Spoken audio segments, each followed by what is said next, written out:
ancestors were very much particular about knowing, and also they valued life. Therefore, the science of Ayurveda came into being. They knew that this life is very precious, and being so, how to preserve that life, how to make it more beautiful. They gave us the legacy of Ayurveda, the science of life, the knowledge that sheds the wisdom of how to live a blissful life, a life which talks about what to eat, what to do, when to smile, when to sleep, and what all things are right. From this profession of Ayurveda goes down the deep philosophy of understanding a lot of facets of life and also the natural laws of nature, that nature is divine. And under this divinity, we all are blessed to be the part as a human being and blessed to sustain like this. And that's why today we are going to give you a wealth of knowledge through our experts who are joining us for this episode to share with them the wisdom. And if you have any questions from our experts, please join us online. You may ask any question that creates a doubt in your life of how to live happy and how to stay happy, preventing diseases and also living a blissful life. Let's welcome our first guest from London, Dr. Venkat Joshi ji. Global namaste to you. Namaste. Dr. Venkat Joshi ji. You are a renowned practitioner of Ayurveda as well as the director of Ayurveda Academy, faculty at many places at European Academy of Ayurveda. You run your own practice at Croydon, and you have been a great stalwart to promote Ayurveda, not in the grounds only in India, but in many countries abroad. And from that light of wisdom of Ayurveda that you have been sharing with everyone, we would like to know from you today about what have you lined up for us, and especially on the topic of the Samyak Yoga of life through Ayurveda. So over to you. Thank Namaste. Global namaste to you all. Thank you, Dr. Amrita ji and Neil Kumar ji and all the distinguished guests over here. Dr. Amrita, I would like to just to share my Yes. slides. Okay. There is also an upcoming conference which I would like to also let people know. Yeah. And this conference is from the Association of Ayurveda Academy in London. And it's hosting up a unique conference where various students and professionals from the field of Ayurveda can come and join and also see how the progress of Ayurveda in research can globalize the standardization of Ayurveda as well as lighten the wisdom of for people to live happily. And therefore, this conference that is going to be held on 2nd and 3rd of June 2025 at Honoro Park, London, with the integration of Ayurveda for futuristic global health care. We would like to know more about this conference as well from you. And I can really see, and I'm very excited to see that the Institutional Ayurveda Conference is being organized from the Association of Ayurveda Academy. And this is the program that is scheduled, which will be starting around 9:30 a.m., which is the Paris time. And with the inauguration session, we have got great stalwarts in lineup from Professor Pradeep Kumar from Patanjali, who is the Vice Chancellor of Jodhpur University, Professor Kuldeep Kumar from Banaras Hindu University, Elizabeth who is representing from UK, Dr. Avatar. He'll be our resident panelist as well. A lot of renowned professionals I can see. Dr. Venkat Joshi, could you please tell our viewers about this upcoming conference, how they can register if they wish to, and also share light on your topic? And I think it is around $50 for 2 days for students and 50 pounds, sorry, for students for 2 days, and for other people and guests it is £100 for 2 days. So Yes, that's exactly. really wonderful. Yes, please share with our viewers the knowledge about this, and over to you. Thank you. Thank you, Dr. Amrita. And we all know that how important now Ayurveda at global perspective, because we can see yoga and Ayurveda as the sciences which are intertwined, interlinked, and established since time immemorial, where we are now fortunately celebrating International Yoga Day, International Ayurveda Day, with our beloved Honorable Prime Minister Narendra Modi ji's vision into the global perspective of one nation and one health, and yoga for one world and one health, and with these aims of extensive global perspective of health restoration to the point of proper integration.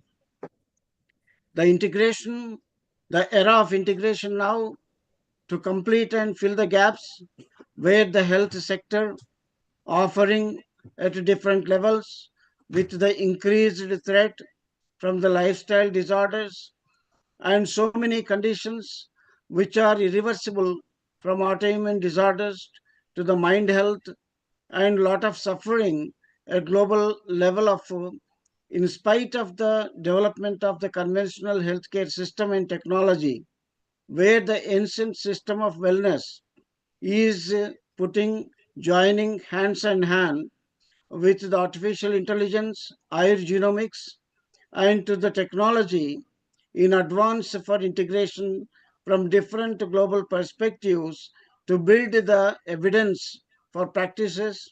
And that is how the prevention comes as a priority, where it is to integrate and incorporate into the services for mankind at global level is perspective of futuristic model of proper integration.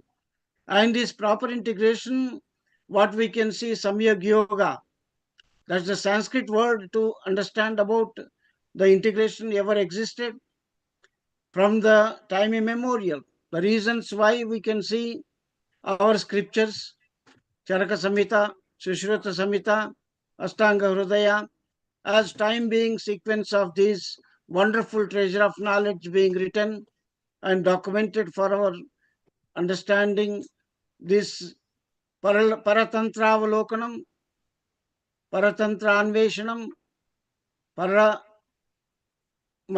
Avagahanam, all the Sanskrit means of understanding, looking into the contemporary means of existing healthcare systems under the eye systems now, and we can see how Sowa Rigpa being added into the global perspective of traditional systems. And in each country, more than 196 countries having their own traditional richness and knowledge and wisdom. And that is the interesting to see. When I have written about all my experiences, first ever out from the Bharat into Johns Hopkins Medical University in 1989 for my postdoctoral training, and publishing few Ayurveda integrated protocols of the healthcare management from the psychohormonal research unit, I could see the traditional richness of the herbal sources being sold in the Baltimore local markets. That fascinated me to understand, no matter how big is the country and developed nations, each country has its own heritage of natural resources, natural element of healing perspectives, and all those traditions are to be needed to brought into the integration. Now that the Global Center for Traditional Medicine is established in Jamnagar, we all know, and this is where we are trying to actively integrate into the existing healthcare system. And we are trying for these systems to thrive for the non-invasive protocols of healthcare and management into the prevention at the areas at larger level, for example, into the mind health. And this is what the important aspect.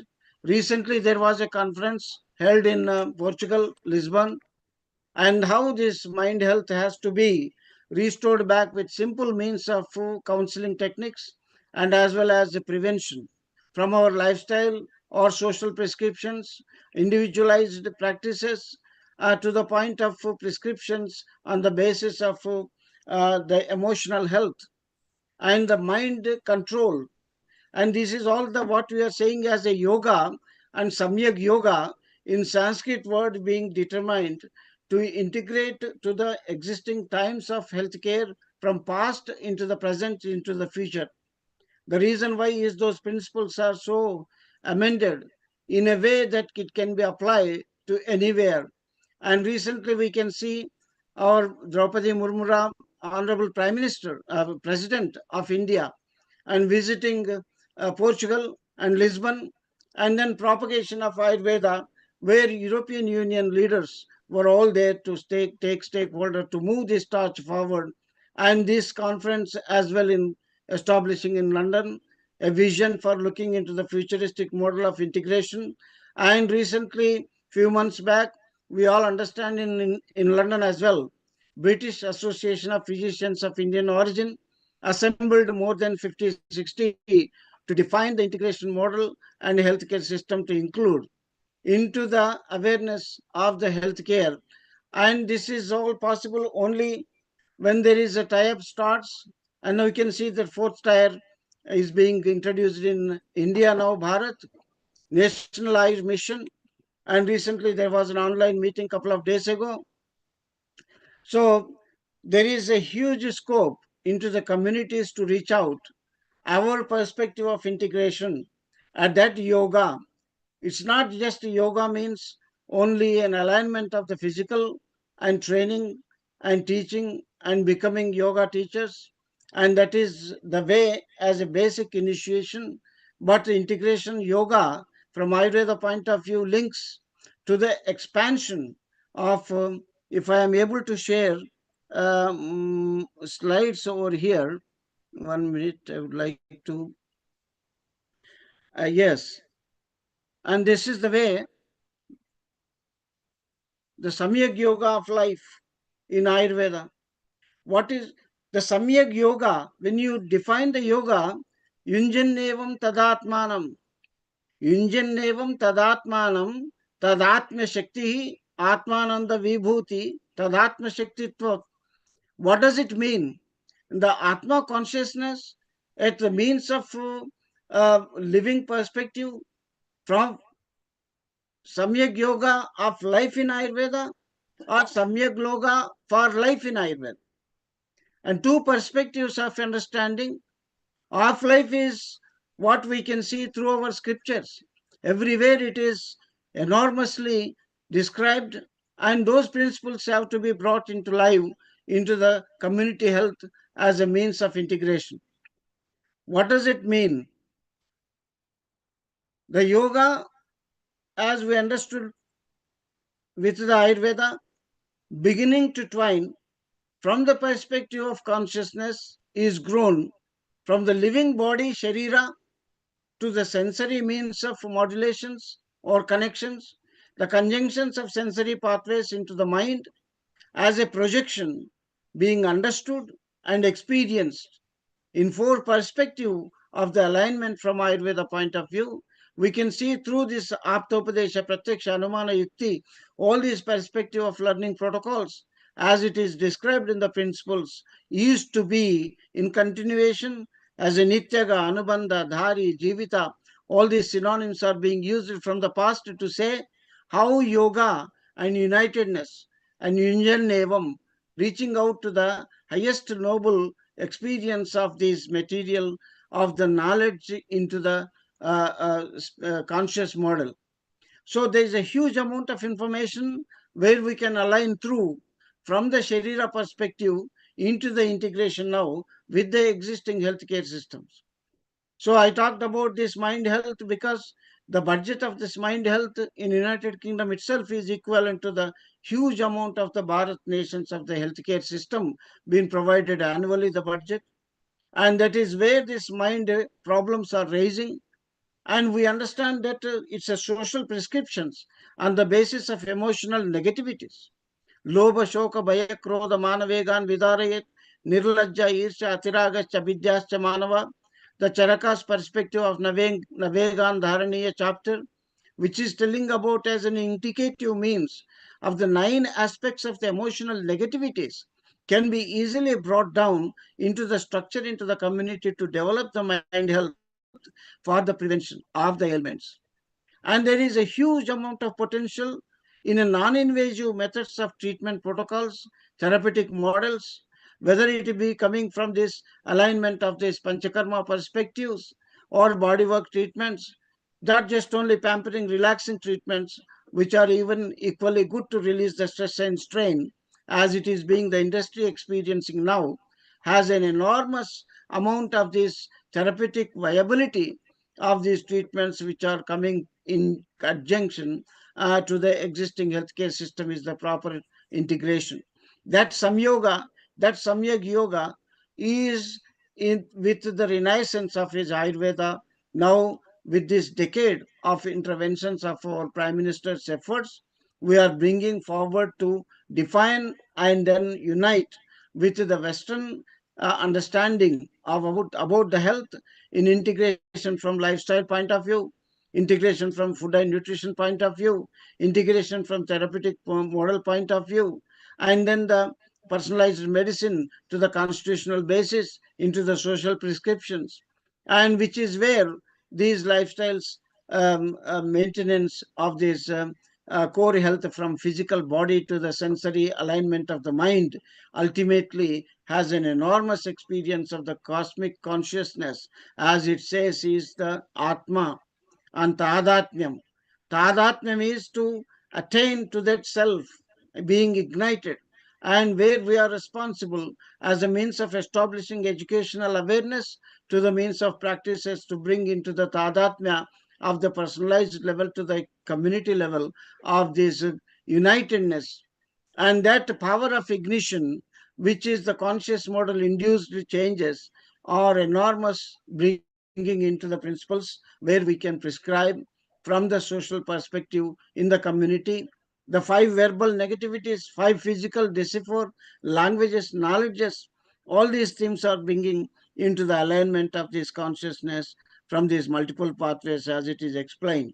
But we can see day-to-day means of experiences and which is good and bad as to understand to the personalized level, and what is good for me may not be good for others, and what is bad to one person may be subjectively good for another person.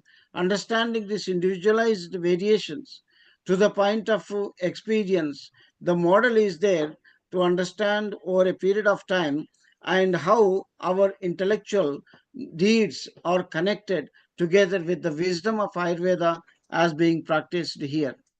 So we can see the references from the Charaka Vimanasthana, Charaka Samhita, some of the things. Atmanam Abhisamiksha, Bunjita Samyak, Samyak Yoga, Samyak food, as it brings, we all understand the 6 taste combinations and how best these treatments can be put as a medicine based preparations for the mind health, for example, from the children, and how we define and derive the 6 taste combinations to be palatable for the young generations to get rid of this processed food or sugary foods, and so much of cravings for the sweetness will be brought down back into the point of samyak preparations of the Ayushahar.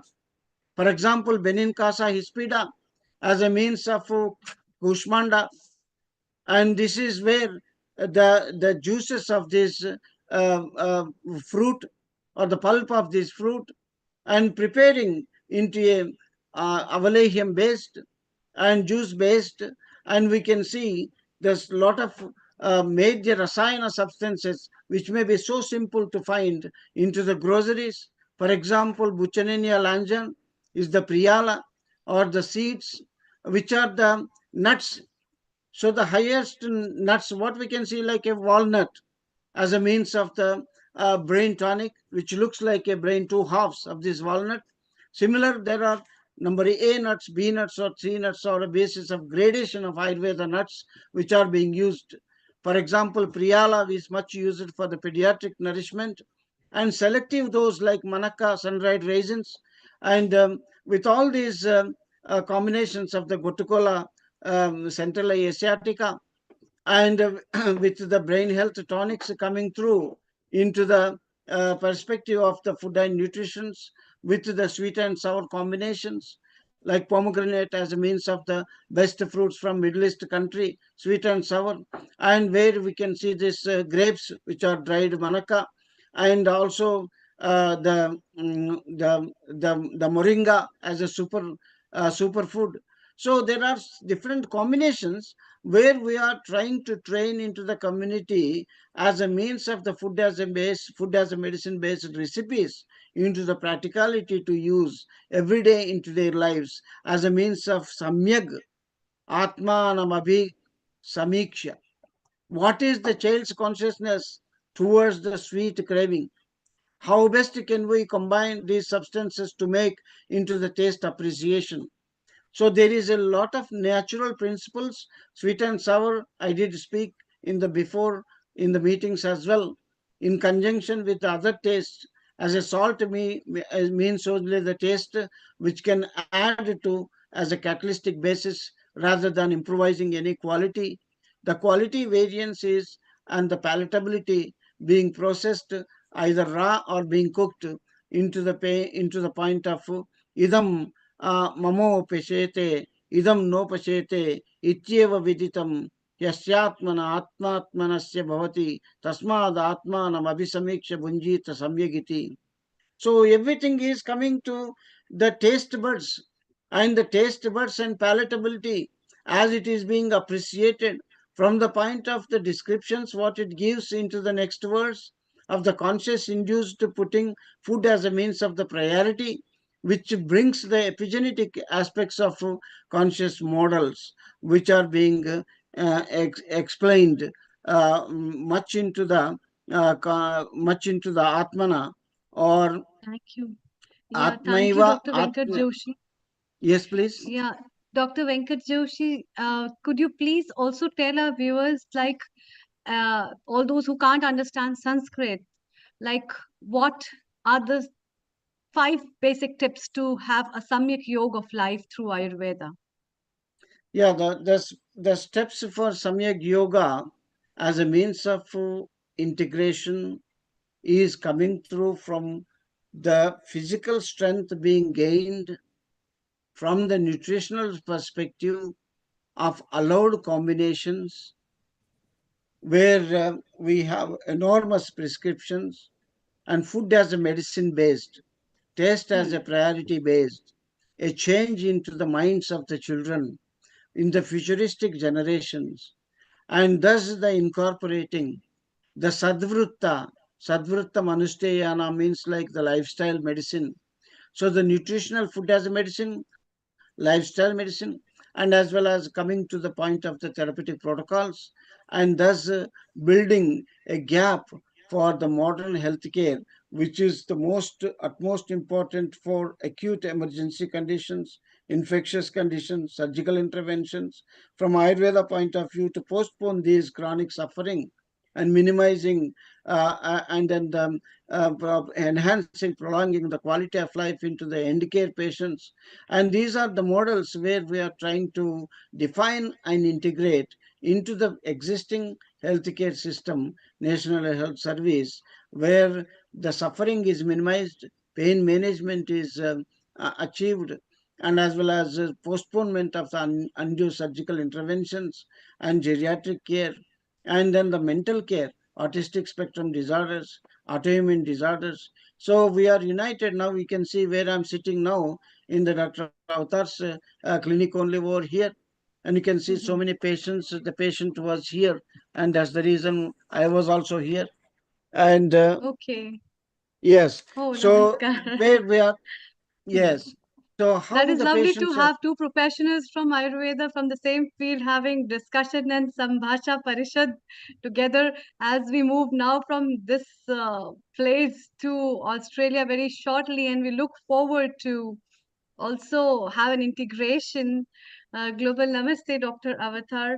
It's a great नमस्ते pleasure to have नमस्ते both of नमस्ते you कैसे together. हैं We'll आप? be how are you? बहुत बढ़िया.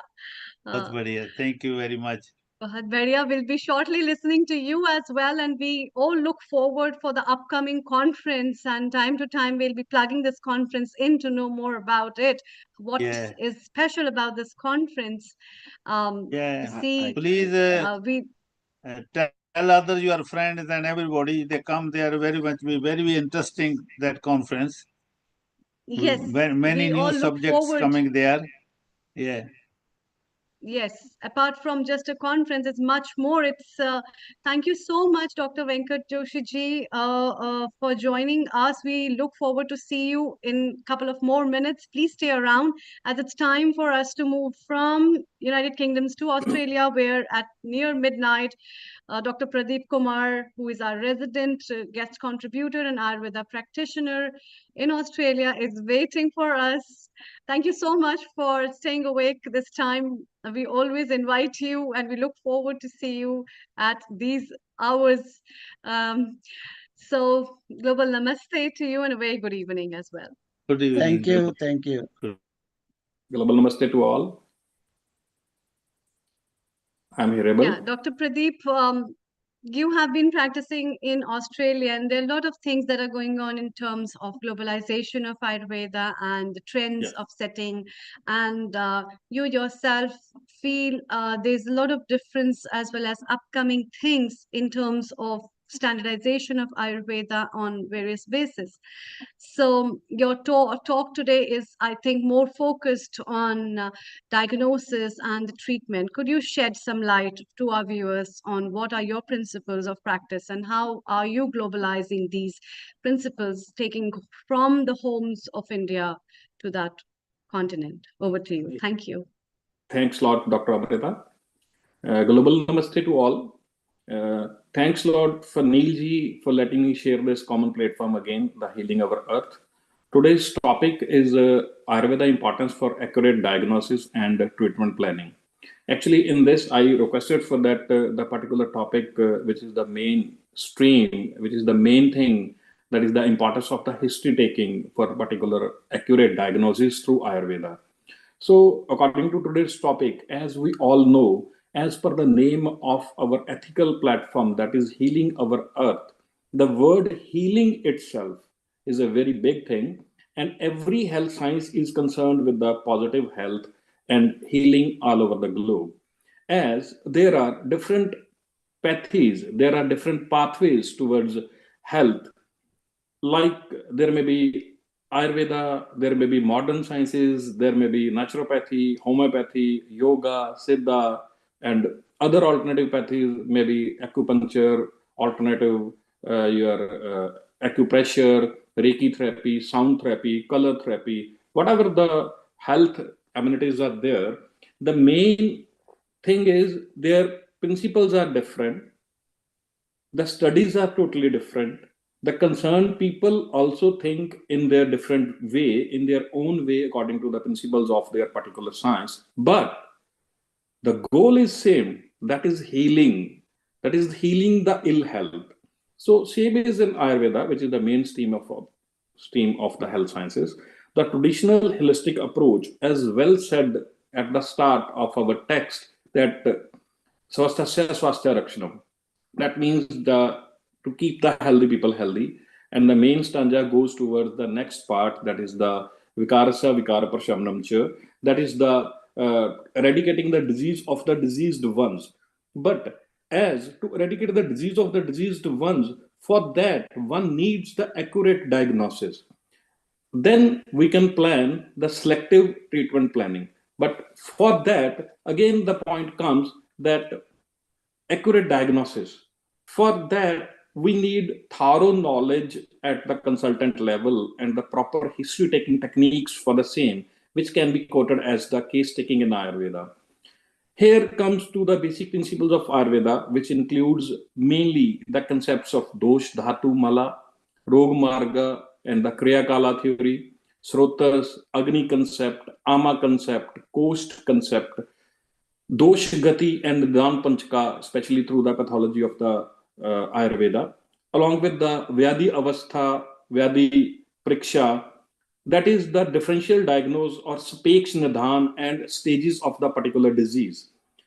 All mentioned here are related with the pathophysiology of the disease, also known as the dosh, dusha, smooshna, and the samprapti. Now, first of all, comes history taking when the person enters your cabin.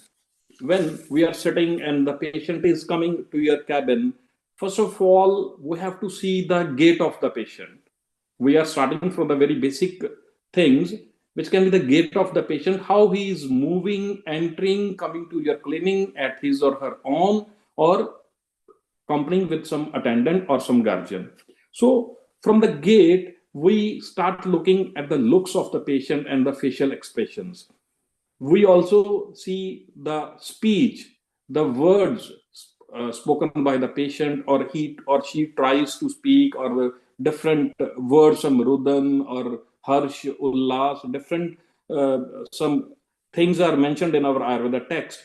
And the interest and trust in you means how much trust patient has gained to come to you, and how he has fixed his or her appointment by taking interest in the Ayurveda sciences, which is built through your interaction and presentation next for the accurate diagnosis. And it is concerned about all about the particular patient. In short, in Ayurveda, through Trivid Priksha, we call it the Darshan Priksha at the start for the accurate diagnosis, and then later the treatment planning. After Darshan Priksha, when patient is sitting with you, we comes to the Sparshan Priksha, the second part of the Trivid Priksha. As auscultation and palpation is done in modern sciences, we prefer Nadi Priksha in Ayurveda. That is the pulse check. We check different doshas, their frequency, their rhythm, their wavelength, that how the Vata Pitta Kapha behaves, and how they are related with their subtypes, and how they are doing the dushan of the dhatus, mean the tissue entities are vitiated with which dosha at what level. So this is the Sparshan Priksha of Ayurveda, which is not the least but the biggest one. Then the main part is coming, which is of course the noting down the relating outcomes from the pulse check. We go forward for the Prashan Priksha, which is the questioning round in short and interrogative approach. We ask the different questions from the person if he is compatible for this, or if he is not compatible for this, somebody accompanying with them, the person attending or the guardian, if with the mutual consent. At the start, very basic information and very important information is taken, that is name, religion. Like we can know from the name and religion that what sort of living style, what sort of dietetic regimens sometimes we can know from the religion, or age, date of birth, and sex, like what type of age in the patient is. Like at the start of the age, we know in Ayurveda is called that there is the Kapha dosha stage. Then in the mid ages, there is the Pitta dosha predominance. In the old ages, there is the Vata dosha predominance.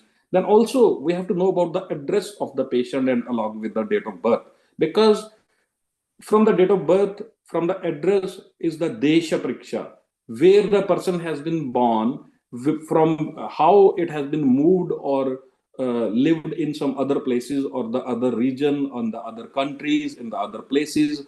It can tell us put some light on the lifestyle, the region, the temperate, the environment, the liking and disliking of the person who has come to us with the proper interest. With this, we should also know about the marital status. Marital status can also explain about the age of the person, any sort of illness, maybe that may be fertilization, after that some artificial insemination or some intervention or some diseases like related with the past history, maybe PCOD or leukorrhea or some menstrual disturbances, or with the marital status, we can come to know how much kids are there or how they were born, or any pre-menopausal, menopausal, or post-menopausal history. As per the past history, any particular disease, any injury, any intervention or surgery has been done, or any hormonal imbalances or autoimmune disorders are there, any chronic lifestyle disorder or condition, there may be some hypertension, obesity, diabetes mellitus, or asthma, or allergies, or thyroid, etc. We can come to know with the comparing our principles like dosha, dhatu, mala, the different tissue entities and the systems of the our metabolism. Any post trauma, which is the physical or mental condition in our questioning round, that history of the medication taking, any allergies for the same, or any particular investigations done, these are the must for interrogative approach these days for accurate diagnosis and the treatment. Any family history of the patient, particularly the paternal side or maternal side, means both sided we should be knowing, or any genetic issues related in the questioning round for the accurate diagnosis. Now, as per the Nadi, Jiva, and Netra, that is the pulse, tongue, and eye check, the Darshan Priksha, we go for asking current complaints of the patient and symptoms like maybe what is the status of the stool, if it is constipated, if it is the loose stools, if it is on and off the irregular bowel movements, or regular stools with the irregular movements in some days of the week. What is the status of the urine? What is the status of the night micturition, or the frequency, or the there is something, sometimes there is the a stop of the urine or the renal failures. What is the status of the gynecological, like we earlier discussed, that if there are diseases, any symptoms related with the menstrual cycle, or any issues related with the menopausal age, or the hormonal imbalances, or any PCOD or extra, or there may be some fibroids. So we should know, be keeping in mind the integrative approach for the accurate diagnosis according to Ayurveda and other sciences. What is the status of the appetite? If it is less, if it is again and again, if it is low, or it is diminished, or there is a loss of appetite in total. What is the history of the abdomen? How it is behaving? It is tender, it is gaseous, or it is acidic. We can relate it with the ama production, or which dosha with the sam vata or sam pitta or sam kapha symptoms are there according to Ayurveda. What is the texture of the skin? It is dry in nature, it is wet in nature, it is unctuous, or it is rough in nature, or any sort of other symptoms like psoriasis, or gutted psoriasis, or eczema, or rosacea, or we can see if there are any rashes or some round rashes. Means then we come to the sleep history. If it is the insomnia, disturbance of the sleep, dreaming, less sleep, or again and again more sleep, even the diva swap can be there, maybe the history of the morning sleep, and stress level, especially these days, because current scenario of the fast food life and lifestyle, psychological status check is must. Any tenderness, any part of the body, any painful portions, any shifting pains, polyarthritis conditions related with the rheuma and joint issues, like we discussed earlier, the skin conditions. So, calculating above all, comparing with the current investigations, comparing with the past investigations for the integrative approach, we can do the differential diagnosis as per the thorough knowledge of our Ayurvedic text. Thank you. Thank you, Dr. Pradeep. Before we move to India, can you tell our viewers any 5 tips of what are the well-being tips to diagnose themselves? And if they have any issues like this, they must immediately go to the physician. Yeah. Over to you. See, the startup, first of all, we can see we start our day from the very wake up early morning. We can see ourselves that if our sleep was normal, if our sleep was sound, if it was without any dream, or we wake up fresh, the first symptom. Second can be we are having an urge to pass the stool. We are going to our passing the stool to the toilet, and there we can see if it is in the easy mode, if it is the regular movement, if it is in particular shape, or according to Ayurveda, what we see the weight of this, or what it is on the water, or it is dipping inside. So third part is whatever is any changes in our appetite, or any we are feeling well in our abdomen. Fourth part is any pain inside our body, recurring pains or recurrent pains or past history. And fifth one is our psychological condition.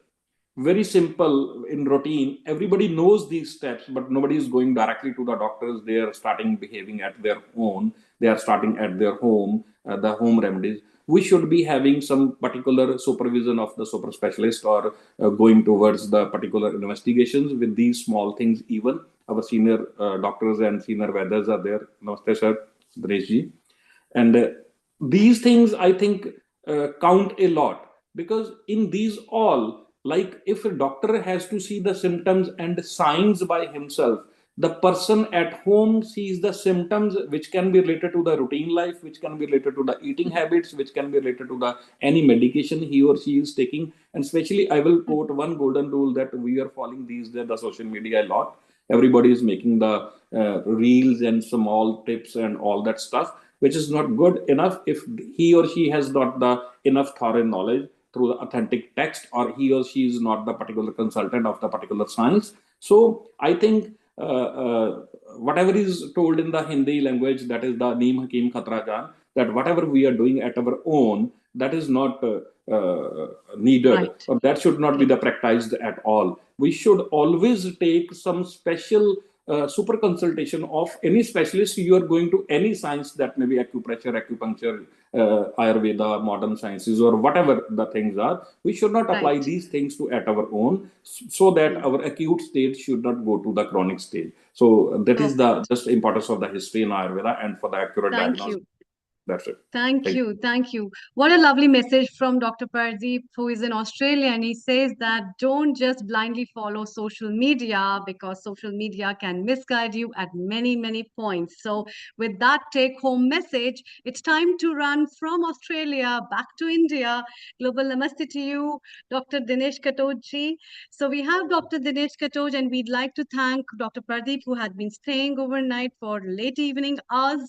So as we say good night to him and we move over, thank you so much for joining us. Please stay around if you can wait for some time, and we'll be definitely like to have you all in the panel discussion. Dr. Thank you. Dinesh Katoj, who is a former advisor, joint advisor at the Ministry of Ayush, and also he has been a great professional in Ayurveda, leading Ayurveda towards an evidence-based medicine. And that's what he's always stressing and talking about in terms of globalization of Ayurveda. And therefore, we have him today as our guest for this episode to know more from him how and where the Ayurveda is progressing. And as he is going to talk about giving a stress on an evidence-based practices of Ayurveda, what are the pros and cons, and what more has to be done. Thank you so much for joining, Dr. Dinesh Katoj. Over to you for over next 15-20 minutes. Thank you. Thank you, Dr. Amrita. And good afternoon, good evening to all the participants here, my fellow speakers, and the other participants. The topic which I have chosen today, I think that is a very interesting topic, and I think the discussion on this topic or deliberation on this topic, I think that had not happened in the last, in the previous sessions of this project. That is purposing and repurposing of Ayurveda. So what is this purposing and repurposing of Ayurveda? If you see, all of you are Ayurveda experts and you have gone through the different books of Ayurveda, and you have learned Ayurveda from your teachers, and by attending seminars, workshops, and conferences, means learning of Ayurveda. I think that has been done extensively by all of you. Now, you just go to the first chapter of Chikitsasthan, whether it is Charak Samhita. Now, Trifla is mentioned there, and they say that it is Paramarasayan. So that is the specific purpose, that for Rasayana purpose, Trifla can be used. Amaliki Rasayan, it is mentioned there. Now, for that purpose, means for Rasayana purpose, Amaliki can be used, Trifla can be used, even the Shilajittu can be used. But if you see the subsequent chapters,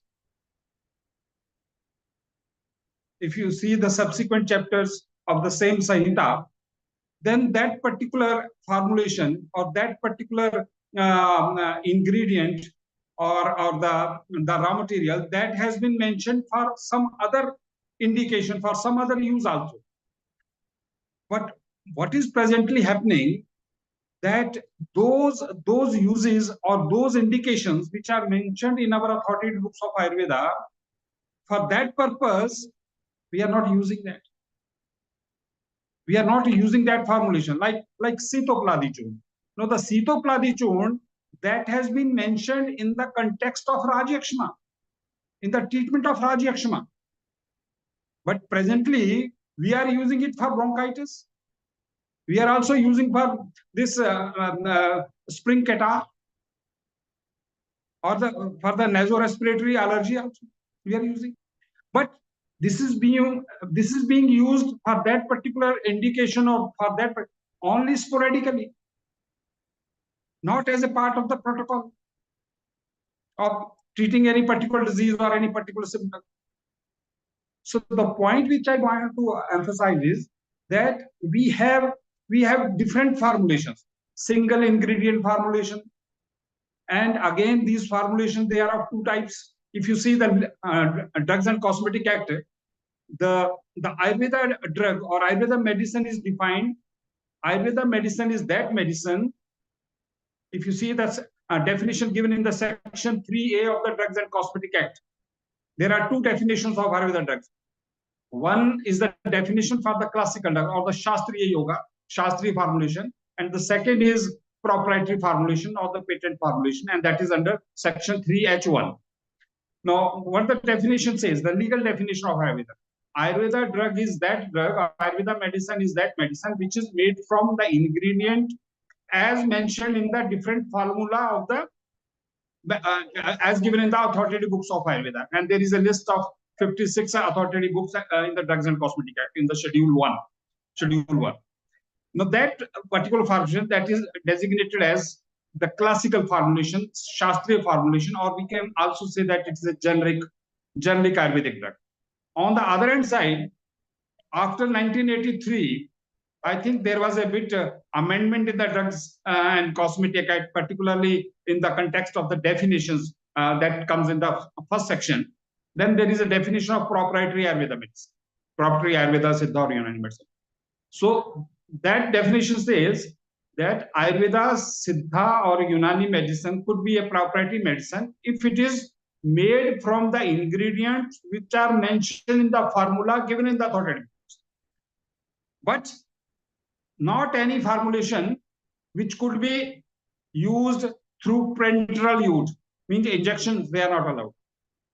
And the same formulation or the same composition of the formulation which is there in the generic formulation, that cannot be the proprietary. Right? Now the issue is that how to make use of these formulations, the classical formulations as well as the proprietary formulations. Now, if you see, I mentioned in the beginning that Trifla is mentioned as a Rasayana, the Paramarasayana, in the context of that Chikitsa, the first part of Chikitsasthan, first chapter, first part. Now, Trifla, but that Trifla is also mentioned in the context of Prameya Chikitsa as the Trifla Rasain. Trifla Rasain means Trifla Quath, or the decoction made from Trifla, that is effective in the treatment of prameha, but not the Triphala Churna.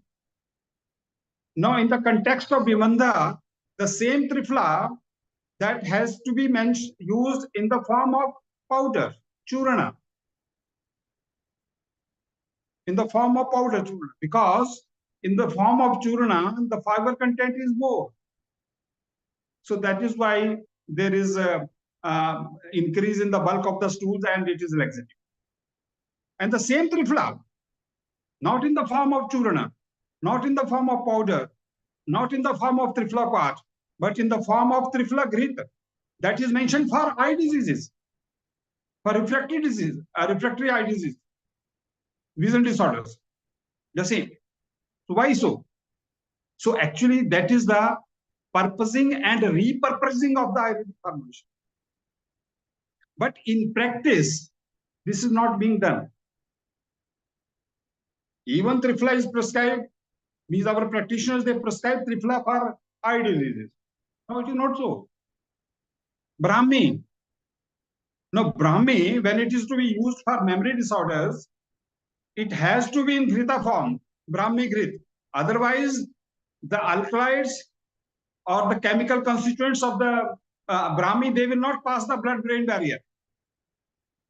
So for crossing the blood-brain barrier, it has to be in the Brahmi Grita form. Now, what has happened during this COVID? I think you might be well aware of this one formulation which has been developed by Ayurveda Research Council, CCR, that is Ayush 82. Now, Ayush 82 in 1980s, it was developed for malaria, for resistant malaria. But during COVID, it was recommended to be used for COVID illness, COVID fever. So that is repurposing. Right? So purposing and repurposing, I think it is based on two things. Number one, what is the basic indication or what is the basic use mentioned in the Samhitas? Now I give you another example. The same of Triphala. Now Triphala is mentioned that it is good for prameha. But where it is mentioned in the authoritative books that it is good for diabetes mellitus? It is nowhere mentioned. But our practitioners, they use Triphala for diabetes mellitus. And it has hypoglycemic effect. So somewhere some studies were done, or it may be a clinical experience, that Triphala is hypoglycemic. So that has to be validated. And that has to be published so that the practitioners, they can use that particular formulation for a different purpose, but it should be evidence-based. It should be evidence-based. Now, in the context of Vata Vyadhi, I think you might have read somewhere that in the context of that Hridigati Vata, Hridgat Vata. What is Hridgat Vata? It is the rhythm disorder of the heart. So there it is mentioned that Anshumatya Payopivet Hridigati Vate. Hridigati Vate Anshumatya Payopivet. Anshumat Siddh. Milk should be consumed. What is Anshumati? That is Shalaprani. That's Modium giganticum. But has any practitioner used this for this purpose? Now the uses or the indications which are mentioned in our literature, I think those indications, those uses need to be translated into the conventional diagnosis. So for widespread use of the particular formulations for those indications. And this provision is there in the drugs and cosmetic rules. If you see the drugs and cosmetic rule 158B of the drugs and cosmetic rules, and that is related to the licensing of the Ayurveda, Siddha and Unani drugs. Now, classical medicines can be manufactured in three ways. It can be manufactured as well as sold in the market in three ways. Number one, the classical formulation, the generic formulation as such, as mentioned in the books. The composition, the proportion of the ingredients, and the method of preparation will remain the same. It cannot be changed. So it is one form of classical formulation, like triflachud. Okay, triflachud. Harad, Beda, Amla in the same proportions, and okay, make the powder and use it. So that is as plus. So for that purpose, the safety and the efficacy studies are not required. Safety and efficacy studies not required, because the indication or the use for that trifla is already mentioned in the authoritative books. But it is only those indications, whether it is prameha or. But if the same trifla, if the trifla vati is to be made, trifla tablet is to be made, the ingredients are same. The proportion of the ingredients are also same, but the dosage form is different. So for that, we need that, okay, the evidence of safety and evidence of effectiveness, that is required. Because here the dose will change. The dose of triflachuril is 5 grams. But when you make a trifla vati or a trifla tablet, but it is legally allowed. So when it is legally allowed, it means industry manufacturers, they can manufacture that that kind of tablet or that kind of vati, but you will have to specify the indication that what for it is used. Because trifla vati is not mentioned in the classical literature, in the authoritative literature. So if we do that, so that is the purposing. That is the purposing for that purpose. Then the third is the same formulation, but for a new indication. What for? Like, so if you want to use trifla as a hypoglycemic drug or anti-diabetic drug, then we will have to create evidence. We cannot simply on the basis of that it is mentioned as prameha, it is anti-diabetic. No, we cannot say, we cannot use that drug as hypoglycemic drug. So to make that particular formulation for the use in a new indication, for new use, it has to come in the protocol of treatment, and for that the evidence is required. So safety, efficacy, and bulk. Similarly, for the proprietary formulation. Now the proprietary formulation, there are 4 types. Yeah. One is the So wholesome that's what formulation. I just want to ask you, Dr. Katosh, that where is the beginning then, as we have. So we also have Dr. Anjali on our screen, and our renowned yoga Ayurveda expert, Vaidya Rajan Patankarji. Let's also listen their thoughts and views and what question they have. So Dr. Anjali, if you have any questions from Dr. Katosh, please go ahead. Good Global evening, Namaste, and a very warm Namaste. welcome, Dr. Anjali. Good evening, Namaskar. Global Global Namaste to you, Namaste, Dr. Rajan sir, as well. Global Namaste. Dr. Namaste. Dinesh, my question is regarding Triphala. I keep hearing about it a lot from you and Dr. Amrita also. How can one use it for cough and cold? I see a lot of this was being used during the COVID time, and everybody keeps talking about it as a detox mode. We can use it. No, again, the thing is, once you have the concept in mind, what for? So you will have to prove that concept. The proof of concept is required. So for that means that trifla has to be used for those particular indications, right? And if it comes out to be effective, it means then that effect is proven, and then it can. So you will have to create an evidence, right? But not on hypothetical basis, not on anecdotal basis. Like if Dr. Gitanjali is using and I will also use for this cough and cold. No. Again, it has to be in accordance with the principles of Ayurveda, the principles of diagnosis as well as the principles of treatment. Now, I just give you one example, like shunthi, ginger, right? Now, ginger, if you see, it is Agni, Deepan, Pachan, right? But it is Yogvahi also. So what a Yogvahi means? Trikatu is also Yogvahi. People is also Yogvahi. What does it mean? Right? Now I can explain this on the basis of one example. Now, when the American scientists, they started working on curcumin, they did not found any efficacy of curcumin. No, curcumin curcumin is derived from Rhizome. Turmeric. right? But the curcumin is not Ayurvedic because it is beyond extract. Only wholesome extract is allowed in Ayurveda drugs. The fractions, the derivatives, and the phytoconstituents, they are not Ayurvedic. Legally, they are not Ayurvedic. So but then in that you case, cannot Dr. make- Katosh, how we will prove the things? Because what Yes, yes, I am considers as telling, a I am telling, phytoconstituent, I am telling. yeah. So so when the American scientists started working on this curcumin, they did not find any results. So then they consulted the Indian scientist, and someone suggested to them that okay, just add piperine, add piperine, and then it became effective. Thank you, Dr. Katosh. Thank you. Thank you so much. Thank you, Amrita. Thank you, Dr. Katosh. Vaidya Patankar, a quick comment for 1 minute to Dr. Katosh, and then we move on to Professor Naveen as well. Over to you, Dr. Rajan Patankar. I am not that much big to comment on Katoshji because I know him for since so many years. But yes, his thoughts are 100% correct.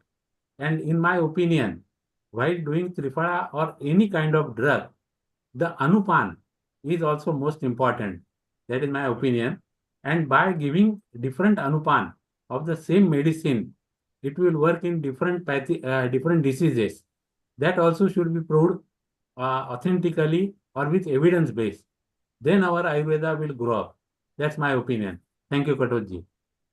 Yes, Dr. Rajan, it is very true. It is very true because if we continue to use our formulations only for those indications and uses which are given in the literature, I think that is not to be sufficient. That is not going to be sufficient. Correct. For the globalization and for the propagation of Ayurveda, this is very important that the new indications and the new uses that has to be evolved, and only then our formulations will be.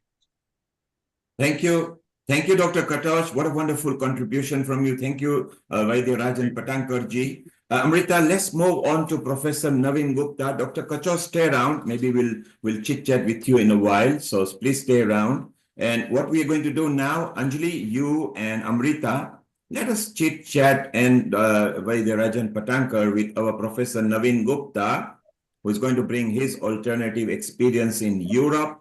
A very senior person here, I think has been practicing for more than 55 years and has his own style in Europe. And so, Professor Naveen Gupta, a global namaste to you. Wonderful. You need to unmute yourself so we can hear you. Just unmute yourself.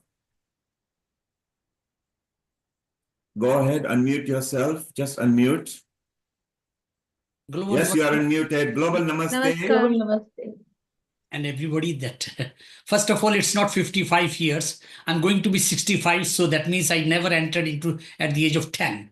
So, but I entered at the age of 16 and a half into Ayurveda. So I have to calculate still it is 43 and a half years, something like that. I'm into Ayurveda.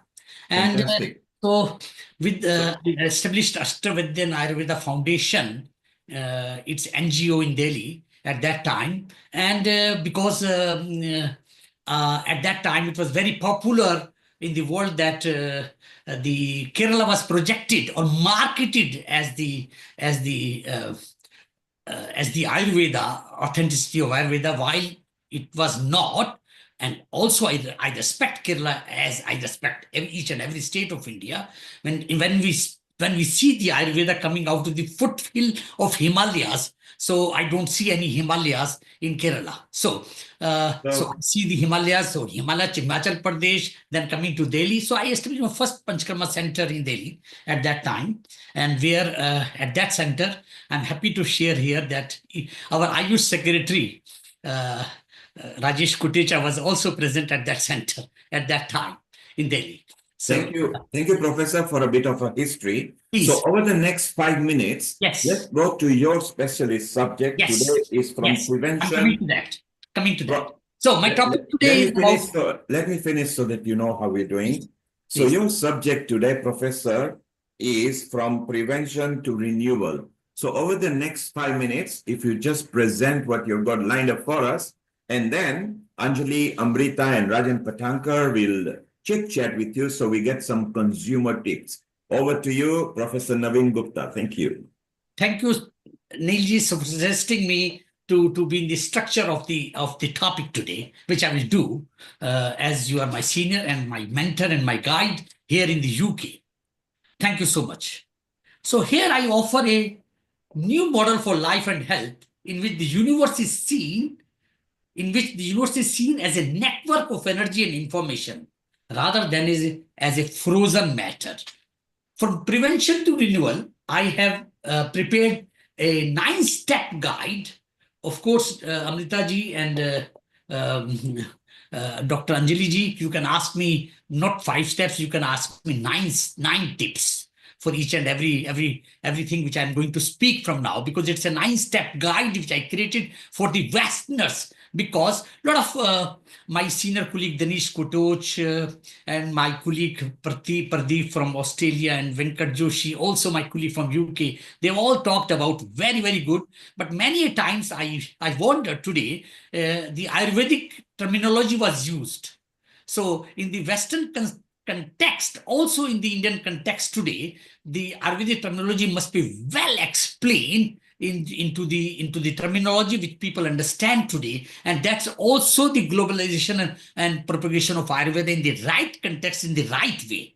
So we are not here addressing only to the Ayurveda community, we are here addressing to the general community to bring them back to Ayurveda. That's the whole purpose of these Ayurveda episodes, which I understood it like that. And if it is not, then I'm sorry for my comments. Then let us come to the from prevention to renewal.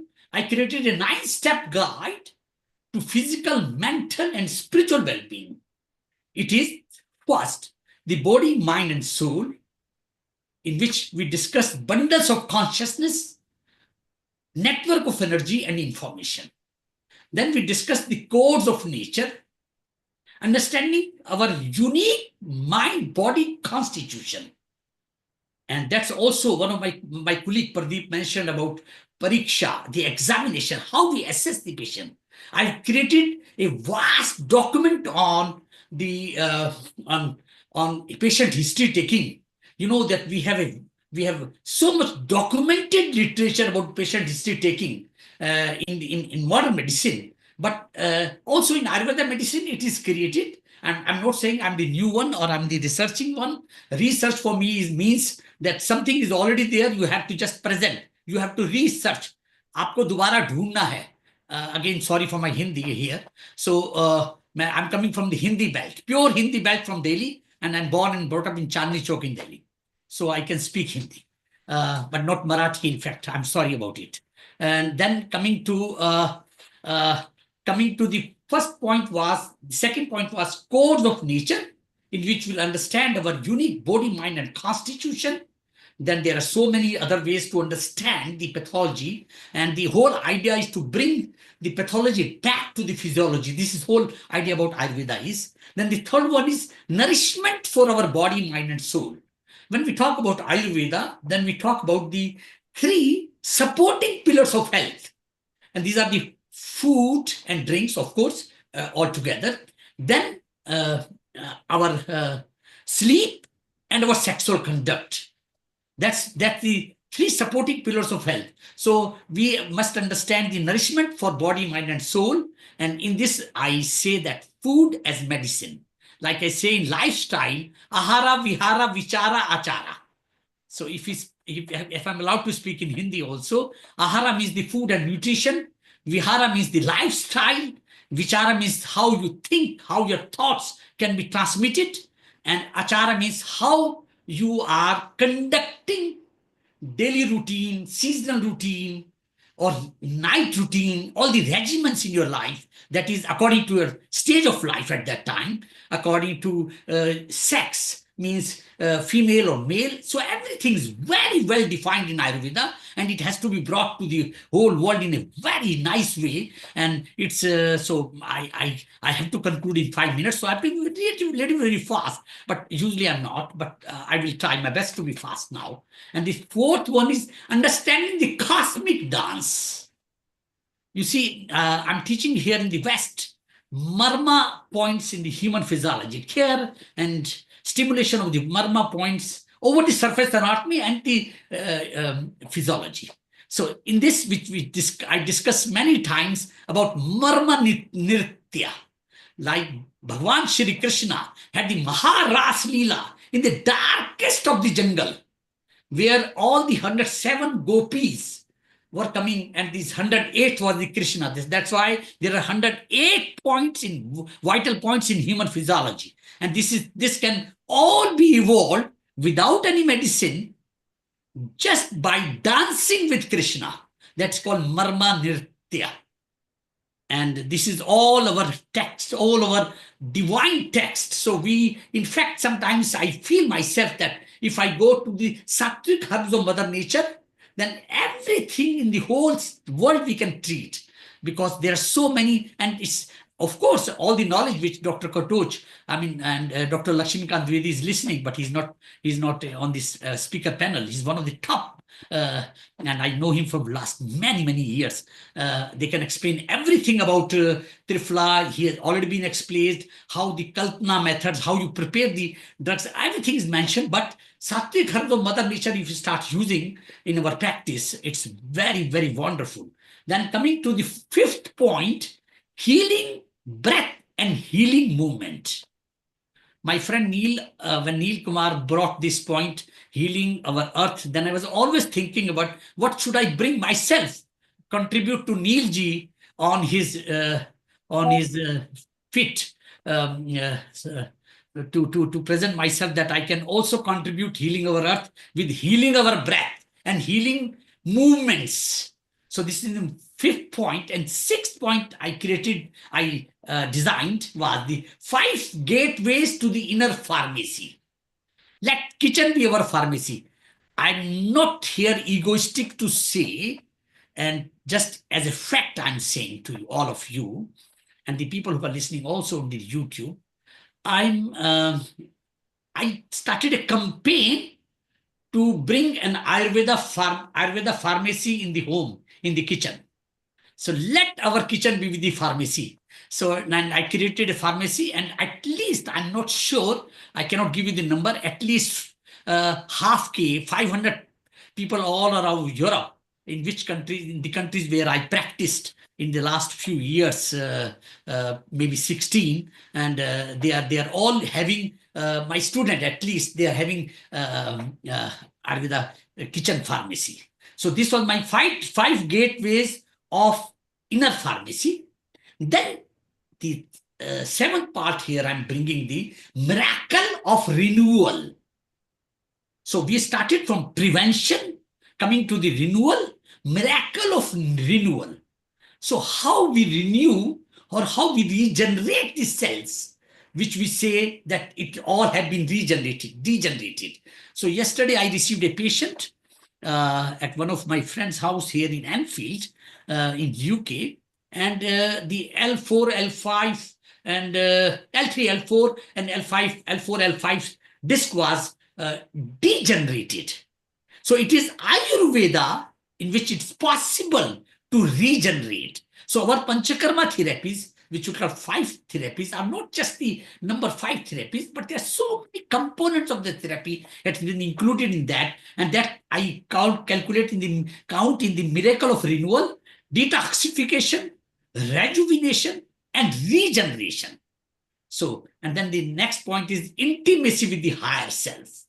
So I used to say all the time, when you write self in English with small letters, SELF, and that's equal to the big letters, bold letters, SELF, because the inner self, the myself, is connected to the higher self.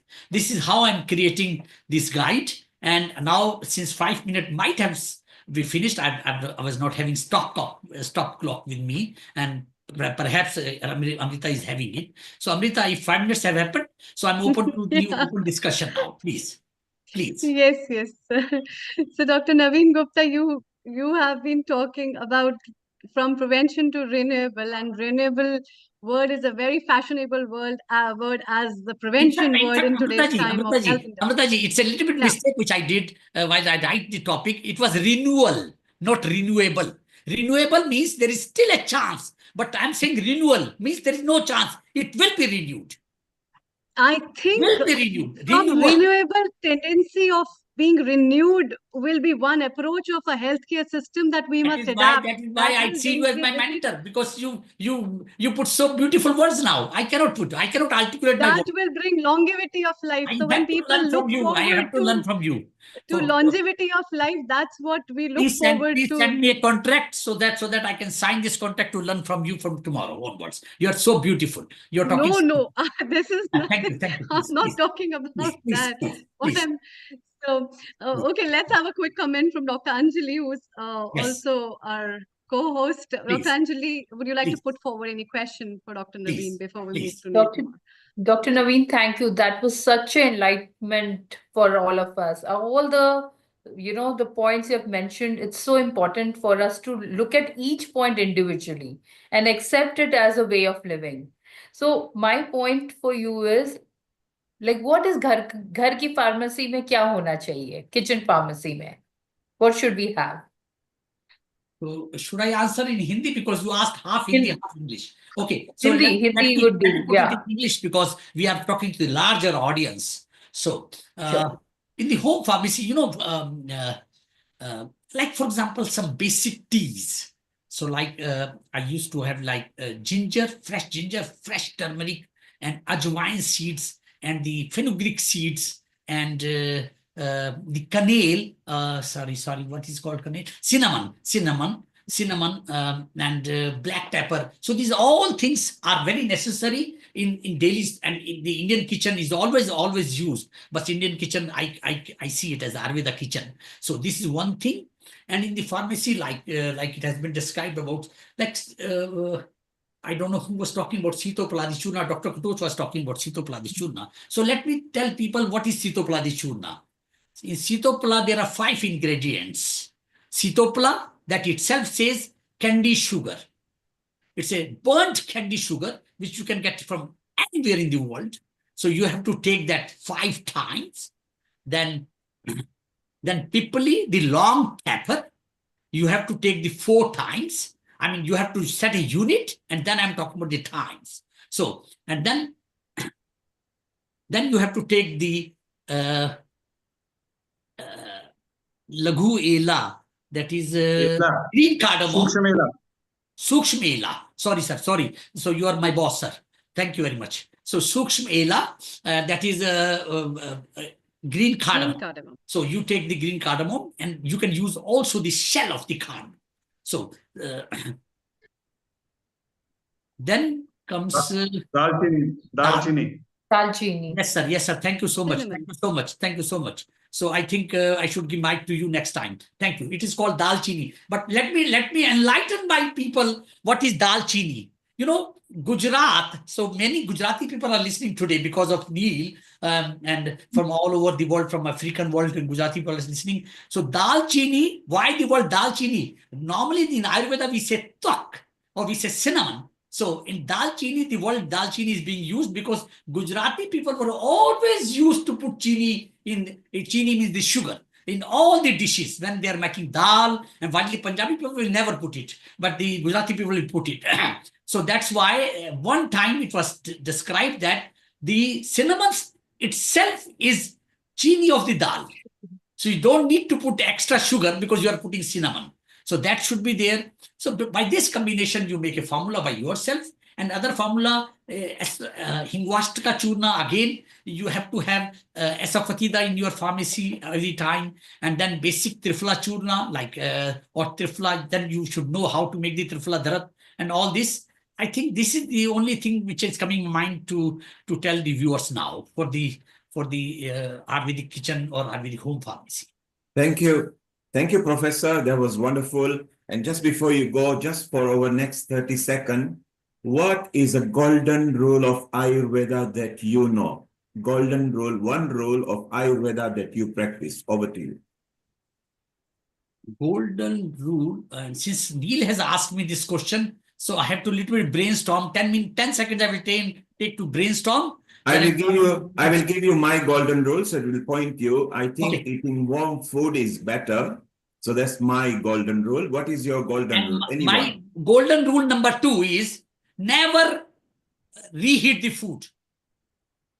So there you are, Professor. I asked one of my professor in 1977, I'm talking to you, one of my professor of medicine at that time. I was not studying medicine at that time. I just entered into Ayurveda, but I asked, so what is the cause of cancer? Then he said that reheating the food.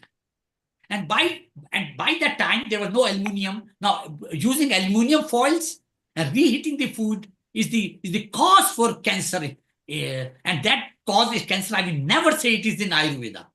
Thank you. So, because what is Ayurveda is for the whole world. What is the difference between Ayurveda and allopathic? Because if you reheat the food, if you cook the food in the aluminum foil or in the aluminum, I've seen the best doctors. I've eaten at their home. They're cooking in the aluminum pressure cookers. So it is the worst way of having. It is the best way to have cancer in your family when you use aluminum. Thank you, Professor. So Professor says, avoid reheating the food. Thank you, Professor. Stay around. We'll be with you back in a moment over there. We're ready to move to Professor Ish Sharma, who is a senior contributor and a producer here at Healing Our Earth. His subject today is the role of Panchakarma in a non-communicable diseases. Very important. So, Professor Ish Sharma, over the next 5 minutes, if you could describe why it is important for the role of Panchakarma, then we would like to chit-chat with the consumer questions. Over to you, Professor Ish Sharma. Thank you very much, Neil. Thank you very much, Amrita, for the opportunity. I believe Panchakarma is very, very important for each one of us to have. Why is it this much important? Ayurveda believes in the philosophy of Vata, Pitta, Kapha. Vata, Pitta, Kapha, Tridosha is the common currency. Every word has to fall back to one same page, that is Vata, Pitta, Kapha. You are angry, then what is the status of your Vata, Pitta, Kapha? Is your Pitta high? You are sleepy, okay, it means your Kapha is high. You are having polyuria and diabetes, it means your Kapha is high, You are having angina pectoris and your Vata is high. Your apple, what does this do to your Vata, Pitta, Kapha? You are staying hungry. Everything, every action, every food, every medicine has to answer one common question: what does it do to Vata, Pitta, Kapha? That is why the Ayurveda we study, the Ayurveda Charak and Sushruta advocated is Tridosha Ayurveda. They did not go for Panchabhautik Ayurveda, which could be another take, where we could convert everything into Panch Mahabhuta, the 5 elements. Panch Mahabhuta relate to living and non-living. That is, by and large, Panch Mahabhuta in the human beings or animals and plants are the anatomy, are the structure. And Vata, Pitta, Kapha is the physiology, is the working. Because life relates more to functioning than anatomy. That is why the Ayurveda seers could conceive, could agree to go ahead with Tridosha Ayurveda. How do we produce Tridosha Ayurveda in the first place? And this Tridosha explanation is the cornerstone when it comes to the application of Panchkarma. When the pregnancy takes place at the time of conception, Panch Mahabhuta convert, some of Panch Mahabhuta's proportions convert into, or they generate Vata, Pitta, Kapha for the first time.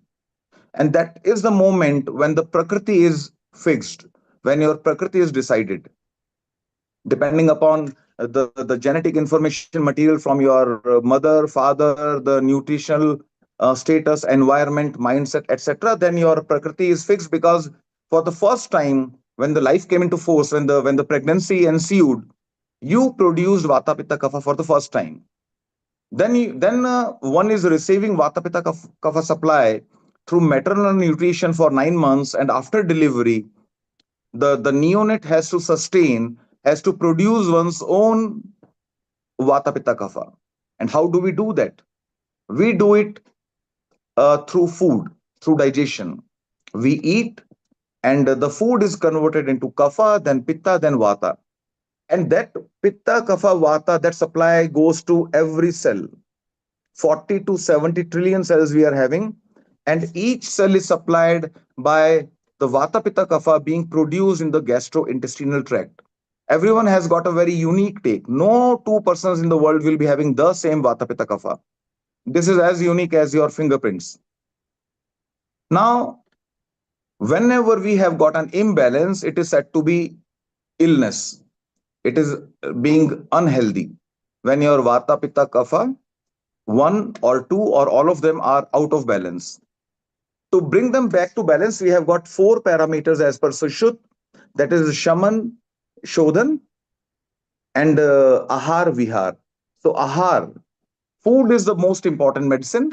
Then comes Vihar, then comes the Shaman, where we give some herbs to eat. And then the most powerful tool comes Panchakarma.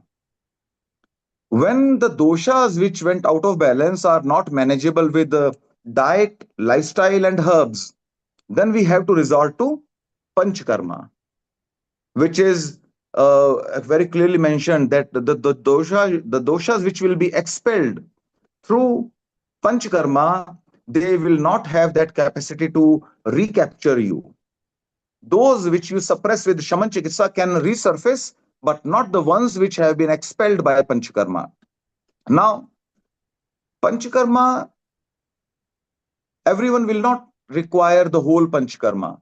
Someone could be requiring Vaman and Vasti, some are requiring Virechan and Nasya, some are requiring Vaman and Nasya, You could be requiring one of those 5 procedures or 2 or all the 5. And I very strongly believe, and I have been practicing it, that we can take up any difficult disease with Panchakarma. We are very, very hopeful. We never make false claims that, okay, no, come to us and we'll heal you, etc. But we have got a genuine protocol, a genuine guideline. And many times we are observing miraculous results firsthand. And interestingly, the most interesting part is this is way more simpler than we think. Oh, I never did Panchakarma. I did my graduation like 30 years back or a long time back. I did not practice Panchakarma. How can I give Panchakarma? How can I master or monitor Vaman, Virechan, Vasti, how to compose a Vasti? It's way too simple. And through Neil, I would like to offer this, that because we have got many masters with us, because I'm seeing Dr. Patankar. So anyone who wants to learn Panchakarma through Healing Our Earth, they can contact us, and will be more than happy to train them. And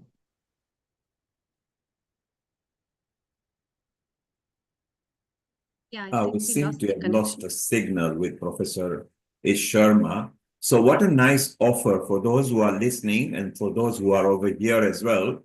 Should you wish to proceed further and advance in Panchakarma, then contact Healing Our Earth, any member over here, whether it's Vaidrajan Patankar, Amrita Sharma. Professor Ish Sharma is back again. I lost the connection perhaps. Yes, Patankar sir, maybe after your inputs, please. Thank you very much, because as EG offered, I am with him always, because I took for last 13 years Panchakarma for practitioners at our institute in Mumbai, and our only institute which gives you hands-on practice. And not I should say students, but the Vaidyas who are practicing for last 15-20 years, we try to give them confidence in this Panchakarma. And as per Ayurveda, Panchakarma is half treatment or full treatment, as you mentioned, Basti, that is Basti, that is more than half treatment of Ayurveda, and it is definitely helpful. And there are evidences which are definitely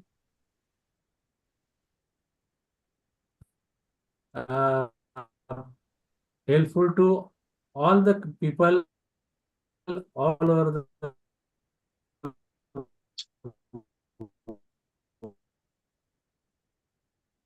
Okay, I think we are losing signal at it's a very thunderstormy weather in most parts of India, so please apologies to people over here. Professor Ish Sharma, let's keep it simplified for the people. Okay. I'm trying to just mute Rajan Yeah. Patan, because if he comes. Neil Kumar, we also have Dr. Pardeep waiting till midnight. Let's take his views on Yes, we Panchkarma will be as taking his yeah, views. Australia. We'll be taking his views on a moment. For those people who want to know very simple in English what a panchkarma is, it's very simple. It leads you to laxative matters, herbal animals, vomiting therapies, nasal rinsing, and phlebotomy. So, Professor Ish Sharma, of the 5, which is the one you guarantee one must do? Okay. If I continue, why do we fall ill? What is the basic mechanism? Actually, the human body doesn't like taken ill. It resists very much because being healthy is natural, prakriti. Being unhealthy is unnatural, vikriti.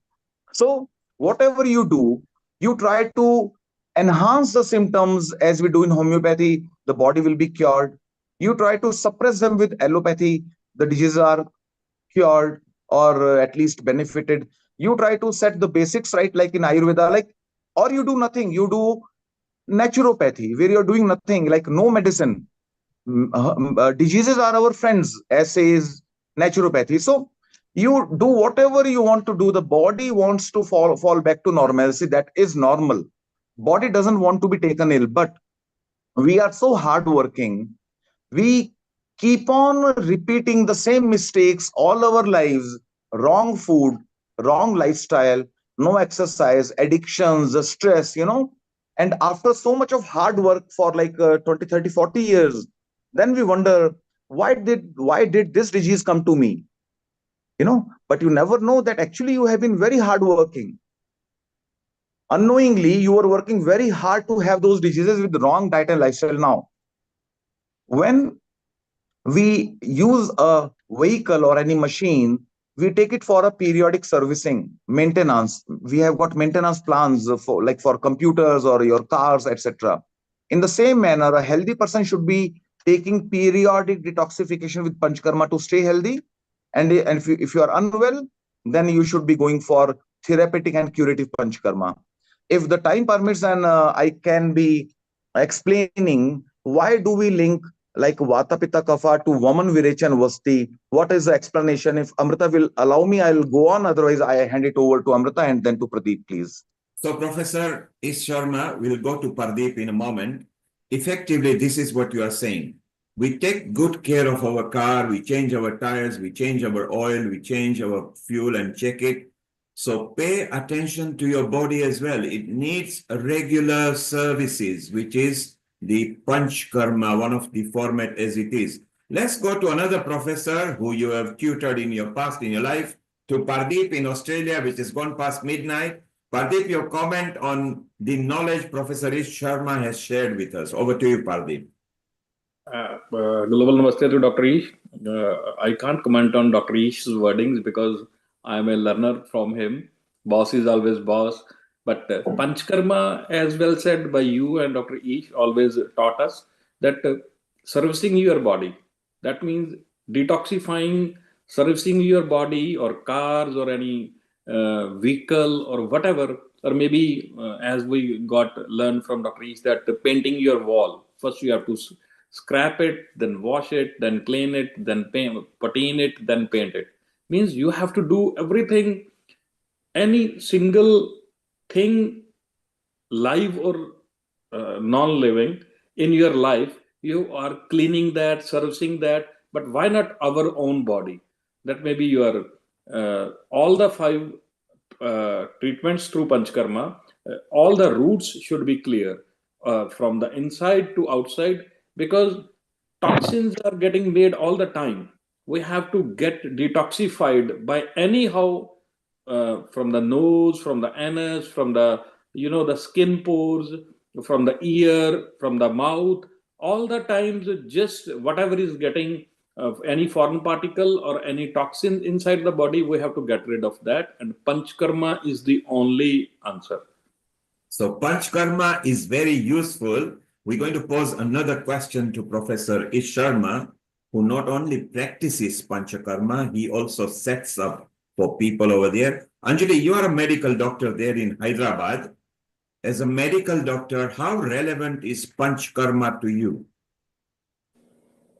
I think, as we said, integrated medicine, we have to inculcate every forms of different use of medicine. I think Panchkarma has been helping so many of my patients. What modern medicine is not able to help with, Panchkarma is helping. A lot of my patients with autoimmune disease condition, rheumatoid arthritis, lot of other issues like psoriasis and all. So it's a way of life, right? It's correcting the way of life. And I think if it is solving the root issue, the root problem, I think that's marvelous. It's fabulous, I think.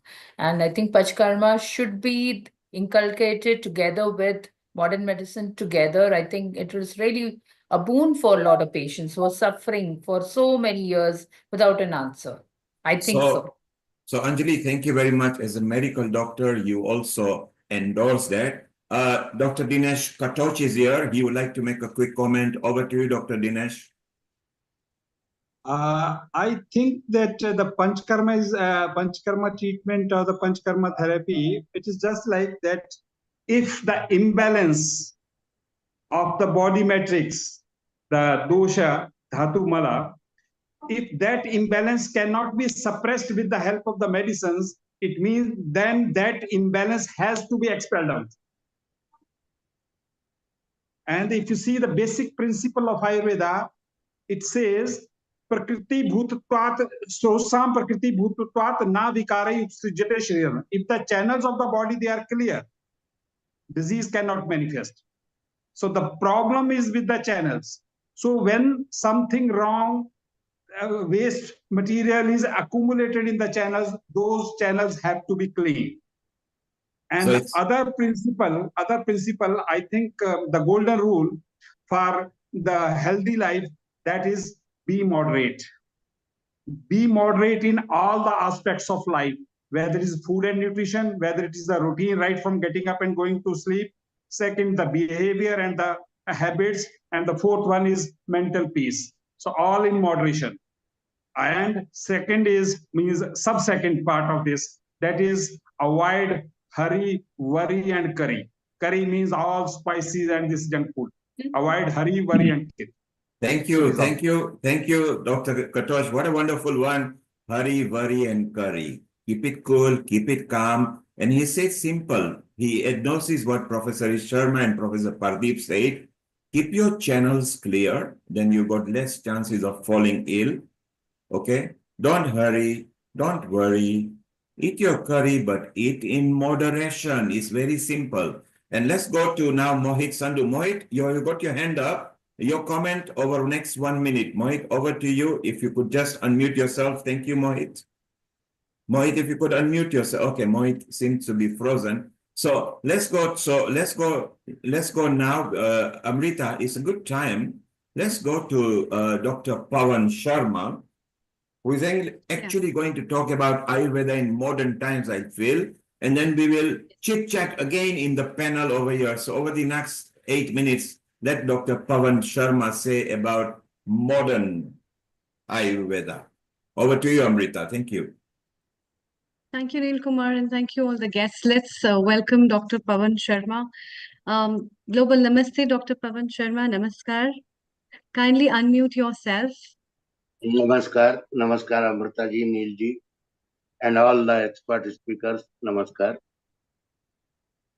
So, Dr. Pawan Sharma, you yourself has been a great professional in the field of Ayurveda, running so many things and so many platforms and enlightening people in so many ways all your life, from your profession to right now. And then a very right topic you have hit on Ayurveda in the modern times. Could you make your camera landscape as you did before? It was perfect, actually. Yes, perfect. Perfect. It is perfect, but Yes. I am trying to share my presentation if possible. Otherwise, I will Please just give we can have chit chat, because it's just 8 minutes and then we can have a complete chit chat. We have a lot of stalwarts to discuss. So please, your points on Ayurveda in modern times. What have you to say? Thank you. Namaskar. Namaskar. I am generally starting from the prayer of Lord Dhanvantari. So allow me please for 1 minute.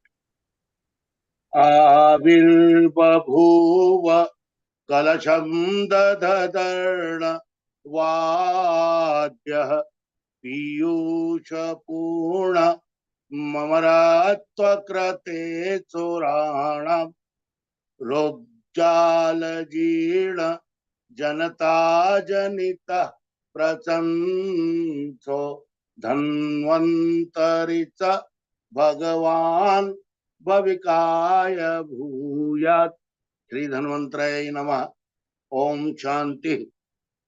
Dr. Pawan, After Dr. praying Lord Pawan, Dhanvantari. Dr. Pardon? Pawan, that was Yes. wonderful. You brought the spiritual touch onto the audience globally.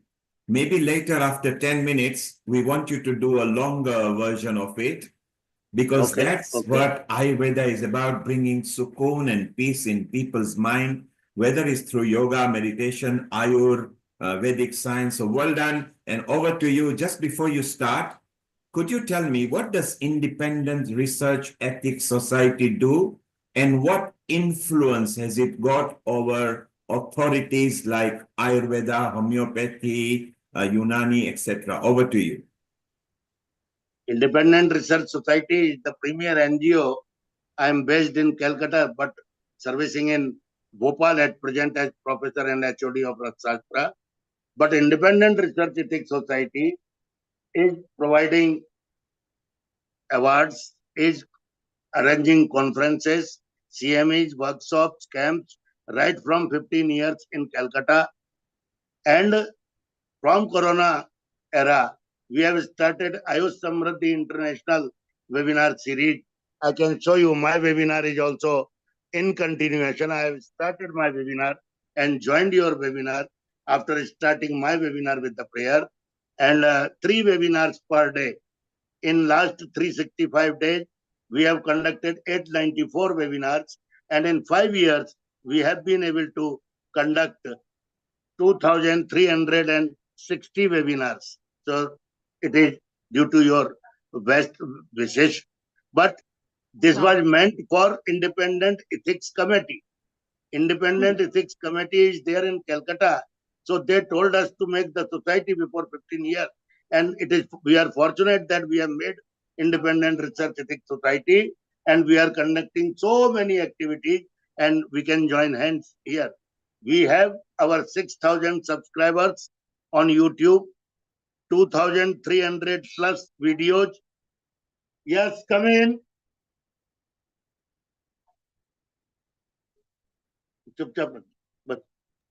So Amazing. sorry. Yes, please.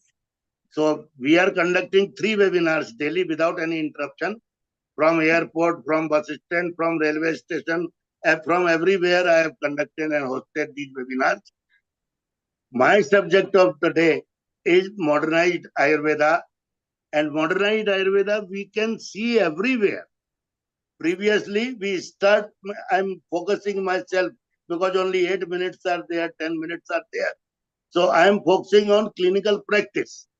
Otherwise, modernization has done in research, development, clinical practices, pharmacy, agriculture. In every aspect of Ayurveda modernization, we can observe all over India, not in India only, but everywhere. For example, if a person wants to start a clinic, everything is available in shortcut. For pulse diagnosis, now Nadi Tarangani is there, government approved, HCISM approved. Veda Pulse from Russia is there, Ayu Rhythm is there. So many softwares are there, so we can install the software on our computer or mobile, and we can diagnose completely how many percentage what is there, in how many percentage fit is there, and then like so on. Not only that, in hospital management, clinic management, Vaidya Manager like tool, all are electronic tools. Vaidya Manager is available. Rudra is available for hospital management, all of these softwares. And above all, our government of India launched a software with CDAC, Central Center for Development in Advanced Computing. They launched a software before 20 years, 25 years, I am not accurate in that, but Ayursoft, great software. But due to its length and its comprehensiveness, like a compendium, it has 4 modules. All 4 modules are necessary for practice in our clinic. So, no doctor should remember their text, but they can open the computer and they will get everything right from the diagnosis to the billing. If you have medicine list in your clinic dispensary, that can create bill also. So that is Ayursoft, a great software right from Prakriti analysis, Vikrati analysis, tentative diagnosis, differential diagnosis, and if you click on your final diagnosis, it will communicate the tentative medicines for that also, that please prescribe out of these medicines. So it is on the doctor's wisdom that what medicine should be prescribed out of 3 or 4 according to the patient's prakriti or sthiti, desh, pal, kal, dusya, whatever it may be. But the assessment on the patient, particularly, specifically, is the right of Ayurvedic Vaidya, not a software. So software can suggest us the tentative formulations also, pricing also, and then if we move further, in one room of 10 by 10, it was not possible previously to establish a Panchkarma center. But now, portable, movable, so many, I am unable to show you the pictures. Please keep my lecture either before 7 p.m. So I will be able to show you the presentations also. I have lengthy presentation for particularly in this. So hospital management software, clinic management software, pulse diagnosis software, with disease diagnosis software, billing software, prescription software. What else we need in the name of modernization? Number 1. Number 2, if we go to R&D, complete R&D is now modernized. Right from the entry of a raw material pharmacognosy, we are using pharmacognosy, microbiology, we are using pharmaceutical chemistry to analyze, and all development of the product, quality control. So quality control is also developed. Now the system of dispensing is also being developed by some company, that medicine will be dispensed in accurate dose for the hospitals, and that dispensing machine will be installed in each and every Ayurvedic hospital very soon. So these are the modernization of a clinic. If we go to agriculture, National Medicinal Plant Board, State Medicinal Plant Board has developed SOP for endangered species, because we are using much, growing less. So to avoid this and danger on the herbs or plants or trees, because we have lost so many varieties in last 1 decade or 2 decades, government has SOP for technology for cultivation, storage, processing, and transportation to the ultimate user or consumer or customer, whatever it may be. So industry is the best user, right from R&D, quality control, production, and dispensing and transportation. Everywhere modernization can be observed, because previously we were making on our yantras, small yantras, quantity required were small, and Vaidya was manufacturing. This is the difference. In modernization, we have lost our, I'm sorry to quote here, but for palliative care, for geriatric care, opium and cannabis was also used. But due to NDPS Act, this Vijaya we have lost to from Ayurveda. We are fearing to prescribe this as a medicine. I'm doing PhD in this age of 62 years, being a professor of Rasastra on cannabis, social and medicinal. So we have lost so many varieties, but we have developed ourselves with new varieties. Ginseng, that was not in Ayurveda, but now we are using. So many medicines are like this. And in quality control, we are the best if it is done. If it is done. Because generally, higher level company, I was vice president of Imami Jhandu. I am retired from Imami and Jhandu before 3 years and joined here as a professor. So well-developed R&D center is there in Calcutta, 5 stories, right from the Ayurvedic medicine to face analysis for the cosmetic, how many acne pimples are there, how many pores are there before treatment and after treatment. In clinical research also we are modernized now. Everything is on the basis of good clinical practices decided by our government of India, health department, and various equipments, softwares, protocols, everything is modernized in Ayurveda. So we can say that Ayurveda is ready to face challenges for modernization, and our principle must not be lost. We may be modernized on the basis of technology or software. These two webinars simultaneously is the example of best modernization in Ayurveda, that a person can conduct two webinars on different devices simultaneously. This is also modernization of Ayurveda. When I am the disciple, greatest disciple, disciplined disciple of 6,000 gurus. In my webinar, 6,000 speakers pool is with me. Really, I am grateful to them that they have taught me like anything because I can't move here and there.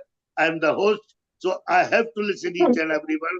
And I am the best disciple of 6,000 guru. When Dattatreya, respected God Dattatreya, had 24 guru. And really, my desire is that God will give me next Janma in Ayurveda only, because otherwise in this late age of 60s, what I will do of this knowledge.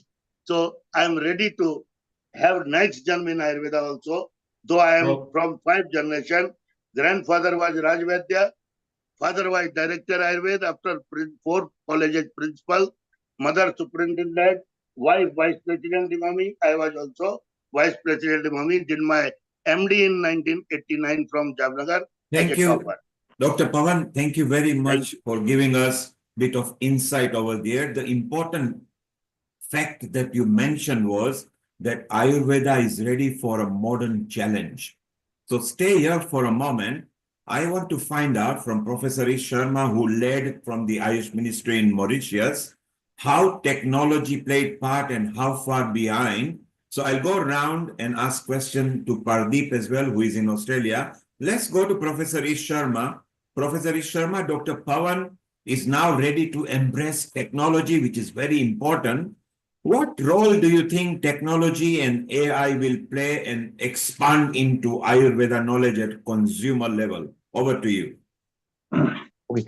Technology is really becoming more and more important with every passing day. Now, today, across the globe, we are able to connect.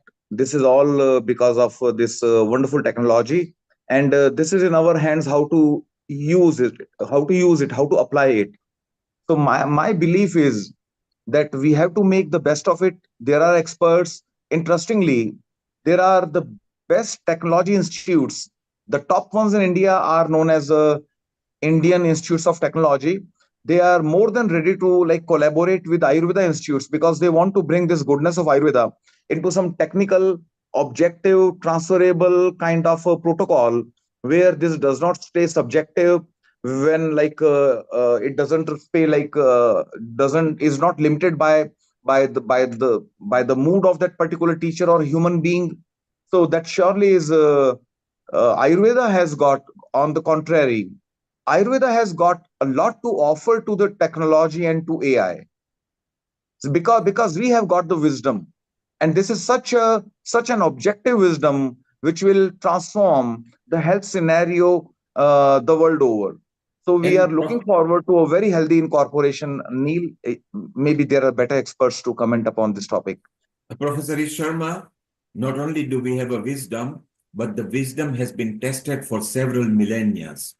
And therefore, it is so important that at the consumer level, when the AI becomes very rife and it is becoming so fast, how wonderful that maybe every home will have an Ayurveda expert. They will still need to consult a consultant for a specific ailment, but it's so important. Professor Pardip, you're in Australia. You have now almost settled for over a year. How is technology playing part for Ayurveda in Australia? Nilji, as I will tell that a lot of things are going on, but still different rules and regulations are there in Australia, because whatever we can practice is limited here. If you are talking about the different technologies, as I was in Pune in 2005, and at that time CDEC work was started, and some of my colleagues were there, as Dr. Pawan Sharmaji explained very well. I have listened to him in many lectures. I have done the Sakshat Darshan of Pawanji when he was in Imami in some lectures in the Nasya. And the thing is, if we are talking about the Nadi Tarangani or something, Pulse Veda from Russia, or some softwares of ourselves, and also we are talking about these days about the AI, the artificial intelligence. See, the word itself says artificial intelligence and intelligence.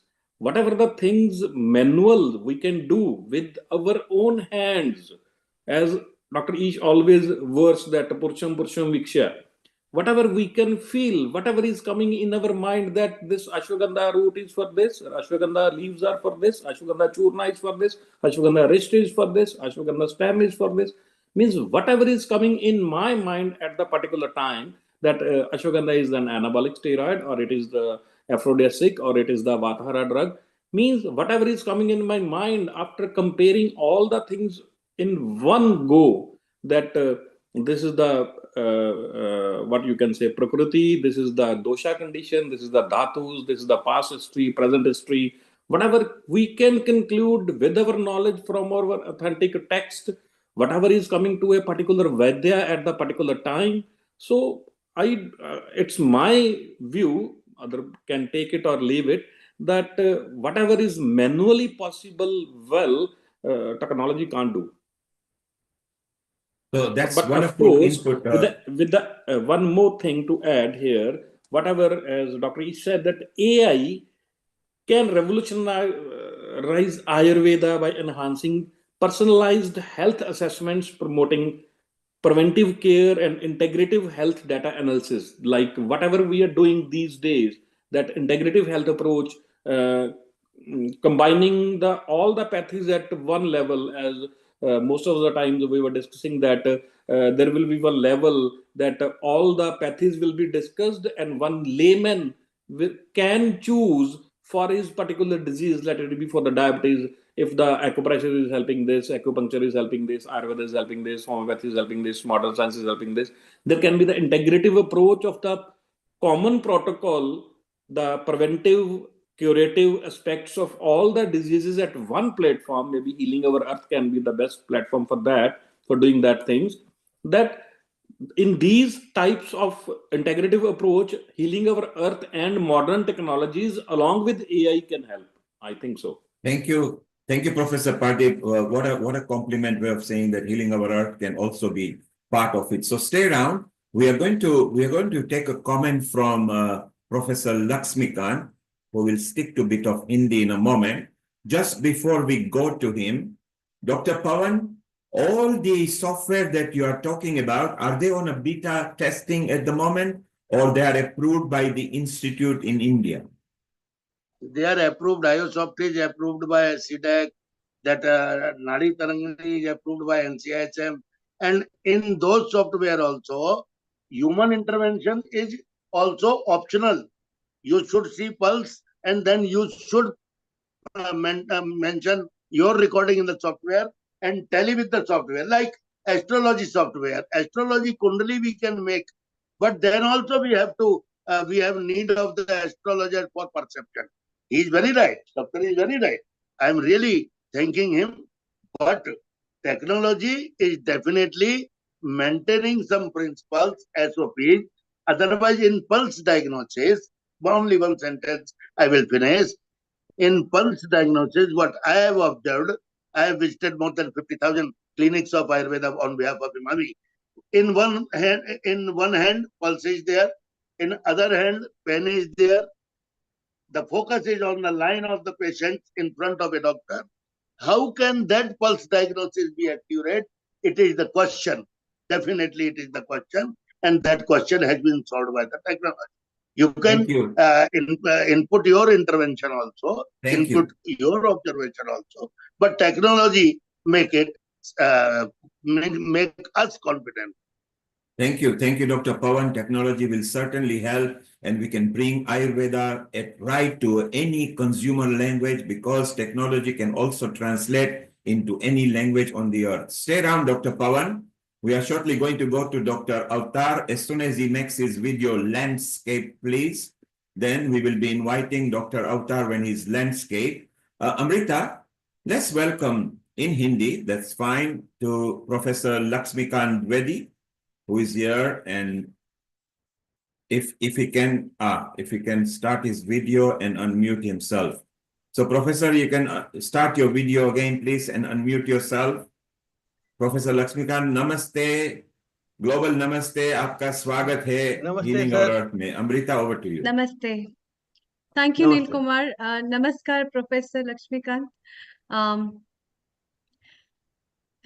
इस global platform पे जिसपे हम आज आयुर्वेदा के ऊपर चर्चा कर रहे हैं और आपकी फील्ड जो इस फील्ड में आप हैं उसके ऊपर आपकी क्या विचार है जिसपे हमारी चर्चा हो रही है, जिसमें हम ये बात कर रहे हैं कि टेक्नोलॉजी का कितना बड़ा इम्पोर्टेंट रोल हो सकता है इन ट्रेडिशनल पैथीज को आगे बढ़ाने में, और क्या ये टेक्नोलॉजी हमें किस ओर लेके जा सकती है आगे if we need to validate, और हम एविडेंसेस कलेक्ट कर रहे हैं आज के टाइम में रिसर्च और डेवलपमेंट ऑफ आयुर्वेदा के लिए।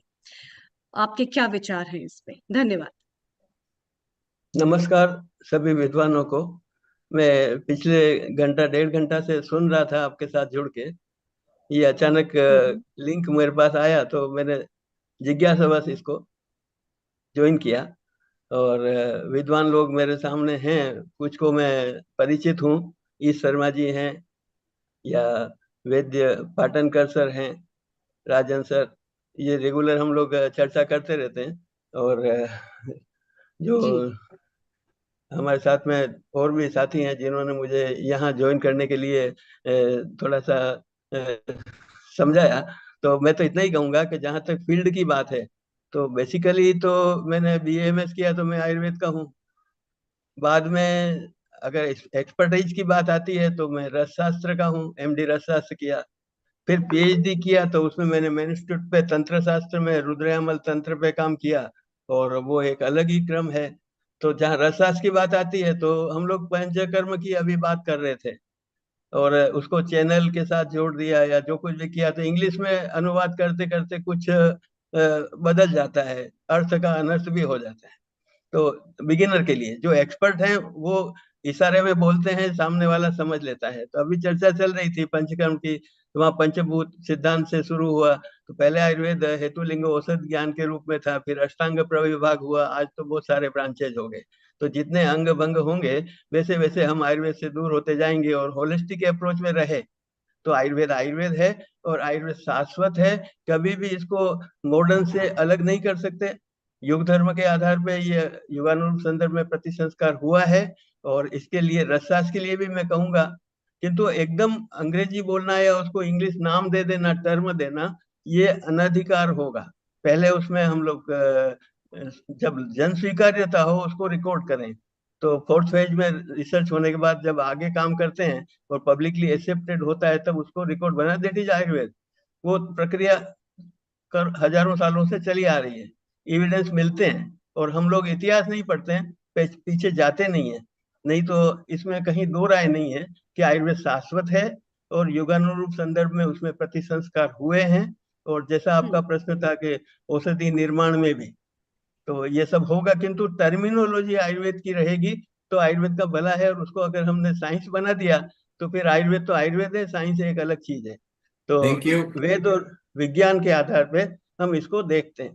तो मेरा तो इतना ही समझ है कि हम एकदम ही मॉडर्न हो जाएं और आयुर्वेद को संहिता को छोड़ दें तो दूसरी बात आएगी। साइंस पढ़ के आते हैं बच्चे, क्रीम बनाते हैं और कहते हैं सब श्वेत मल्हर, राल मल्हर यादव जी की बुक में है। तो संहिता को हमने हाथ नहीं लगाया, और उसमें अगर है इमल्सल बनाने का तरीका जो हम बस्ती में भी काम में लेते हैं, या सीख से तेल में भी आगे काम में आएगा, राल मल्हर बनता है उसमें काम में आएगा, और उसके एविडेंस आपको टेक्सचुअल रेफरेंस में मिलते हैं पुरानी किताबों में। तो हम सीधा रेफरेंस देते हैं एएफआई का, या एएफआई में रेफरेंस दिया वैसे जितना देगा, सिंपली हिंगवस्त्र चूर्ण। तो ये सारी बात। Thank you, Professor. Dhanyavad. So, Professor is saying very clearly that it is okay to go for technology. Be careful, because a literal translation sometimes loses the meaning of the actual Ayurveda terminology. Thank you, Professor Lakshmikant. We'll come back to you. Dr. Avatar, can you make your video landscape, please? Just like how all the other people are. So it looks professional on the video. So if you landscape your video, then we'll come to you. So how can I landscape, Dr. Joshi? Yes, if you just landscape your video. How can I? It's okay. No, you are on a portrait mode. Look at all of us. We are landscape. So just flip your instrument if you are on the phone. आप घुमाइए doctor अवतार जी, इससे घुमाएंगे तो आपका camera landscape हो जाएगा. If you are on the phone, then if it's Android, then just flip it. Flip. Okay. I'm not very good on the technology, Neil. ऐसे घुमाइए doctor अवतार जी. गुरुदेव फोन को लेटा दीजिए. खड़ा है वो बेचारा. Yes, that's it. Now don't touch. Don't touch your instrument. That is perfect now. So let's welcome Dr. Avatar Singh, who has cured and helped so many people here in London. Amrita, over to you. He's also going to be part of this festival here as well. Maybe you can start with that. So it's so good that he's part of this festival.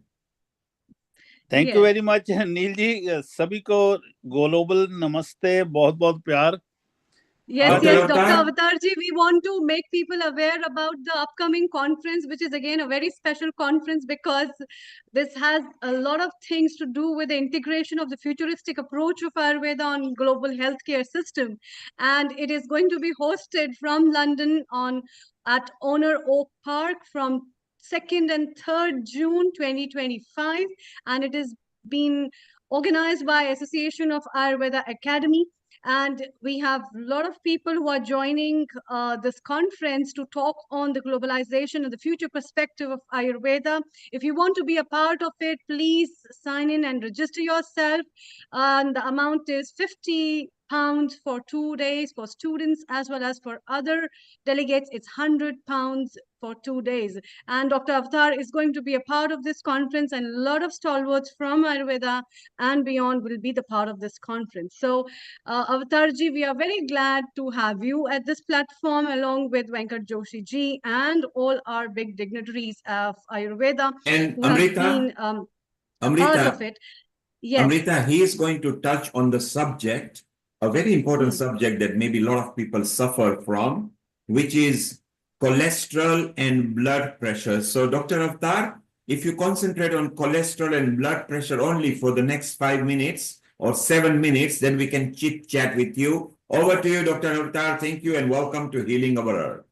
Thank you very much, Neil ji. I just start that one. All the participants, they spoken very, very nice and both to the point on. I don't have to tell their names. They're all from myself. It's a salute to them.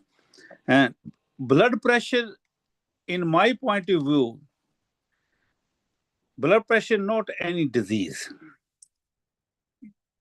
and there's no any medication can cure the blood pressure.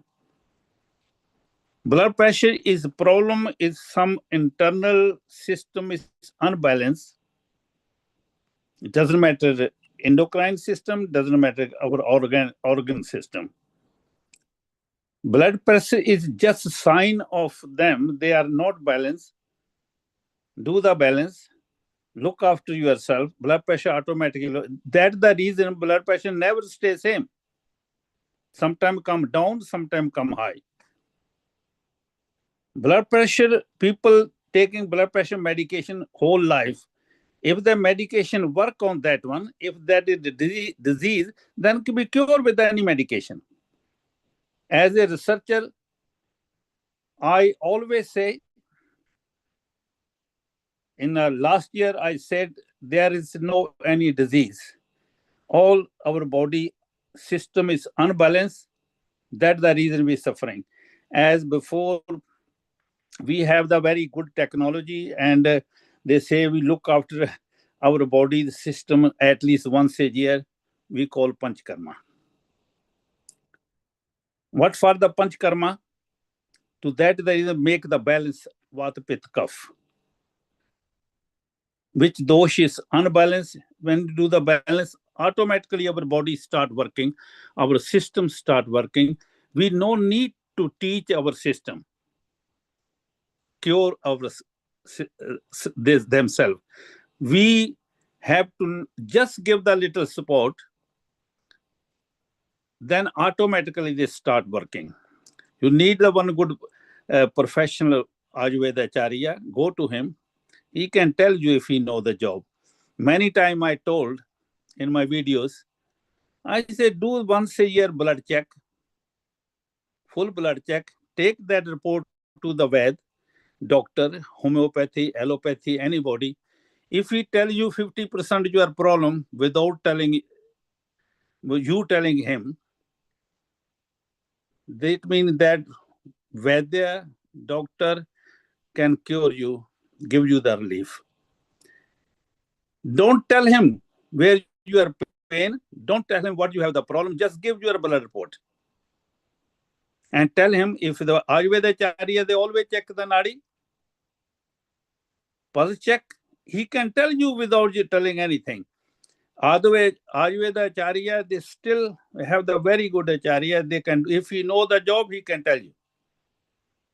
And he can tell you what you do, then your system become balanced. You don't need to whole life medication. That's my belief. That's what I'm doing here. Not of one or hundreds, thousands of patients we done that one. Do the balance your body system. Eat what your body need, not unnecessary. If your body reduce, your system say unhappy what you eaten, don't eat again. Our body is very clever. Our system is so clever. Nature made this body. No one can make next 1 million years. We already have an Ayurveda is best knowledge. If somebody keep little bit knowledge, then blood pressure can solve. If they're not solving that blood pressure, then you have to go and check up properly. Then blood pressure. So even good Vaidacharya within 2 to 3 weeks, bring your blood pressure normal. He tell you what kind of organ is not helping you or giving you the problem. That's in my clinically experience I done. I'm not saying how many patients I done blood pressure medication. They don't taking any more blood pressure medication. Other, you say triglyceride or cholesterol. Why cholesterol is in our arteries, veins is stuck? That is also because we doing everything, enjoying our life, no food we eating properly, no sleeping like before Sharma ji and other, my colleagues, all they told that one. Pradeep ji told this one. We actually abusing our system. We not sleeping properly, no eating properly, not doing rest properly, unnecessarily taking the stress. We never calm. We always think we are intelligent. Our children are stupid. We are intelligent. Our relatives are stupid. This is the biggest problem, I think. Doesn't matter blood pressure, doesn't matter cholesterol. When our body is not the mood to repairing themselves, then cholesterol in our body. Where cholesterol came? I'm still eating every day nearly 50 to 60, 100 gram butter every day. Every day, in my diet, I'm not eating anything. All good food I'm eating. Cholesterol become when we are stressed in our body. Otherwise, you can imagine. Little hint I give. Our body's inside temperature is 36.5 all the time. How can any butter can stuck there in any arteries? This is scientific. In my researcher, I say 36, less than 36 when go, we can't walk then with 35 come. If they go more than 37, we still have the problem. So how can any oil can stuck inside? In our Shastra say, ghee is best medication. I learn Ayurveda in Punjab state, Siddha Ayurveda. My father, grandfather, they all was the Vedya. We have our own Gurukul. He always says, in Punjabi says, 100 chacha te ek pyo, 100 daru te ek kyo. 100 चाचा इकट्ठा कर लो तो एक प्यो जैसी बात नहीं हो सकती, बाप जैसा नहीं बन सकता वो। 100 दारू लेने की जरूरत नहीं है, घी आपको हजम होना चाहिए, मगर अगर हजम नहीं होता तो खाओगे तो बीमार होगे। वो हजम क्यों नहीं होता, डाइजेस्ट क्यों नहीं? Why they not the digest butter until if ghee is digesting your body, it means you don't have any problem. You have to look after your body, not unnecessarily eat it. This is the so these things need to be cleansing. Like I respect Panchakarma very much, but it is my own creation, that one we call Saptakarma. So many articles written on that one. Dr. Neha Sharma from Arogyam, they wrote the article on that one, and some program they done on my Saptakarma cleansing, full body cleansing. I designed this new type of Saptakarma full body cleansing, then clean every part of body.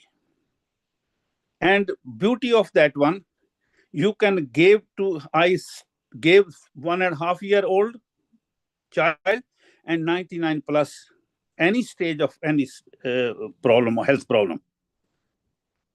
And very easy to take, and a clean whole body, not only some part of. We know all the Panchakarma, and Panchakarma is a great therapy where you can't give the Panchakarma, you can give the Saptakarma.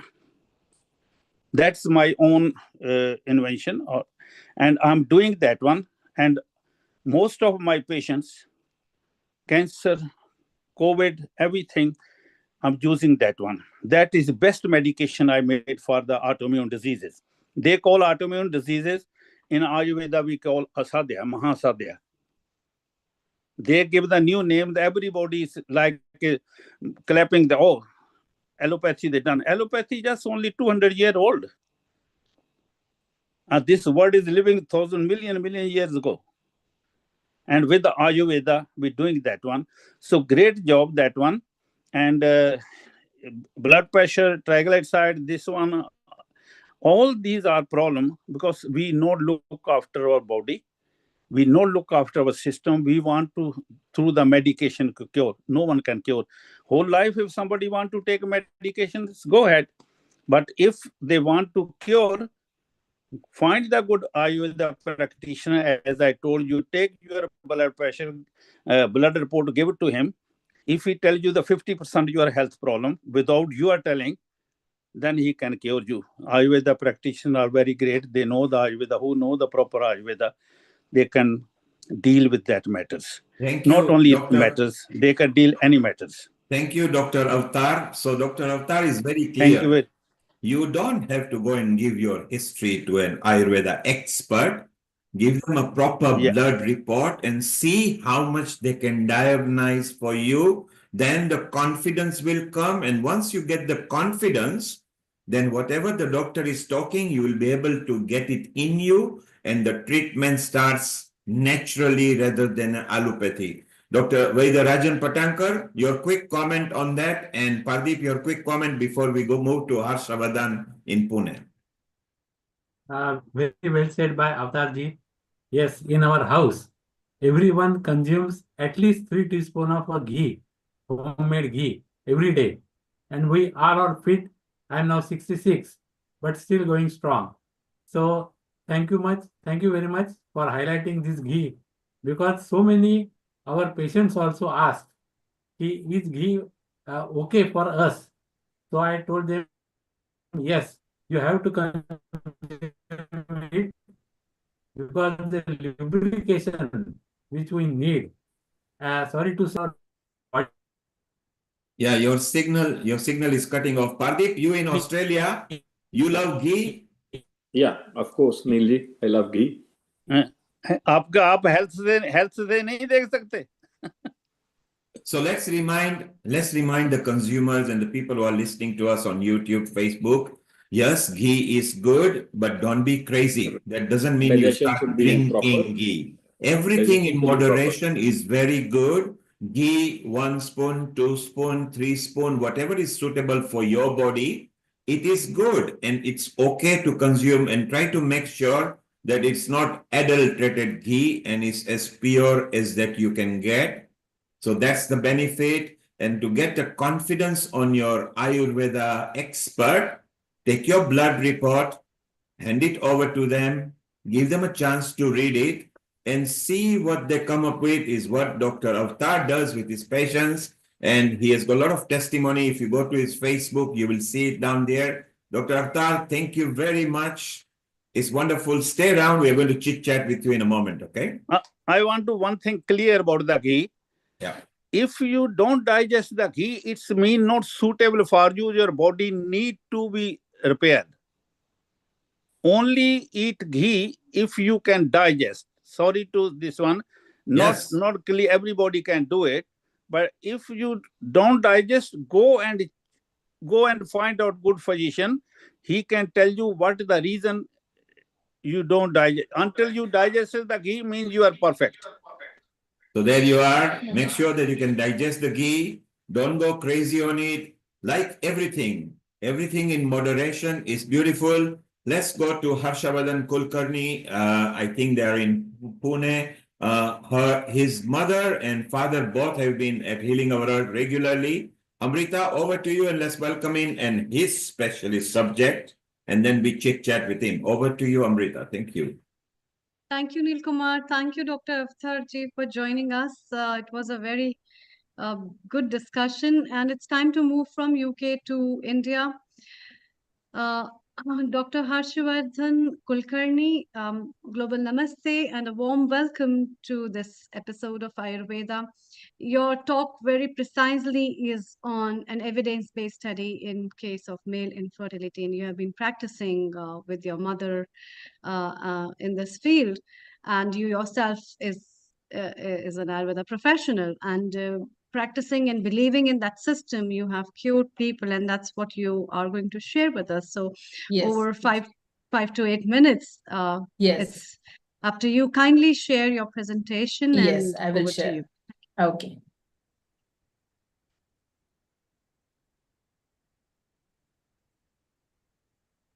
So while he's trying to share it with us, wasn't it? Yeah. Yes, we have got a share here from Dr. Harshavardhan, male infertility. If you could maximize your screen please. So we don't see your, Yeah, yes, perfect. It's fine. So my screen is visible to everyone? Yes. And am I audible to everyone? Yes, very well. Yes. Please go ahead. Okay. So let's start. Namaste. Global namaste to everyone. So my today's topic is male infertility. So I will start with one of the recent incidents in our clinic. One of the lady, like she was around 35, 34 years old. She visited our clinic with lots of hopes for the fertility. She was taking a treatment from various pathies and various, she had done the various surgical procedures before, and still she was not getting the conception or not getting the child. And later on, some friend, some another Vaidya or some another doctor suggested that go for the Ayurveda and ask them for their opinion. So she came to our clinic, and then we started asking our questions. So basically, in our clinic, it's our protocol that the patient, like for the fertility, they need to visit our clinic as a couple. So it should not be like girl visiting with her parents or like girl visiting her in-laws or friends, something like that. So in our clinic, it's our protocol. So we started asking the questions to the husband also, that what is happening to you? How is your sexual intercourse? How is your sexual power? Are you suffering or are you having any kind of pain during the intercourse? So later on, we understood that that person is having some problem. So I asked him to come inside.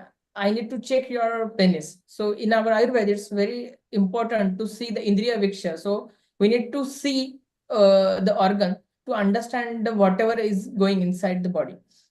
So I asked him to come inside, and I saw his penis. Then I came to know that he was suffering from the hypospadias. So it's an anatomical deformity he was having.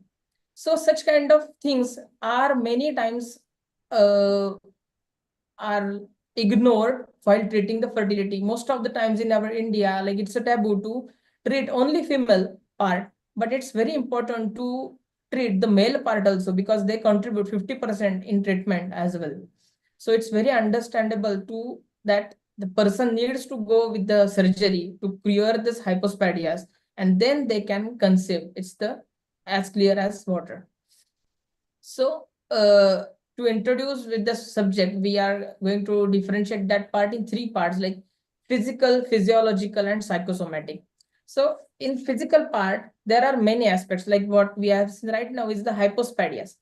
If there is anatomical deformity is there, like small penis is there, some like scrotum is, there is an injury to the scrotum in the childhood.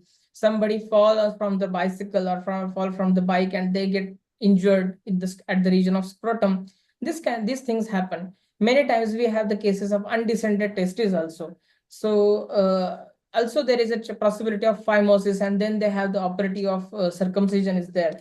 And then the most important part we are experiencing right now in these days, that if the person is having some tubercular disease history before, then the testicular atrophy is also seen. So such kind of physical forms of abnormalities are seen while treating the male infertility. Then the next part is physiological part. So physiological part we can understand like in a Sharir Kriya form. So there are many aspects like mithyachar, like mithya ahar, like if the food is not proper, if there is not proper ahar and vihar, like lifestyle is not proper, then such kind of infertility or such kind of malformation of Shukardhatu can occur in the person. Right now, Dr. Avatar sir was talking about the ghee consumption and everything and the Agni aspect of it. So it is really important to ask the patients to consume the ghee to increase the snehana gun in the body, so that people can increase their Agni and their the dhatu formation or the tissue formation is very well, and ultimately they can become the fertile. So we need to understand the Agni, and we need to explain the importance of ghee to the patient, because right now, as Dr. Avatar sir said, that many times people ignore it or sometimes they don't believe on it. So it's our duty as a Vaidya to explain the importance of ghee to the patient also. Then there is a right now first aspect for the physiological is ativyavai. If the person is doing extreme intercourse like every day 3 to 4 times, 4 to 5 times with his wife, or he is not doing with his wife and he's having some multiple partners, then there is also problem. Then the next part is ati vyayam. Ati vyayam is over exercise. Many times people are going for the gym, they are doing the gym at any time of the day. Many times people visit at the night, at afternoon, after the meals. So we need to counsel the patients for the proper appropriate timings of the exercise and appropriate quantity of the exercise, so that they can have the benefit of the exercise rather than having the contradictory effects of the exercise on their body. Then the next part is mithya ahar, the improper food. If the person, like many times in India, the male part, like boys, leave their home to study higher education. So most of the times they visit city parts, or sometimes they visit the metro cities, and they used to live in the hostels. So the mess, most of the times hostel food, the food from the mess, like or if the food from the mess is not good, they used to eat in the outside restaurants or everything. But the food quality is hampered during that period, and it's not for the 1 month or 2 months. It's the major part of their growing, and like 3 to 4 years they spend with such kind of routine. And during such kind of like higher studies, they used to sleep at day, and they used to wake up at night to study and follow the improper routines, so that such kind of 4 to 5 years in their growing age hampers their fertility a lot. So we are seeing such kind of patients very uh, in a very much quantity in our clinic. So that we need to understand, and we need to explain to our patients the importance of lifestyle, how they want to follow in their life, how they need to behave. Like in simple words, if they want to eat food, they need to eat the good quality of the food. If they want to pee, they need to go to pee. If they want to go for the toilet, they need to go to the toilet. And if they want to sleep at night, they need to sleep at the night also. But it's important. But nowadays, many times of due to shift duties and everything, like night calls and everything, many times people surrender their sleep and have the adverse effect of lack of sleep in their body. As we all know that sleep is very important in an aphrodisiac, like vrushyata in the body. So we need to give them the proper understanding of importance of sleep also. We in our clinic, we use the yoga nidra for creating the sankalpa of healthy mind, healthy body, and healthy soul, so that they will get some good benefits of yoga nidra also, and they will help, it will help to increase their fertility also. Now the next part is psychosomatic. The many times people are suffering from the stress, overeating. So many times people are obese, so their motility, the sperm count gets hampered in such kind of things. So next part is addiction. Many times people smoke, or they consume the alcohol weekly, daily. We need to ask the patients how much they are consuming the alcohol. So we need to take the case of ayurvedic in an ayurvedic manner, to understand the importance and understand the dosha dhatu and agni concept in the body of the patient. Then and then only we can understand, and we can give the treatment precisely. It's not on the only investigation, like if the patient comes with you asthenospermia, then we need to give the pushpadhanva. It's not like that. I will give you some examples of how this doesn't work. So this is like one of the important factor. Dr. Renuka also speaks on it every time, that we need to practice, or we need to investigate Shukra as per our parameters. So I will share you the video and of the Ayurvedic way of Shukra Parikshan.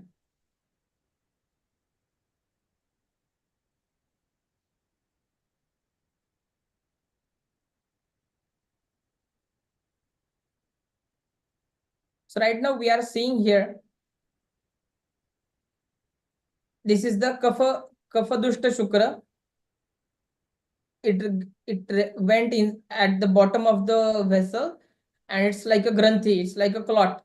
So it's not dispersing in the water after a few minutes also. So it's properly Prithvi Apa Pradhan, Prithvi water element dominant Shukra. So we need to give here the treatment according to our principles, irrespective of it is having asthenospermia or less number of sperms or more number of sperms. It doesn't bother to us. I will like to share one case. It is like I have the patient who was having Amlapitta Shirashul, Manyashul, and if his food timings are irregular, then he used to suffer from the chardi, like vomiting also. He used to go to the toilet for 2 times in a day. He was having adman, and there is a peculiar feature of Mukhadushika, which was with the pus. So it is very important to understand, according to Ayurveda, Mukha, like face, is the site of the Shukra dosh, Shukra dhatu. So Mukhadushika and the Puya are clear signs that the Shukra is Dushta with the Pittaja dominance. So according to allopathy, the diagnosis is asthenoteratospermia. History, was a history of seminal vesicle calculi, and MRI was done in 2021. That was left ejaculatory duct wall calcification was there. I don't want to go in the deep in the allopathy part, but according to Ayurveda part, we started with the deepen pachan treatment since it was the pitta dominant disease pathology was there. So treatment of pitta has been given, such as virechana, rakta mokshan, and shirodhara to calm his stress and stress levels. After that, chikitsa, shirashul and manyashul was completely gone. Amlapitta was totally relieved, and he started sleeping very well. So that what effects are having, we can see in the allopathy reports also. So that nidra has been cured and the amlapitta has been cured. So pitta dominance is cured very well and pitta is balanced. So that in next slide we are seeing the results in allopathy reports also. So in the 24th of May 21, he was suffering from asthenoteratospermia. Many people know astheno is the lack of motility, terato is the anatomical deformities in the sperm count. And after he started treatment after 6 months of this report, and we got the result on the 27th of October 2022, which is a normal count with normal motility and normal morphology. So these kind of results we can achieve with the Ayurvedic diagnosis and Ayurvedic treatment, and we can change the allopathy reports with the help of Ayurvedic diagnosis and Ayurvedic treatment itself. After that, his wife got conceived on the November 2022, and she was delivered the beautiful girl child. All the reports were normal and healthy pregnancy was there, and female child of 3 kg was born with such kind of Ayurvedic treatment. There is another case I want to share. Some like how the things works according to Ayurveda. Harshvardhan, thank you. If you can stop sharing screen, because we need to even ask a couple of questions. So yes. Go ahead. Minimum. So if you could stop sharing screen share, and then let's see if we can get into a question. So if you stop screen share, wonderful. So do you feel that there is a taboo for couple to come around, or nowadays in the modern time, they are easy to come and talk about their personal sexual life so that they can find a solution? Yeah, it's a still taboo in metro cities also, and in rural areas also, that most of the times male partners are very much ignorant to take the treatment. But nowadays, due to social media influence or some kind of health awareness, in 10 couples, out of 10 couples, 1 couple is there that they are agree and the male partner is ready to take the treatment initially, and after that female partner takes the treatment. So otherwise, do you feel that the male dominancy always blames on a female? Is that what you think? Yes. Let's go to Vaidya Rajan Patankar, who has got a lot of experience because he's been practicing. Dr. Patankar, Vaidya Patankar, what is your opinion on this? Do you think society is more open to this kind of solutions now? No, not yet. As rightly said by Harshvardhan, male dominance is still there, and not only in the rural areas, but in cities also. And you are in Mumbai, of course. You are in the metropolitan city of Mumbai, correct, where they are supposed to be so advanced in Bollywood. Do you feel there is still the resistance? Yes, still there are so many couples who are not ready to come to us, as very well explained by Harshvardhan. And that is, in my opinion, main problem of the infertility in male, because female goes to so many doctors, they used to go through IVF and so many other opinions. Avenues. But still male are not ready to. So Vaidya Patankar, we move on to the next one. Let's ask a female opinion. Dr. Amrita Sharma, do you feel that people are more keen to go to medical institution doctors as opposed to Ayurveda, number one? Number two, do you feel that there is still a parity, that first person, the first sex that is accused or being pointed at is female? Yeah, thank you, Neil Kumar. Yeah, the first question answer is definitely yes, because Ayurveda, whatever we have done till date, still is considered to be a second option. The first option is that when people don't find and they are tired of taking up. And secondly, um, having a progeny is a very sensitive issue. It is a lot of emotional bonding and a lot of other criteria in terms of society and the social norms and the family conditions. So it's not just a one decision of a couple in India, especially. And Yes. therefore, considering that there is a lot of precision in terms of choice of a doctor, choice of the treatment, choice of the medical staff. And when they don't get an option out of that, then they say, okay, let's try the other stuff.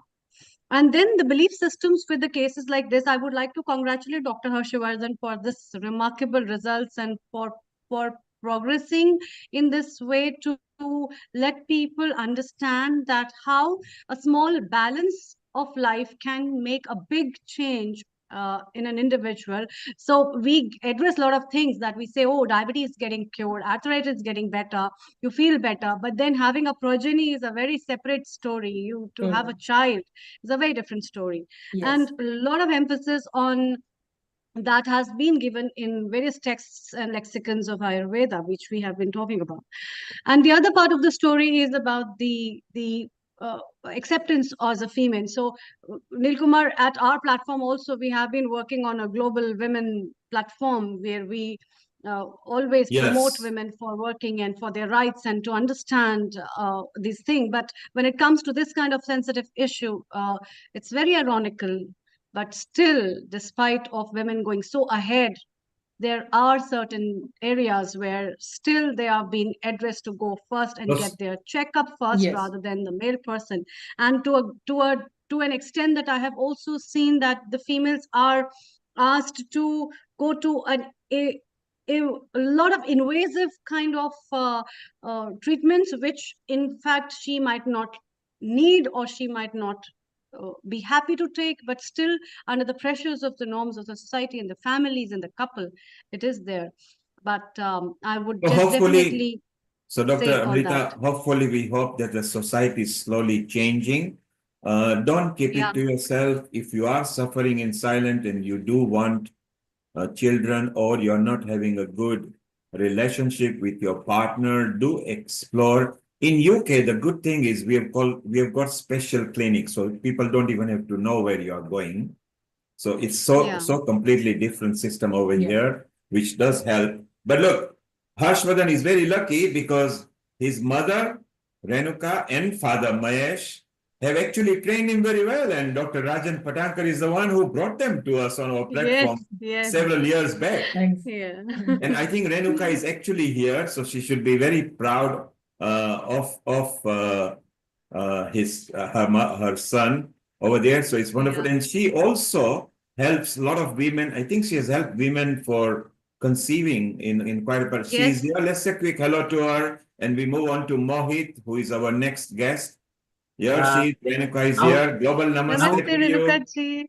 Now Harshvardhan's wife is also MD, and Yes. I she's see. also and Okay. she's also great. Let's meet. Yes, yes. Yes, sure. Dr. Let's, Harshvardhan, just turn the camera, I think. yes, well, I will add the Dr. Renuka. So that's very also good. And she is also very renowned doctor. Namaste. Of Next. one of my friend from Pune. Very nice presentation by Varun. Yes, very excellent. So it's so beautiful. Thank you for giving a good training, good nice. We will also have you back again. We'll bring this subject. Harshvardhan, we are very proud of you. It's a taboo subject, but you are handling it well. And we are right behind you. As Dr. Amrita says, at Healing Our Earth, we empower women to move forward because the society is so good. Mohit, if you can stop screen share, please. Your turn will come. We will actually call you stop screen share temporarily. So Harshvardhan, Mohit, if you can stop screen share, please. Maybe let me force. Yes, there you are. So the next guest will be. I already stopped it. It's okay. Thank you. Don't worry. It's done fine. Your Thanks a lot, signal is breaking. Rajan Mohit, your- Patankarji. Yes, namaste everyone, and thanks a lot for the opportunity. We will surely like to collaborate for more opportunities with you. Thank you. Thank you. Thank you, Harshavardhan. Thank you. Take care. So, Amrita, Mohit is also our regular, and he has been on Healing Our Earth many times. And so let's welcome him. And his subject, again, his chosen subject today, particularly, is pain is optional. If you want pain, he will show you how to create pain in your body. But if you don't want pain, then Mohit is going to share how to avoid pain. Over to you, Amrita. Thank you, Nilkumar. Yes, definitely. So let's hear from Mohit, who is in India and who practices Agni Karma, which is one of the therapies which works on chronic pains and different kind of pains. So how does it relieve from pain? In today's episode, you might have seen so many faces in which Ayurveda is beneficial, from one point to another one, where you would talk about either detoxification through Panchakarma, or we talk about how the medicines are useful, or we talk about the core concepts of Ayurveda in terms of 5 elements. And today, Mohit will share with us his presentation on chronic pain, I think so. So could you please address the audience, and over the couple of 5 to 8 minutes, share your presentation. Over to you. Thank you.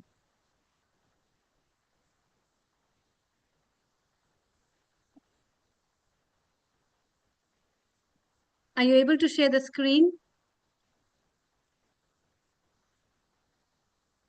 Your voice Amrita, is cutting. his signal is very poor, so we will have to come in. Yeah. Global namaste to all. So I'm Dr. Mohit Sandhu. Thank you so much to all, and thank you to God Dhanvantri for giving me such. Am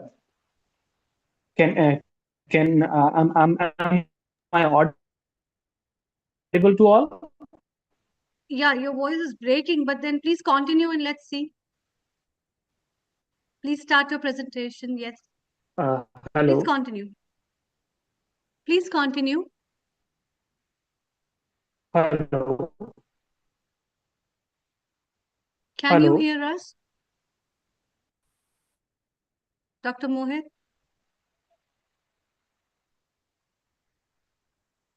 I think his bandwidth is low. Yeah, sure.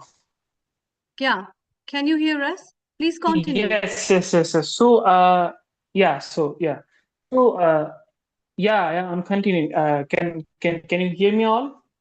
Yes, please continue. Yeah.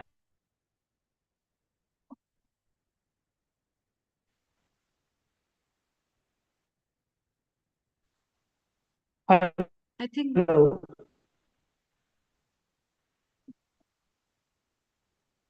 So Amrita, he's struggling. Let's bring you back. I'm going to stop his screen share. I will break into it. Hello. Mohit. Yeah. Mohit, you can stop screen share. Am I audible right now? Mohit, if you can stop screen share, please. Your bandwidth is not working, Mohit. So let me just break into your screen share for a moment. Well, there you are, Amrita. Maybe, Mohit has actually locked us up. Yes, we are now fine. So Mohit, stop screen share. Your signal is not good. We'll try to come back to you after an hour. So Amrita, what a wonderful sessions we have been having. Maybe it's time to just summarize and chit chat. So it's important that we bring different kind of subjects on our platform to educate people. And it's also important that people actually get their inputs in. So shortly we'll be visiting Ravi Banot when he comes in. Yeah, I think, yeah. In fact, if Dr. Harshavardhan is still there, we can have a little more talk on his topic, and if other people want to Dr. contribute Renuka for is there. that. Mohit is there. Mohit, don't screen share if you can hear us. Mohit, I will not spotlight you because you are locking our system. So just stay around. We'll bring to you at the end. Dr. Patankar, Rajan Patankar. So important subjects that we've been covered. And okay, so let's move on. And if Ravi is coming a bit later, Amrita, maybe we can bring Dr. Ulrich. Yeah, we have Dr. Zope as well. who will Harshvardhan be is joining here. us. Let's continue a bit. He's here, over here. Yes. So Harshvardhan, as we were talking, that you have found a solution where you ease people into talking into their personal life so you can help them Yes. diagnose where we have got the root problem and everything. Do you feel that you have found the right treatments? Does it help people? Yes, of course, because it is really important to understand that counseling is very important part, your rapport with the patient. So first off, if the patient comes to you as a first visit, he will not elaborate about his history and his sexual behavior. So you need to give him time, some like 1 hour, 2 hour. After that, phone conversation. Sometimes the conversation when he is alone at his home, we need to do such kind of practices to understand what is happening inside the body, and then we can understand the real cause, and so that we can treat. Many times, like I will like to share my screen. I would like to share one of the case. Can I share my screen? Not presently, but wait for a moment because Okay. Mohit wants to. If you stay Okay. around, Okay, Mohit, I will just speak. So one of the patient I was having, he was suffering from the diabetes, and he was having some like pustules or like some rashes on his skin all over the body. And he was eating the food from the mess for so many years. So there is a Raktadushti is there, and after that some Mausadushti and Medadushti is also there. So first and foremost, we need to understand the Agni, and we need to treat the Raktadushti, the Mausadushti and Medadushti of that patient. And after that, we need to administer the aphrodisiac or Vrusha treatment. Only and only after that, this treatment works. It's not like that if the patient comes with the infertility and we need to prescribe him Pushpadandva or some like Vanari Gutika or something like that, and it will work. It will not going to work. We need to understand the Agni, we need to understand the doshas, the principle. We need to correct the disease and the dhatus, and after that only we can cure the Shukra problems in the body of a male personality. okay. So is Amrita, you had a comment you wanted to do, and meanwhile, Mohit, if your presentation is there, maybe send it to Amrita or send it on the chat here. See if we can play it. And so your bandwidth is not covered up. Yes, the pain is coming. So Amrita, carry on talking. Let's see if we can open his Yes, definitely. presentation. Which is a very good thing, Dr. Harshvardhan, and it's a very important thing as well. Dr. Rajan Patankar must be very in line with our thoughts of understanding how important is the role of Agni in the body to get the toxins out, as well as to streamline the doshas and to align them, and then to understand the individual on all perspectives, as you covered up the physical, physiological, as well as the other grounds in which the Ashtaveda and the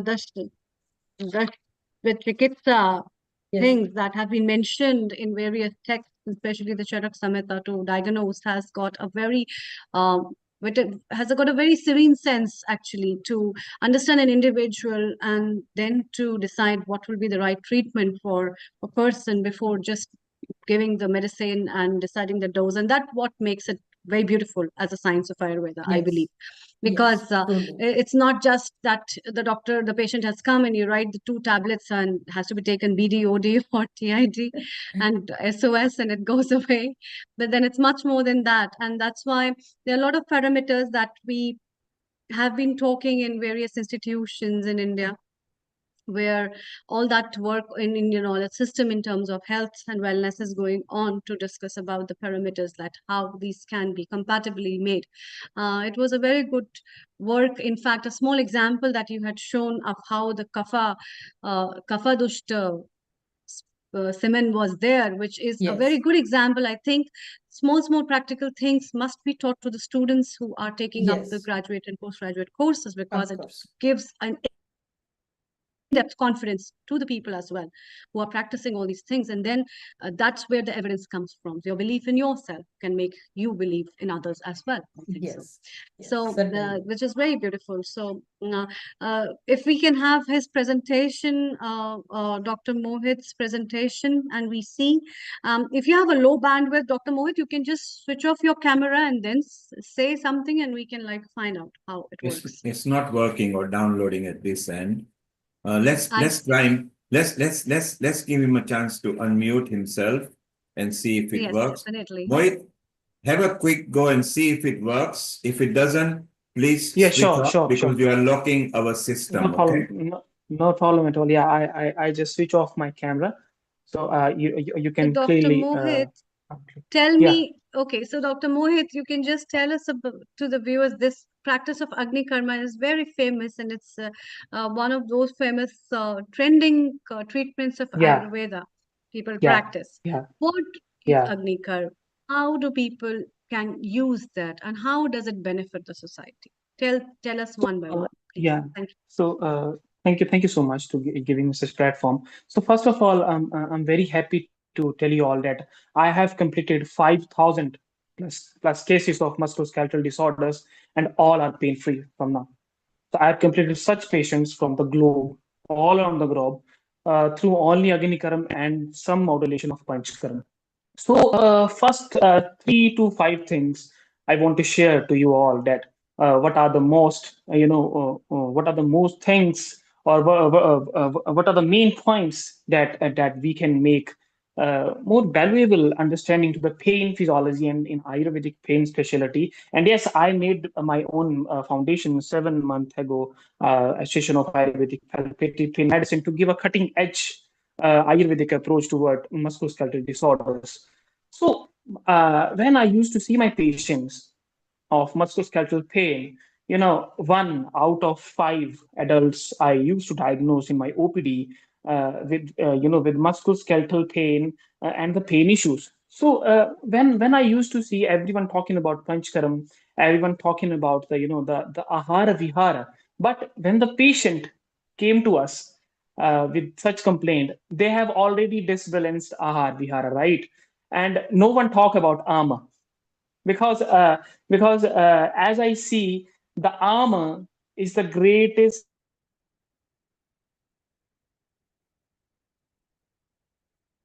Mohit, in case you are not aware, or Amrita, the presentation is on the screen now, and we start with the first screen, how Ayurveda transforms sure. chronic pain. Yes. So please You continue, can. Dr. Mohit. Yeah. Okay. So let's talk about the first thing. Yeah, the pain epidemic. So when we used to see in my OPD, when I used to see, so I used to see the epidemic, right? 1 in 5 adults suffer from the chronic pain. Okay, and the conventional medicine like allopathy and the homeopathy or Unani medicine, they offer the symptoms suppression only. But rising demand for Ayurvedic and sustainable solutions nowadays increasing day by day. Okay, so please third slide, please.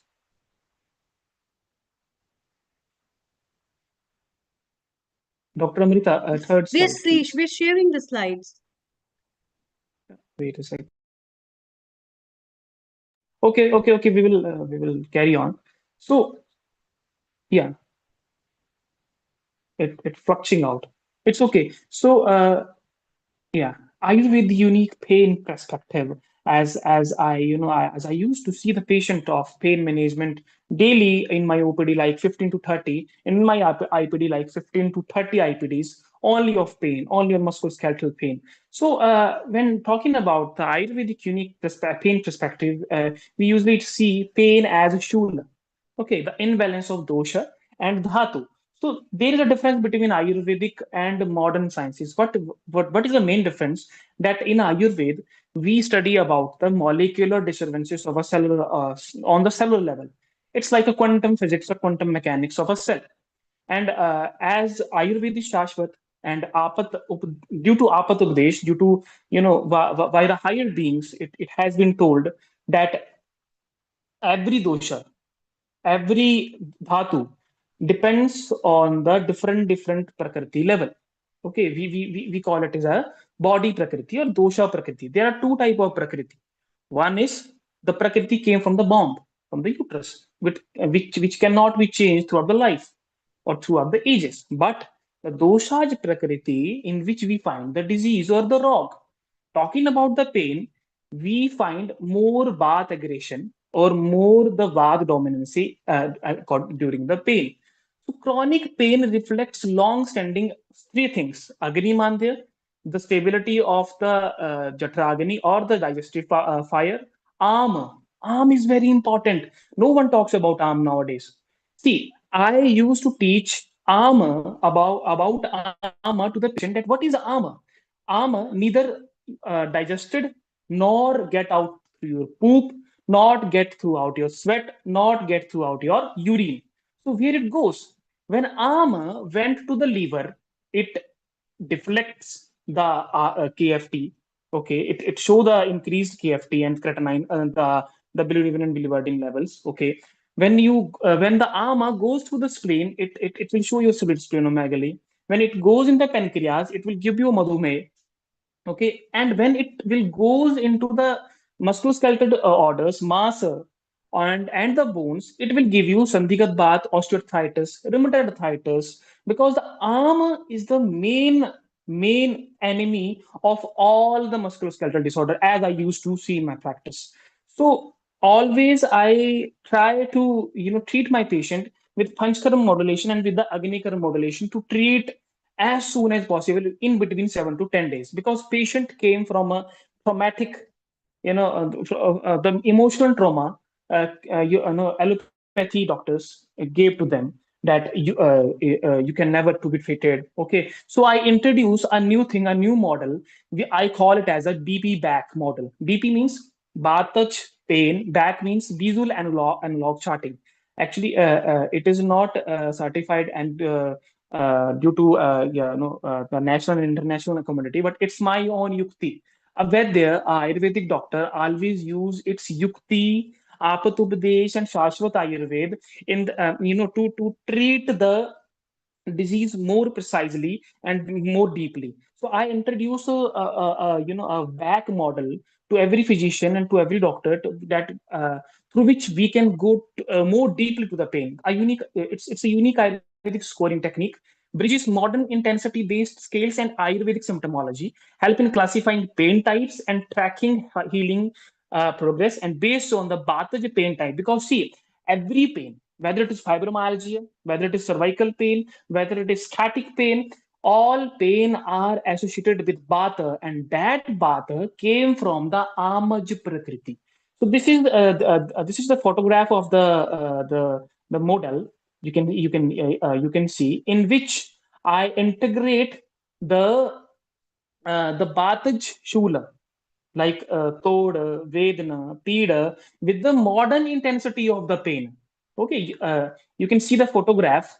Please, just please, yeah, please download. Yeah, you can see the photograph in the back score in the modern sciences. You can see the back score, but yes, why we are not integrated the back score with the Bhataj, Bhataj pain type. You can see one and two is like Tanu and Suksha, like mild, dry, and vague. Okay, second, third is Tod, like a pricking and pin, like in scatic. Chala, radiating and shifting in scatic, in lumbar swan losses, and lumbar disc degenerations. You can see the shifting. So through this, we can deeply go through the Bata, and we can find the Bata in the X-rays and MRI integrations. Okay, so let's create to the tools to transform the Ayurvedic way. See, Agnikaram with surgical needles. You can follow my YouTube channel. You can follow my podcast. I used to treat the patients with the surgical needle. Why surgical needles? Because I used to see that in diabetic patient, the classical Agni Karma Shalaka, when we used to pinch the patient, those pinch creates overheat or the scars on the skin, which is very difficult to heal in the future, right? But with the surgical needles, it's not acupuncture at all. It's Agni Karma, because our Acharya told about the Dhatava Agni too. Twakagni and Dhatavagni too. So it depends upon the marma. Marma is the collaboration of the artery, veins, ligaments, muscles meeting on a one point. Okay, so it's aimed to deactivate pain receptors, boost endorphin level. Very, very important. We increase the endorphin level at that area and automatically arm decreases. Arm, because we have to digest the arm in the stomach only. If arm will not digest, it will give you the chronic pain specialties like osteoarthritis or rheumatoid arthritis and lumbar spondylosis, in which you can see the desiccations and osteophytes at the vertebral level or in the x-rays. Modulation, energy-based neuromodulation is there with the karma. It is very, very beautiful treatment to targeted stimulation to break pain pathway instantly in between 1 to 2 minutes. Okay, rasayan therapy. Rasayana are very, very important to treat the chronic pain very fastly, because rasayana, these regenerate the cells and regenerate the muscular myology and the fibers around to the marma. That is very important. And the last is Panchkaram Chikitsa. Everyone told about the Panchkaram Chikitsa, that we should go through the Panchkaram Chikitsa. And as a Vedya, as a doctor, doctor of Ayurveda, authentic Ayurveda, I used to give Panchkaram Chikitsa to only diseased person according to their ama, their agni, their dosha, their stroto dushti, that is a capillary dushti, that goes through the samprapati. And supportive panchkaram, you all know that snehana, abhyangam, it is not massage. It is abhyangam. According to the anatomy, we absorb the oil from the skin to the muscle, to the organ. Swedanam, basti, any chikitsa. Through we reach up to that dhatu level, asti dhatu level. Asti dhatu level means the bone level, in which we gave a smooth structure, smooth desiccated structure to the bones to prevent from the osteophytes and rheumatoid arthritis or osteoarthritis like conditions in the future. Key drugs: Dashmula, Shalaki, Rasna, the Google, and Amalaki. Google are very specific drugs to clean the arteries and veins. See, as Dr. Avtar beautifully told about the cholesterol, but according to me, according to Ayurveda, when arm went into the blood regulation, it toxify the blood. So people doesn't know when to eat, how to eat, when to take water, because our acharya told us to how to take water during the food, or before the food, or after the food. So people doesn't know. Most of the people used to take water after the meal, after 1 hour. So it give arm in the gift, and it will give you osteoarthritis, rheumatoid arthritis, and the nerve depression.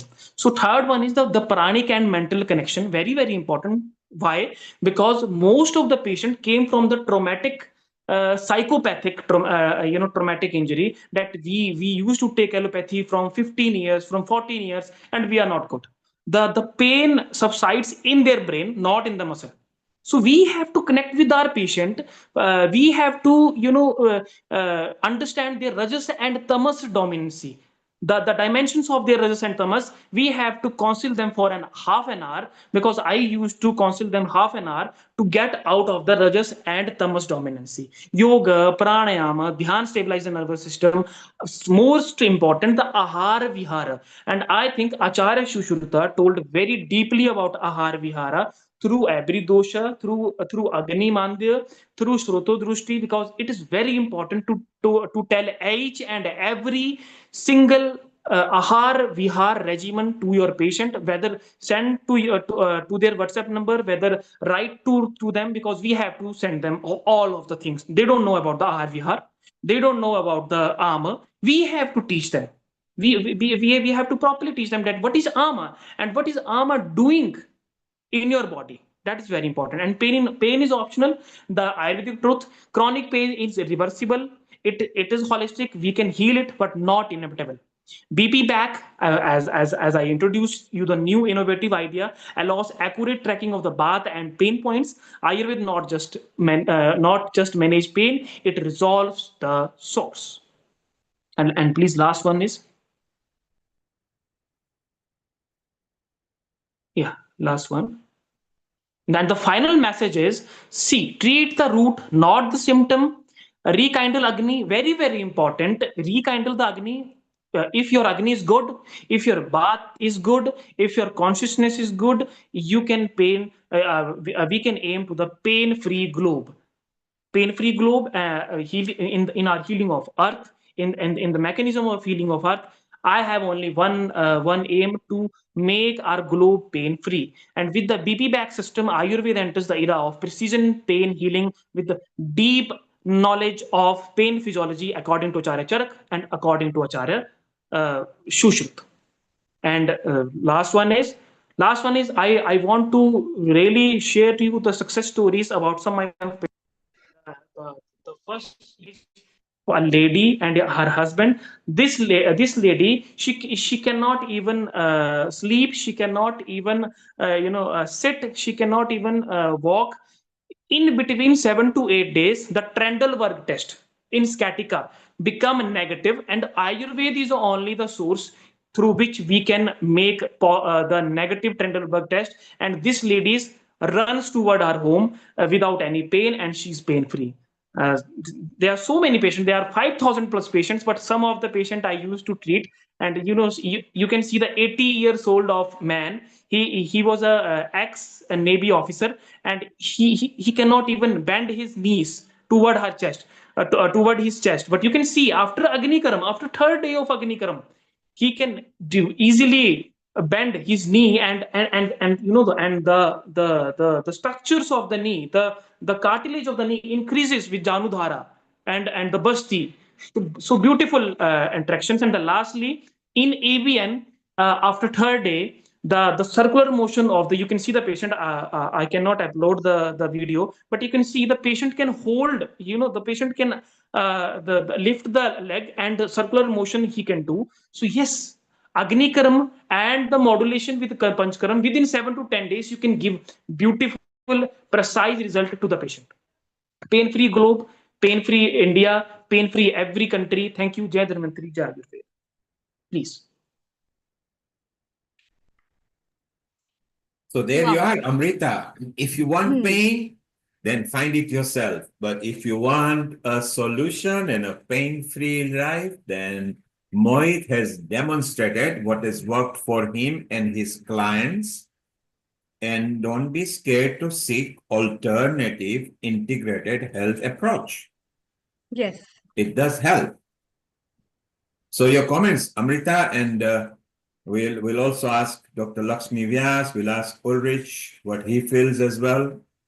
Yeah, we have Dr. Zope, with whom we are going to have a couple of next minutes. He's presenting shortly his own version in a moment. Yes, yes. So wonderful presentation, Dr. Mohit. Yeah. In fact, you have been working really good in this, and I think this is how things will progress to create an evidence for what has been written in the Shastras and what has been told in the texts, and how that can be amplified to a greater version to make this word free of diseases, at least to make people live happily. That's very important. Dr. Lakshmi Vyas, Global Namaste. It's so good to see you. I have been seeing you. You are sitting for a very long time today. After a very, very long time, you got little time for us. And what are your thoughts after listening to him and to other people from Ayurveda? I'm always with you guys. Okay. Sometimes my time goes up and down, but I'm always with you. And today's session is very interesting. Namaste, Rajan ji. So nice to see you. And Mohit ji, Thank you so much. Wonderful way of presentation and emphasizing the right points. Wonderful it was. And I do agree that some people, they forget to do their work regularly and then they complain that, oh, I'm not healing, I'm not, this is not happening, etc., etc. As you say, regular exercise, regular way of whatever is told is very, very important. And if you follow all those rules, definitely, and faith, you must have faith. without faith, if you start doing something, it never works. So with faith, if you do, definitely your healing happens.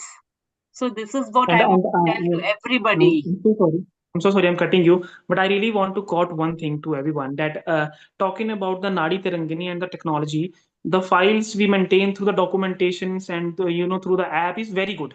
But talking about the Nadi Tirangani and the pulse diagnosis, I used to experience all the things, but my experience was not so stabilized because talking about Ayurveda means Yukti and Apat Upadesh. Apat Upadesh means the words told through by the higher beings and apat acharyas, and through apat acharyas, whenever you don't touch your patient through your these three fingers, manivanda kurch kshiram. Manivanda kurch kshiram means manivanda and kurch kshiram to the nadi. When you don't see the nadi through your three fingers, we cannot feel the essence of the doshas, because we cannot catch the doshas, because doshas are molecular disturbances of the cell, and they are very precise, and these three things are like god. These three things are like quantum physics, the parts of the quantum physics, and we cannot catch them. We can stabilize them, but we cannot catch them and measure them, because every prakriti is different, every dosha is different, every agni is different. So I think in the modern era, our manivanda kurch shira is very important to radiate the pulse. And I'm very happy, I'm very proud that I used to diagnose my patient with these three fingers, to touch my patient precisely, and the smile automatically comes to the patient face. When you talk to the patient that yes, apna haath dijiye, we will diagnose the things according to your pulse. So that is very important. That is called Shashwat Ayurveda and Apat Updesh. We have to respect them all. Thank you, Mohit. Stay around. We'll be with you again. Vaidarajan Patankar, I think it's time with Amrita to invite Dr. Ulrich Berg, who schedules himself between India and Germany. And he also joins Healing Our Earth regularly. He's the president of German Association of Homeotherapy, but he also loves Agnihotra and Ayurveda. Isn't that right, Amrita?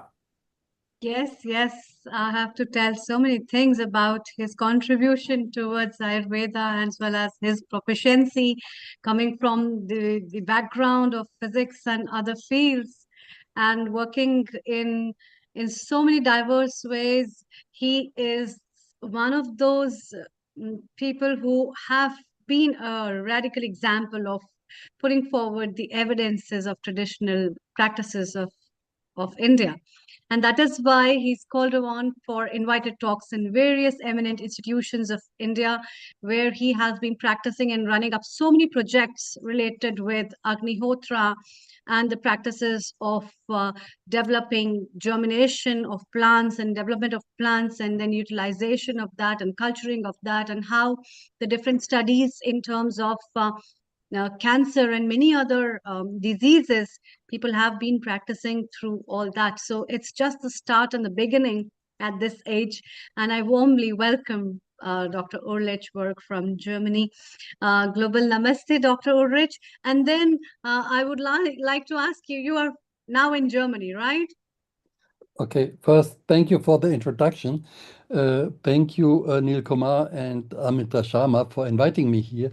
Yes, I just reached Germany, and I'm very happy to be here because the last few weeks in India, it was just too hot, 43 degrees. Oh my God, I'm European, so I'm not used to that heat. It was difficult, but okay, it was good also. I traveled a lot, as you mentioned, to different conferences, universities, and so on and so on. Yes. So now for here, I was listening to. First, tell us about your projects that are running in India. because this platform really needs evidence-based studies, and how the research and evidence you are collecting in your own way is so creditable. Everybody is very eager to know about that. So please count down for some of the projects that are running and what all has been planned and what are your plans further as well. Yeah. Okay. So first thing is, Thank you. I'm not an Ayurvedic doctor, so but I was listening to the talks with very much interest. Great doctors, and I saw all the success. I mean, Ayurveda is the medicine of the future, and so I'm happy to see what is going on here. I concentrate on one point, because now environment pollution is the big problem. It's one of the biggest problem of our time, and that affects everybody, and it affects also our health, of course, because the air which we breathe, like just think of Delhi in winter, then or think of the COVID time. These viruses spread through the air, and the water pollution and the soil pollution, and then you have all the pesticides and so on in the soil that goes to our food, and that leads to different kinds of problems. Cancer, one important factor of cancer is this is pesticides. So now what we are doing is, what I'm suggesting is this little fire Agnihotra in the copper pyramid. Here you see it, exactly this size, this shape. You burn some cow dung, some cow's ghee. People were talking about ghee. At the exact time of sunrise, sunset, I will share in the chat some links so that people can see. And that purifies the air. And as you mentioned, which kinds of experiments we have done? We've done a lot of experiments on air pollution, and could show that if you do a count of the bacteria before Agnihotra, after Agnihotra, there's a big reduction. Maybe 90% comes down. If you add Agnihotra ash to water, same thing, water gets purified. And this has been done in many, many places. Now, soil also, beneficial microbes, they grow, and harmful microbes, they are reduced. So what we did recently, two very interesting things. One thing is that we have taken plants, that is neem, tulsi, curry, bale, Ayurvedic plants, from Homa place, and we sent them to University of Lucknow, and there they made extracts of these plants and applied them to human cancer cells, and they could see that the viability of these cancer cells is much reduced. And of course, they did the control with plants from outside. You didn't have this same effect. So that was a very good first result. And now we are working on a research project which covers more aspects. So that was very interesting. And of course, the Ayurvedic doctors use plants for making medicines. That is one important point. But if these plants grow in our polluted atmosphere, the medical potency goes down. And with Agnihotra, it comes up again, as we have seen in this experiment done in Lucknow University. Another thing which we did recently is people, they are affected by the food they eat. And not all people can afford organically grown food, and also often it's not available. So what we did is we tested grapes, because grapes we know are sprayed heavily. We tested grapes for the pesticide residues, and we soaked these grapes in water for control, and then in Agnihotra ash water.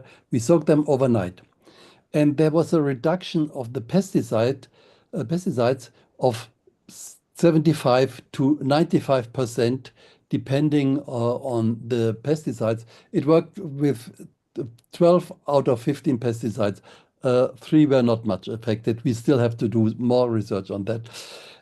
But that's a reduction of, say, 75, 80, 90%. And that means the health danger which the food has is very much reduced. So that is one thing which is now, this research is still going on. I went to Hisar Agricultural University in Haryana, and there they have the equipment. They will do it on larger scale. I had to send them 1.5 kilo of Agnihotra ash for these experiments. So soon, hopefully, we will get more results about that.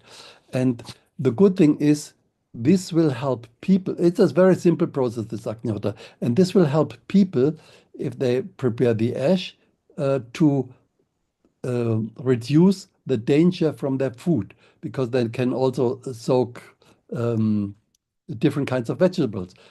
In India, especially, I don't know about Europe, maybe not so much, but in India, what farmers often do with cauliflower, for example, they soak the cauliflower in some pesticides just before they sell it, because that gives them a white, nice white color. And that, of course, sells much better, but the consumer doesn't know what the farmers are doing. So that's really a bad thing. And another bad thing is that many of these farmers, I've heard, they produce their food, which they sell with all the pesticides. But as they know about the health problems for themselves, they have some small area around their house where they grow food organically. So that is really a bad thing. Also, it's not so good karmically for these farmers that they, because they know it's not good what they sell. Anyway, at least that is one thing you can easily do. Just follow this biorhythm of sunrise, sunset, prepare this fire in this copper pyramid, and then you can, at least with the Agnihotra ash, reduce the pesticide load in your food. And also, if you perform it at home, you can reduce the air pollution. If you live in cities like Delhi, but any city in India is similar. Bombay, Pune. Yeah, Pune used to be such a nice place earlier, no longer. All are very much polluted. With Agnihotra, at least you can reduce the air pollution in your home and have a healthier environment. You're staying 8, 10, 12 hours in your home. So at least there you have a better air to breathe. So that helps a lot. And one project also is going on in All India Institute of Ayurveda about germination of Ayurvedic seeds, and then also to see if we perform Agnihotra, what happens to the plants on a molecular level, and what are the secondary metabolites, how is the healing power of these plants. So these projects are going on. And I've been traveling in India now for half a year, a lot from north to south and east to west. So many such projects are now going on. Also, we did one thing in Germany recently. We just added Agnihotra ash water to cell lines.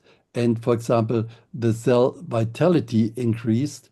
The radicals were reduced, and you can see immune system was increased.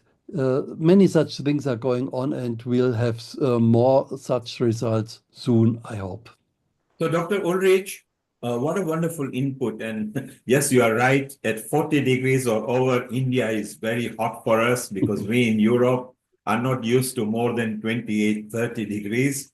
But you have taken so much interest in the Indian Vedic knowledge and Ayurveda, and you are in Germany. How do the people in Germany view Ayurveda and Agnihotra? See, I started Agnihotra 46 years ago. Then, people thought I'm crazy. But then also I started to be a vegetarian a little earlier, nearly 50 years ago. Same thing, people thought I'm just crazy. These things have changed. Now, being vegetarian is totally accepted. Then people even ask, oh, you're vegetarian, but why are you not vegan? And Agnihotra at that time also was difficult to find people who got interested. Now, we have every week new people who start Agnihotra, and we have, I would say, more than 10,000 people in Germany who practice Agnihotra. We see how many pyramids are sold because it's only a few organizations which sell the pyramids, but that's many. But more important is we see how much cow dung is sold. Because pyramid, okay, somebody may be interested, buys the pyramid, but if he regularly buys cow dung, it means he's actually performing Agnihotra. And that is a lot. We more than 10 tons per year cow dung in Germany. So that's a lot. So many people are actually practicing Agnihotra also. That's simply amazing. We want to continue talking to you. Dr. Ulrich, stay around. Let's say hello to our birthday boy. He's the host at Healing Our Earth.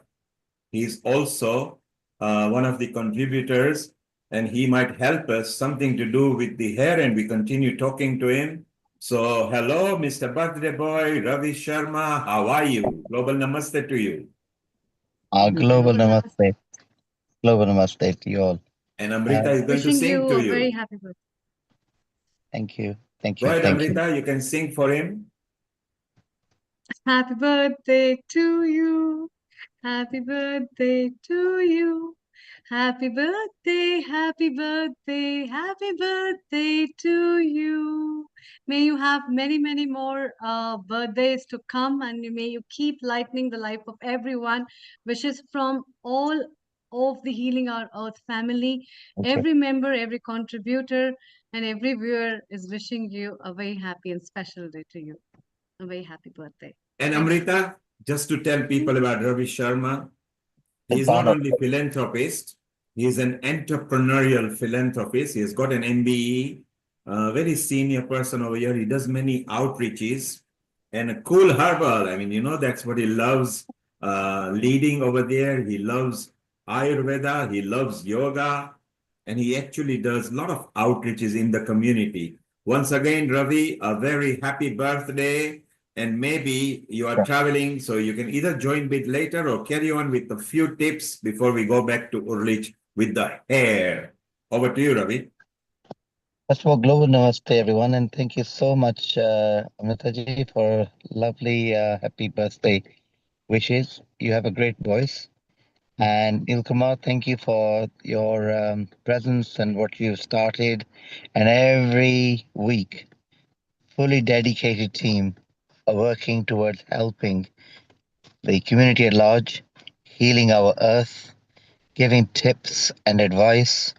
And I think what we're finding now is the world is getting smaller.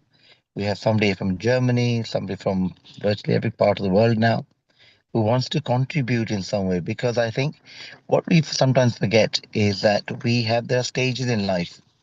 So the bottom stage is when you have just one certainty. Then from certainty, you want uncertainty, you want a variety. Then from there, you want looking for love and then looking for significance. And then ultimately about contributing and giving back to the community. So some people call it seva, some people call it charitable work. But ultimately, it's how you can make a difference, not just to yourself, to your family and close friends, but the community at large. And they say the most famous persons are the ones who made the most impact in the world. So by coming to shows like this, I would certainly encourage everyone to do so. Tune in. If you can contribute in some way or form, you don't know who you might be helping. Your little tip, you think, oh, it's only perhaps related to yourself. But you very soon find out actually that a lot of things in life, the problems, issues people have, are quite common. And the difference you actually make to not just to yourself but to others by contributing and perhaps sharing. You think, oh, it's only perhaps related to yourself. But you very soon find out actually that a lot of things in life, the problems, issues people have, are quite common. Thank And you. the difference you actually make to Thank you, not Dr. just to Ravi. yourself but to others by contributing and perhaps sharing. You think, oh, it's only.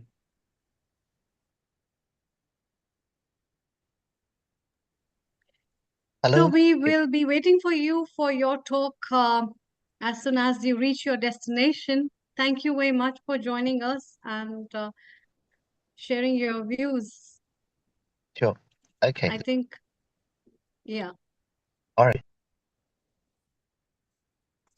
So His we look signal, forward to see Ravi's you signal soon. was, Amrita, Ravi's signal was slightly breaking because he's in a car traveling. He Yeah. just specifically wanted to make sure that he's here. So when he gets home, we'll try to bring him back. He's got useful tips of how to improve your hair. And I want to reveal his age. He has done very well for himself. So Ravi, see you back in about 30 minutes or so if you get home. Let us chit chat over to Ulrich back, who came with a very important point. And Ulrich, let's chit chat with you for a couple of minutes, and we go to Hungary with Dr. Rakesh Zope as well, who is one of the Yeah. contributors. So Ulrich, what I love is that Germany, who are very good at homeopathy, has also taken Ayurveda on board. And their production and packaging is so classy that I think for the European countries, Germany produce the medicine in the right format with right instructions. What are your thoughts? How do you think Ayurveda will take shape in Germany?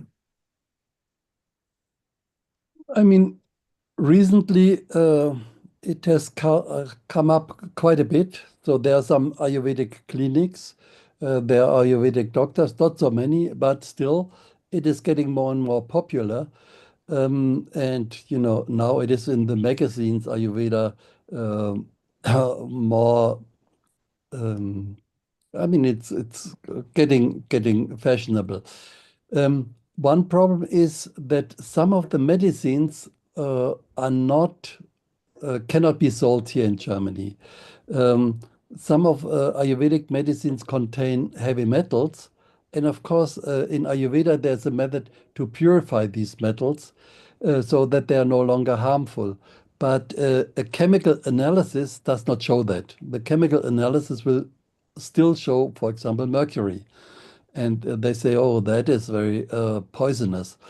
So that is one problem which people have, and that will still take quite some time until the regulations would change. But otherwise, yeah, Ayurveda is quite popular, and more and more people would like to go. Also, more than half of the people, if asked, they would rather go for a natural kind of treatment like homeopathy or Ayurveda instead of the normal uh, allopathic way. So there's some problem is we do not have enough alternative doctors. Alternative means like Ayurveda or even homeopathy. And the other thing is the health insurance system does not pay for these treatments. That is a big thing. So not everybody can afford to go to these people. But otherwise, if it would be open, I'm sure more than half of the people would prefer to go, for example, to an Ayurvedic doctor. Yeah. But then I also would like to congratulate you, Dr. Ulrich, because you've taken a small aspect related with Ayurveda, but still a lot of projects are running on that.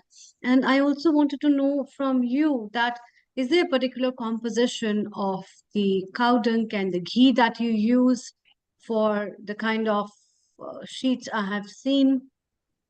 Is there a particular combination that one has to make for using that, or it is in general in any proportions you can mix, or you have mixed something else as well? What is in it actually?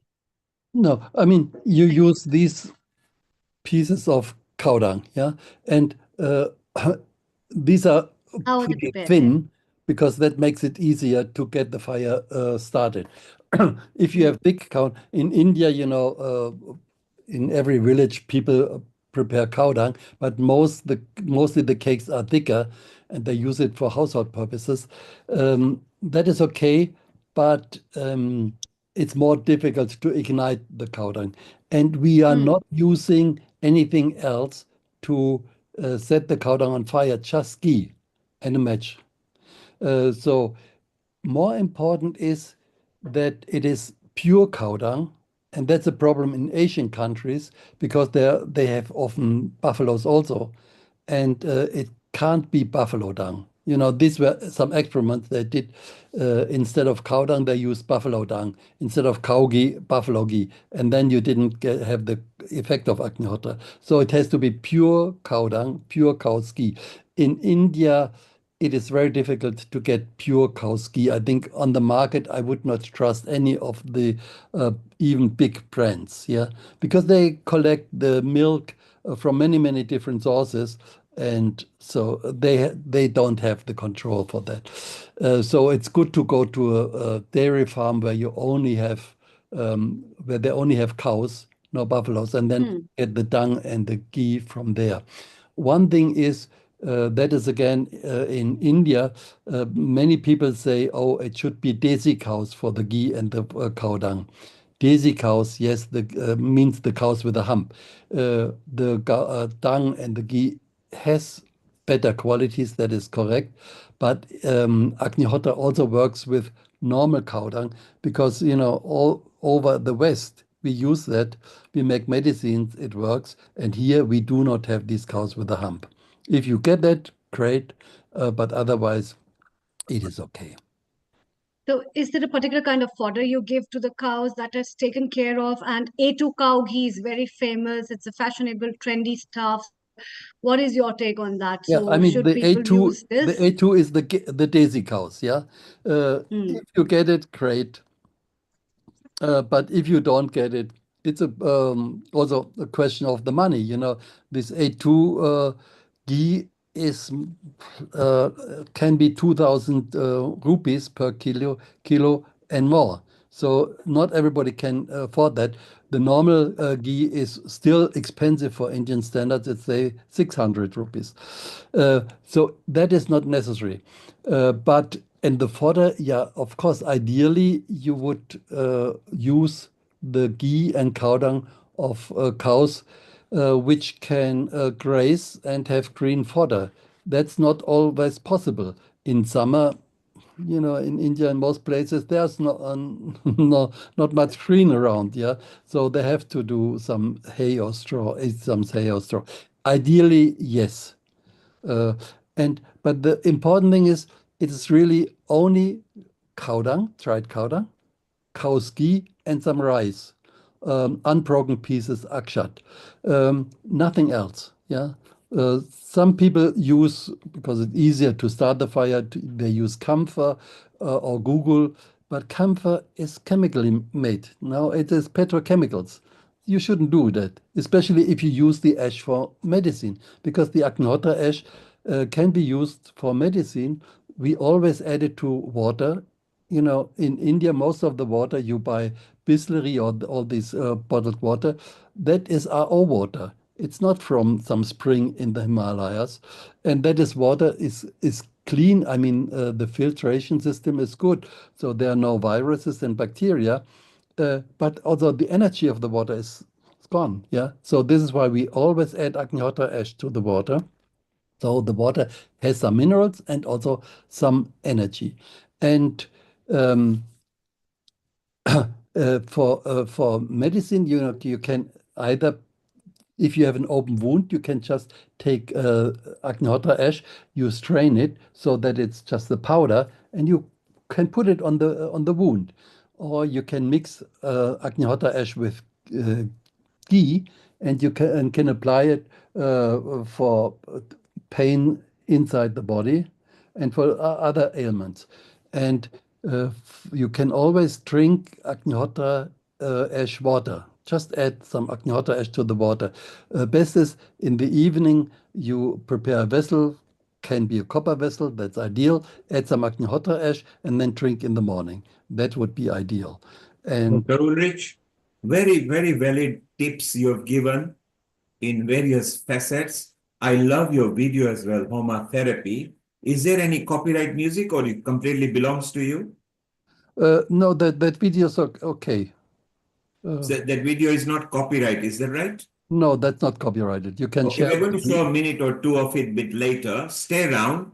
Let's go to Hungary, another part of Europe. So you are all from that zone. Let's go to Dr. Rakesh Zope and Amrita. After 10 minutes with Rakesh, we'll go and show a bit of video because I like the way it's starting with a nice sloka.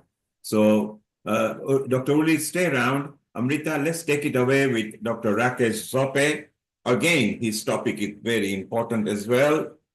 Silent epidemics, ancient solutions. So silent epidemics, let's hear more about it, ancient solutions, and Ayurveda's role in non-communicable diseases prevention. So a global namaste to you, Dr. Rakesh Zope. Amrita, take it away and over to you.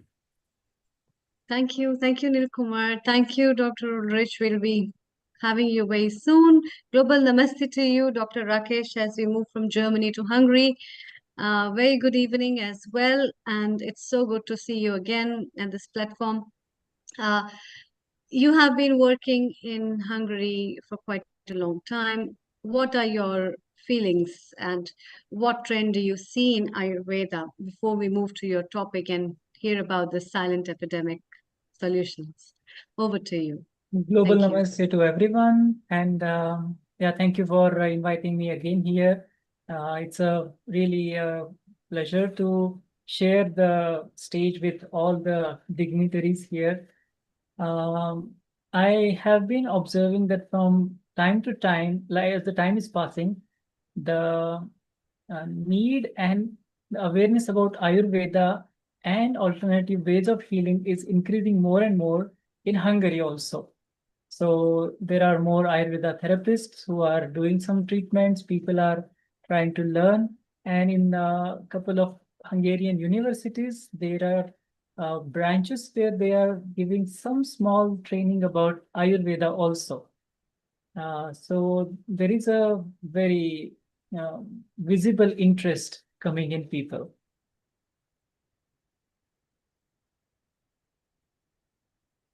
Should I go ahead? So do please continue. Continue with your subject and then we will chit chat with you after 5-6 minutes, okay? Perfect. Thank you. So what are silent epidemics that you have identified? Yes. So is this a copyright material? Is this your material? I have written the credit article. You are the person who's written the article, is that right? No. I'm just quoting it from the newspaper. Okay, maybe stop sharing it. Always never use any copyright material unless it's yours. Because we are not in Zoom, we are in private platforms as well.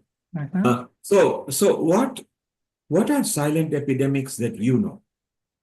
So the silent epidemics that I have come across here is, or all over the world, why they're silent are because they kill a person without making it very visible. And that includes diabetes, cardiovascular diseases like high blood pressure. It also includes cancer and even the mental disorders like anxiety and depression. So even though they are not directly contributing to the health, but in 2021, WHO came up with this statistics that 43 million people had died because of non-communicable diseases, or NCDs as we call them as. So you mentioned diabetes as well. You mentioned various others. Let's concentrate on diabetes because that ailment is a problem and a taboo subject in almost every country now. Almost most of the countries obesity factor is well above 13%, as much as 45% in some countries. We are actually heading towards oblivion. What tips have you identified from an Ayurveda point of view that the diabetic person should be aware of? Yes, in my clinical experience here in Europe, I came across a lot many different people who had diabetes with different age groups. The biggest reason that I found for diabetes was their inability to handle their stress. So nowadays we cannot run away from the stress. We just have to learn the tools to deal with it. And there are certain techniques with which we can handle our stress effectively, and that will help us to come out of it, because there is more awareness about diabetes here in European countries. So people are aware that, okay, as soon as I am diagnosed with diabetes, then I should be taking care of my exercises, I should be changing my diet. So they make these changes, but they cannot handle their stress. So that is the biggest contributing factor for all the non-communicable diseases also. So stress is also a factor of diabetes. So are you suggesting that people should find happy medium, maybe meditate, maybe don't unnecessarily stress about people, and that might help them not catching diabetes? Exactly. I have even seen people who were very young. I had a client 35 years old, and then he had a family history of diabetes. His mother is diabetic, his brother is diabetic, his father is diabetic. And when he was diagnosed, he got really scared. And he works in Germany. He's Indian, but because he's away from his place, then he gets stressed about that also. The work stress is there. We, of course, changed his diet and lifestyle. And then we included some tools like meditation, as you mentioned, and some breathing exercises. We call them as pranayama to handle his stress. And then he could manage it very well. And within a matter of 6 months, he could come out of his medication. Like his doctors said that, okay, your tests are normal. We don't need to give you any medication, but you come for a test every 3 months. And then he's going every 3 months, and then all the tests are still normal. So that was one of the evident case that I could say. And from somebody who practices Ayurveda, let's move on to the next one. You mentioned some of the silent epidemics. Stress, because diabetic, stress, mental health is very important as well. We've got a mental health episode coming or second Sunday from now, because it's Mental Health Awareness Day on there. How can Ayurveda help keeping our mental state steadier and cool and calm? What are your tips? What are your golden rules for that? Yes, when we talk about Ayurveda, usually we talk only about Vata, Pitta, and Kapha, but not much attention is given to Sattva, Rajas, and Tamas. In Ayurveda, it is clearly said that Vata, Pitta, Kapha are the doshas or energies which control mainly the body, and Sattva, Rajas, Tamas are the gunas, or Rajas, Tamas are the doshas which influence the mind. And the clear sutra or the way to deal with these imbalances is Dhi, Dhairya, Atmadi, Vijnanam. So that means having a proper Dhi, which is like intellect. Now, intellect it keeps on telling us, the job of intellect is to tell us what is right and what is wrong. So it keeps on telling every time that, okay, you don't need to worry about certain thing, or you don't need to get angry about certain things, or you don't need to eat this thing. You know, you are going to feel bad after eating that, but still we make a wrong choice. So our Dhi is giving you the proper messages, but we are not following it. Then second is Dhairya. People are lacking that strength in them, or that valor, and patience also. So people have become more and more impatient, and unfortunately, the blame goes to the social media and the technology, because everything is becoming super fast. You just click on one image, and then immediately you get more and more connected things related to that. So people are becoming impatient, and Atma Vijnanam. So that becomes the core of dealing with the mental problems. So spirituality, or knowing about your own self, about your origin, where have you come from, what happens after death, or what is your purpose in this life, why are you here on this planet, for what reason. So unless and until we ask these questions to ourselves, we cannot come out of these situations which make us stressful. When we realize that we are much bigger than our life of 50, 60, 80, 90 years, then it makes us more relaxed. When we see the life from broader perspective, then we start taking life as more like a leela, or like a game, rather than something which is very serious and we have to struggle through the life. So let's chit chat with you in a moment. Let's bring in Ulrich and Amrita back again. Let's look at a bit of video that Ulrich has created.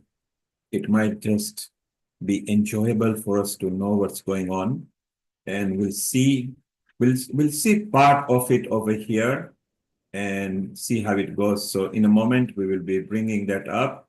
Tell me, Rakesh, what are your golden tips and rules for Ayurveda that are easy for consumer to understand?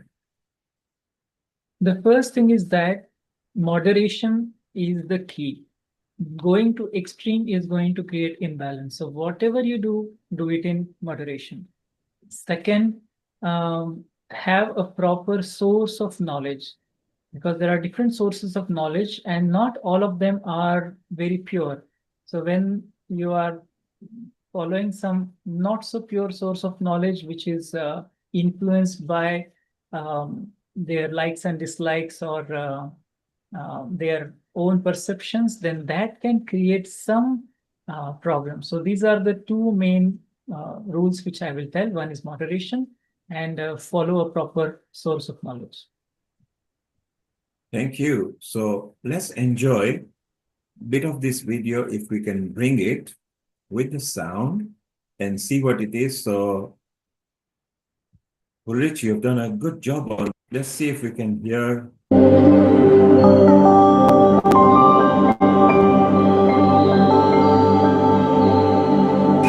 Suryaya Swaha Suryaya Idam Namama Prajapataye Swaha Prajapataye Idam Namama.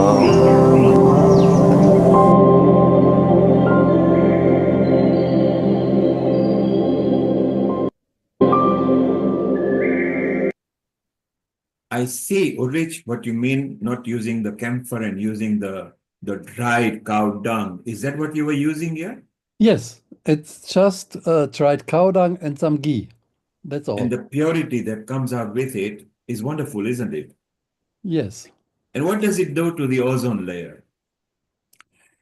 Oh, ozone layer, that is difficult to measure, but it is said, but that is traditional knowledge, that Agnihotra, if done on a wider scale, it would also heal the ozone layer.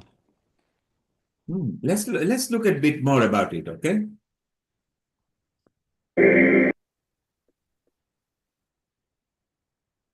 It's just buffering at the moment.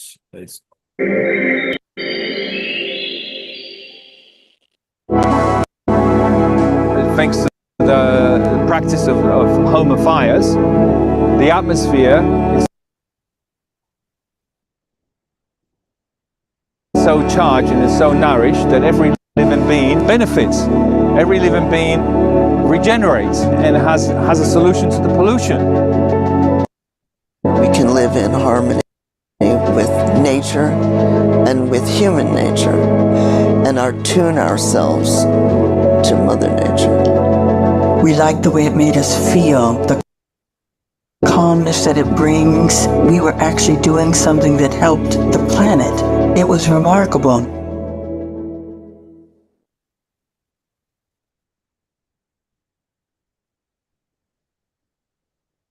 So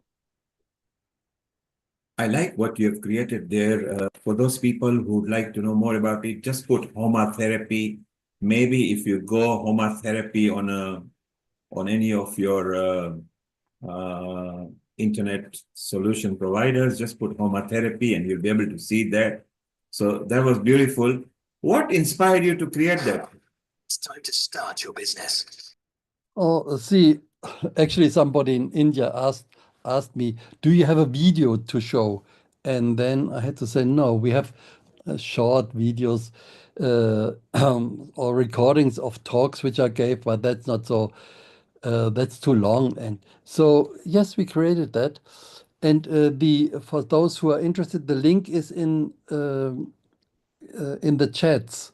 But I don't know whether the people who watch it on YouTube see the chat. Otherwise, yeah, Google Homa therapy, and then you will find it. So they can't see. That's why we were showing. Okay. Yes. Then search for Homa therapy video. Then you will find it. Yes, if they search for homotherapy, so that will be beautiful that they can know about it. So Rakesh, you saw a bit of the video. Yes. Goodrich actually practices what he talks. He doesn't object to camphor, but what he's saying that's chemically made. There are reasons why we can be more natural, more be eco-friendly, or use up the sources that is readily available. What are your thoughts?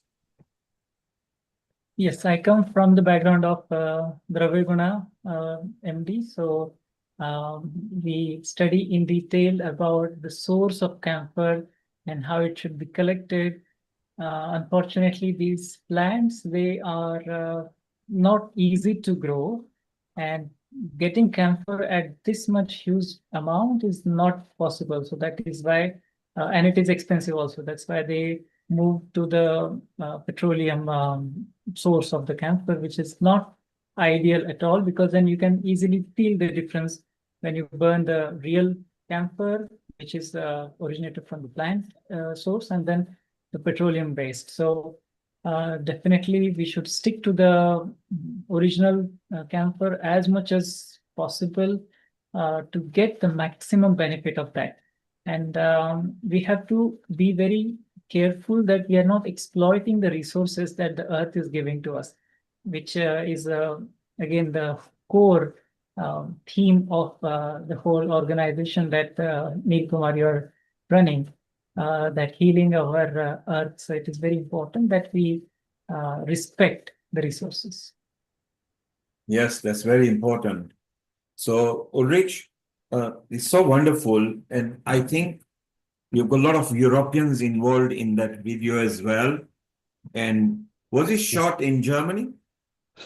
No, that was mostly in India and in Poland, and parts of it in US, also a little bit South America. Germany, not so much. No. And how did people, did they feel the spirituality of it? Was it something they found themselves enjoying, or was it just following because you are practicing it? No, no, I don't have this much of influence. No, normally, we always tell people, okay, you practice yourself for 3 weeks and then you see yourself. If you feel some effect, continue. If you don't, forget about it. Don't believe what I say. Just make your own experience and then you follow that. So I think it is a wonderful effort that you made. It was so good. Yes, Dr. Pawan. Let's bring Dr. Pawan. He loves Dhanvantri chanting, and it's so wonderful. So yes, Amrita, let's invite Dr. Pawan and Ravi, and then we can close officially. It's been a wonderful session. Amrita, what is your take-up What have you learned that is different today? Every So, time Dr. when people Pawan, come Dr. over, it is always wonderful to have people. And Dr. Pawan, if you can landscape yourself, and then we will be having you and you can do a nice mini chanting for us. So landscape your video. Yes, Amrita, so your take up on what you felt good, and Dr. Pawan is also ready. So Amrita, your yeah, comment, and we move to Dr. Pawan. yeah. I was just saying that different phases of knowing things, as well as what Dr. Ulrich has been doing in Germany, and how Dr. Rakesh has been practicing in Hungary, or how Dr. Pradeep has been doing in Australia, and how Professor Sharma has worked in Mauritius, and Dr. Shantala Priyadarshini in Latvia. All these things put on a great work to know about how Ayurveda can progress moreover, and which all small sciences can be made the mini cuppets of understanding the broader version of that.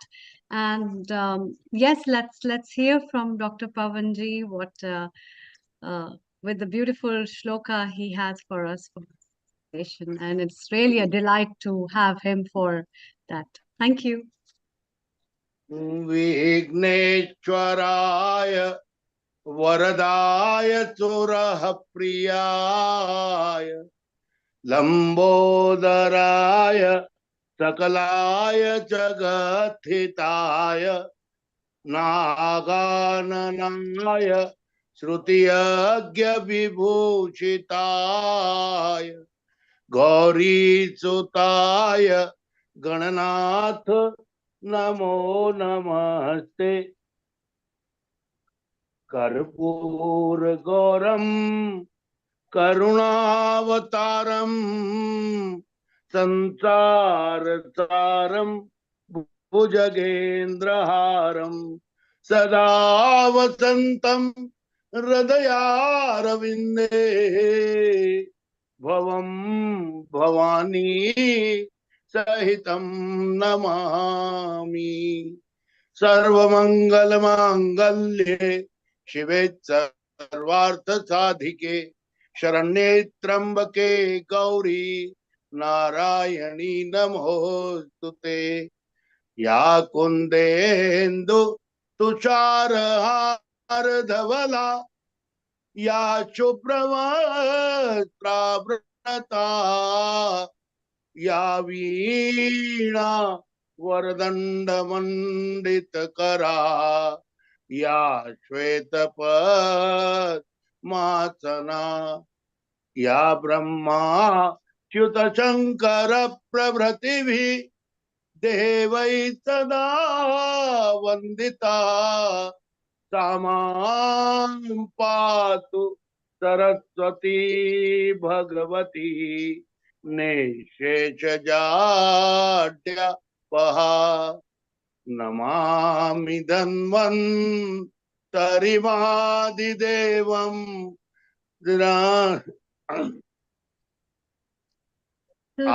आविर्बभूव कलशं ददर्न वाद्यः पीयूषपूर्ण ममरात्वकृते सुराणां रोग्जालजीर्ण जनता जनित प्रशंसो धन्वन्तरि च भगवान् भविकाय भूयात् सर्वे भवन्तु सुखिनः सर्वे सन्तु निरामया सर्वे भद्राणि पश्यन्तु मा कश्चित् दुःख भाग् भवेत् ओम शांति ओम शांति ओम शांति हरि ओम.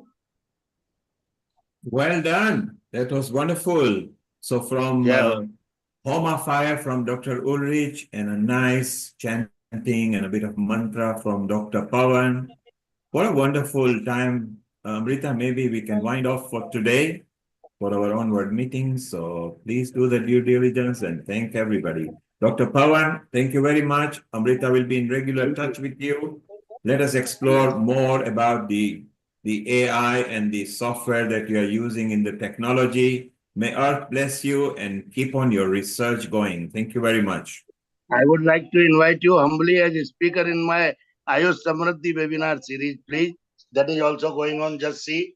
Devya Pastrai Chikitsa. This is the topic of third webinar today. Previously, Laughter Day. Before that, Dancing Day. So every day I am celebrating with different topics. Please go to my YouTube channel. Please visit that. Every topic, you close your eyes, relate with any subject, and you will find there. It is my confidence. Thank you, Dr. Pawan. Keep in touch with Dr. Amrita, and she will definitely appear in one of your episodes pretty soon. Thank you. Thank you. Thank you so much. Thank you, Dr. Pawan. Thank you so much. Neil Kumar, if we have Ravi Ji for his presentation or talk, if He's he not wants there. to. He's not responding, so it's fine. We'll And we bring have him Dr. next Sudhir time. Sharan as well.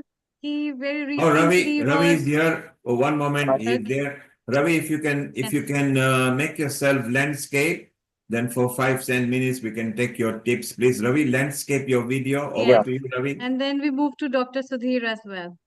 Okay, Ravi is here. Yes.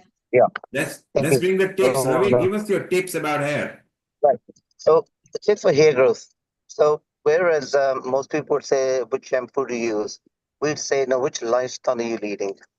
Because there are some tips that we've always done in India, used in India and Far East, and generally find hair generally is better in the Far East and Asia generally than in the West.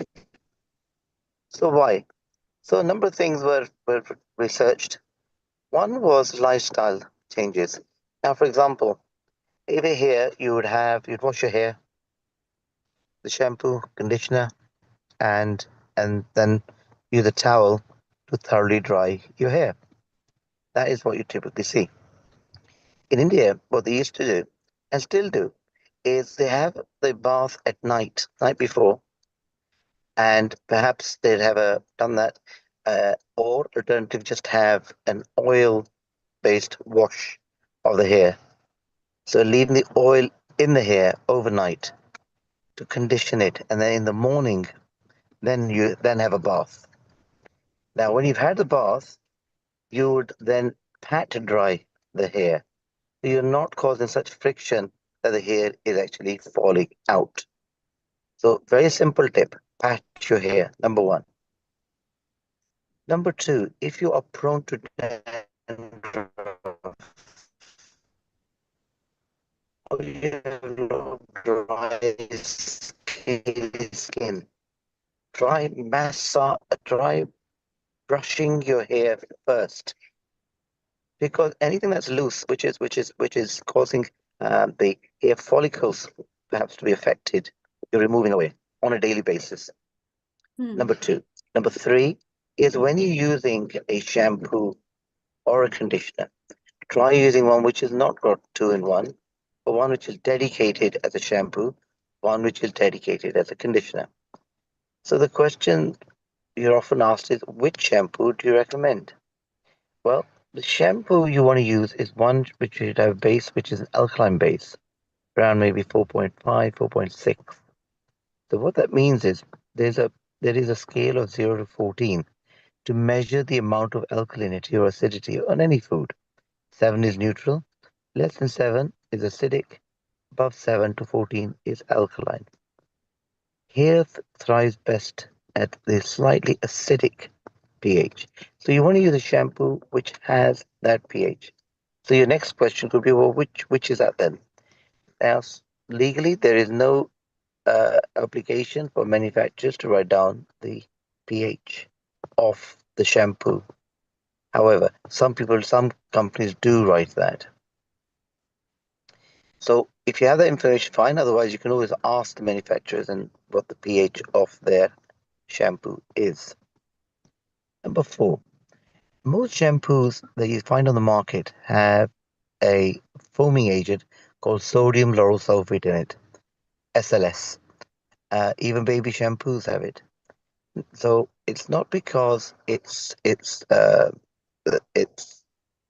bad, But what it has shown is continued use of it, like perhaps with most things, can cause irritation, can cause, with some people, hair loss.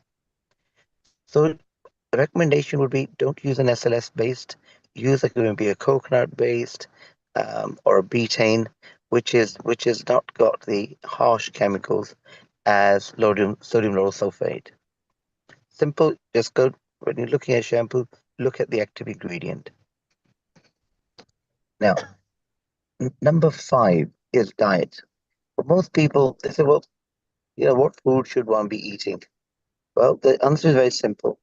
You want, in Ayurvedic terms, you want to have food calm and cooling down. We have what we call pitta that we all have. And when the pitta energy or the heat energy is imbalanced, we find that we have more issues with hair loss and hair thinning. So what do? Then eat foods and drinks which are cooling. Now, if you say, what are they?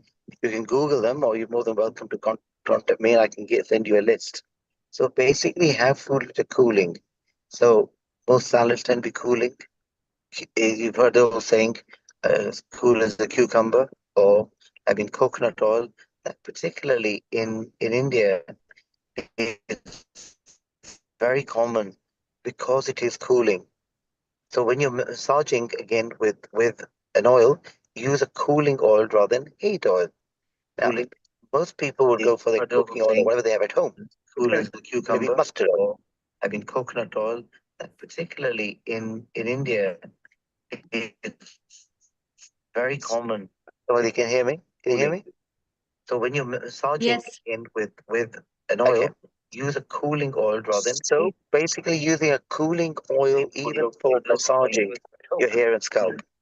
So coconut oil is one that comes first to mind, or sesame oil, rather than mustard oil, which is heating.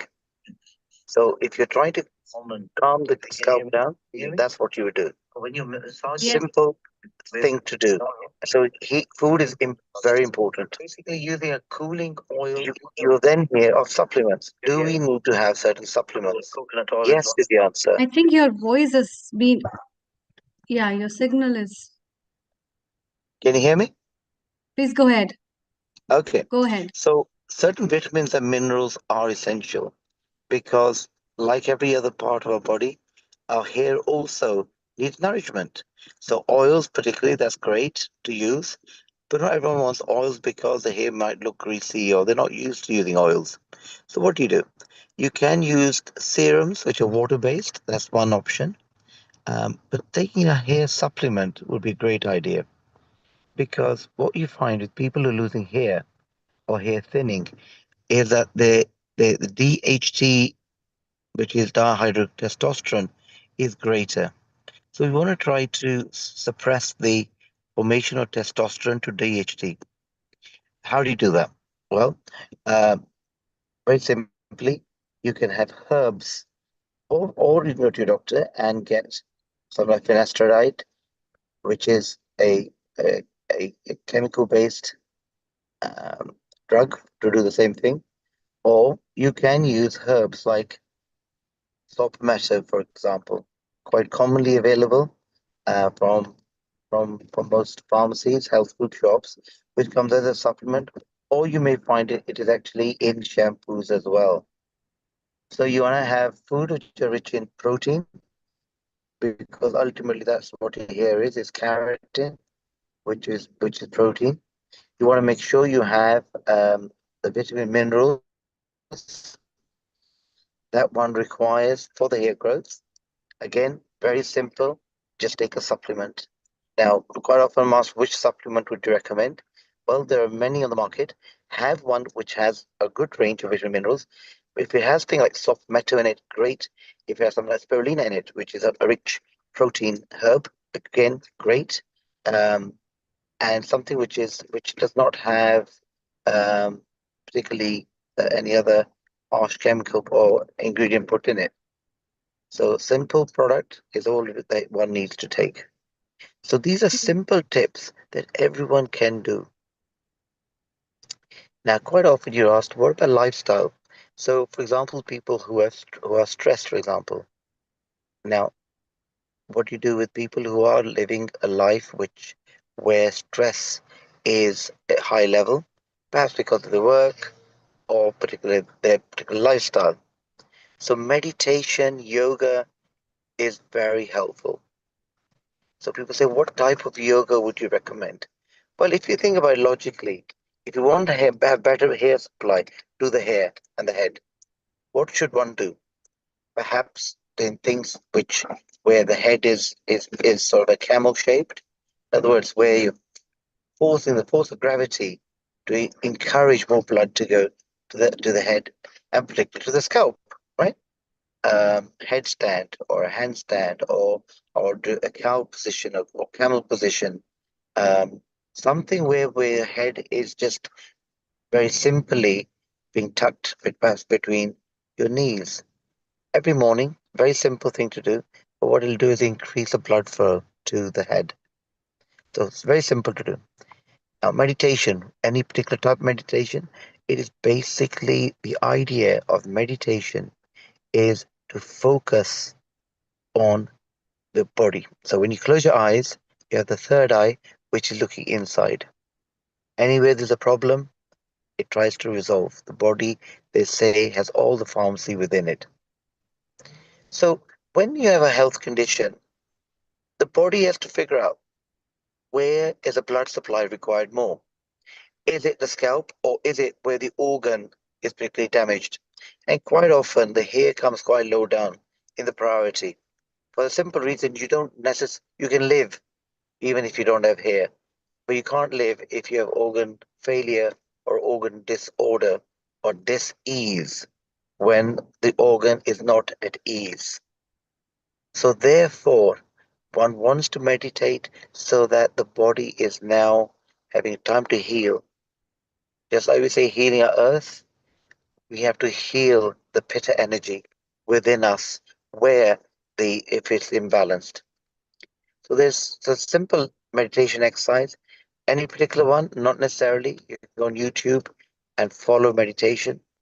Or if you are spiritually orientated, just close your eyes, pray to whatever God you believe in. And even if you don't believe in God, perhaps focus on the third eye when you're closing your eyes, or perhaps focus on a focal point, maybe a light where you're focusing on, but something that you're doing which is calming the body down. So very simple tips that one can do for hair loss. Then of course you'll hear things like, what about if I scrub one nails against each other? Like Swami Ramdev Ji really did make quite popular, encouraging the vessels to be churning blood in a particular direction. So various ways of doing that, whether it's acupressure, puncture, sometimes homeopathy people use, sometimes people use just massage. And coming to massage, I would say recommend that when you're washing your hair, shampoo your hair, and then really massage your scalp. And this is why the Indian head massage became so popular, because it's an Indian tradition that when babies are born, you massage them every day, particularly the scalp. Why? To improve the circulation of the blood and to help remove toxins from the body. And I would recommend that everyone should look at having a massage on a regular basis, once a month perhaps, where they can get a professional massage to just help remove the toxins which may be stored some other cream to the scalp as a way of removing them from the body. And remember, our skin is the largest organ of the body. And that is why by perspiration, by sauna, by massage, it's the fastest and most efficient way or products you are then basically helping the scalp. So in a nutshell, it's on my book I've written Here Today, Here Tomorrow. It's a very simple technique which we've acronymed Nutri-Grow, Nutri-Gro. Now, what does Nutri-Grow mean? Well, N stands for nutrition. U is using the right hair products.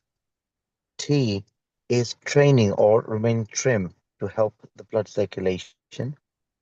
R is a routine of removing toxins like the massage.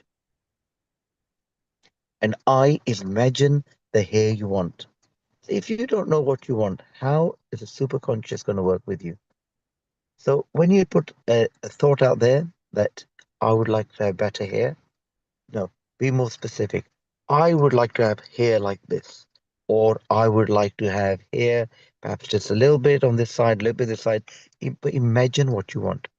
So I for imagination is very important, and that gives you the GRO, the growth to hair. So if you just think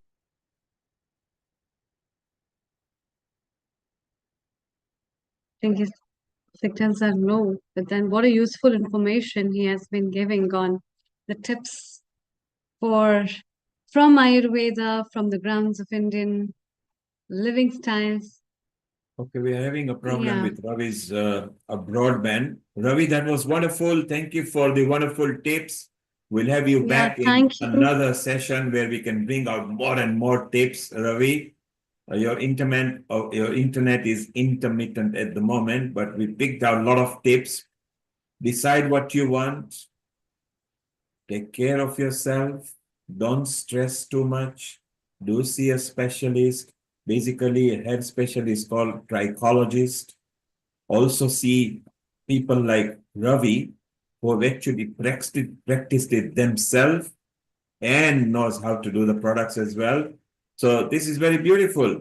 Let's have a quick comment from Sudhir Saran, Amrita, and then you can wind off over here. A global namaste to you, to the Sudhir in India. How are you? Global Namaste. I'm very fine. Thank you. Global Namaste. Today is such a special day. We are celebrating the glory day of Ayurveda. And I'm so happy to be here. I managed to squeeze time because, I'm going through a special phase of life. I was blessed with a grandson on 25th of December here in Bangalore. Yes. So, So happy birthday for him as well. yes. And Yeah. grandchildren are the ones who heal the earth because they heal us, and we are the ones who heal the earth. So thank you Absolutely. very much. Yes, Yes. yes, absolutely. Definitely. All the Yes. blessings from every member of Healing Our Earth for your grandson, and then a new life and a new generation, a new kick for you Yes. to move on in life and to see someone. So very, very beautiful, I think. And yeah, thank you so much for joining us. Thank you. Thank you for inviting. Mm. Thank you. So So with this we would like to can I say a conclude few today's. things? Yes, few before we wind up. Yes, please go ahead. Okay, sure.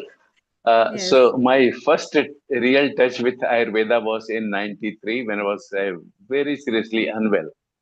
And my brother took me to Varanasi. There was Shri Lal Muni Mishraji, Vaid Lal Muni Mishraji. He was one of the old school colleagues of Ayurveda, Vaidya, Trigunanandaji. So I had the honor of, his excellent wisdom benefiting me. And many of you may be wondering how come at my age, I'm still not having to, put wig or put some kind of, color on my hair. That's because, I was very obedient to Sri Lal Muni Mishraji. He gave medicine which has, kept us in very good health. So I want to express my personal gratitude, the profession of Ayurveda. And I want to also share a resolve. I basically learned biology, and then I had to decide which side of it. Will it be botany side of it, or will it be geology side of biology, where my expertise will be? I was, channeled into agriculture side. So, Dr. Amrita, Neil, I want to tell you that we are running a movement here, a small but a potent movement where we are going to natural ways of growing the herbs which are the ingredients for the most of the medicines Ayurveda, prepares and gives us.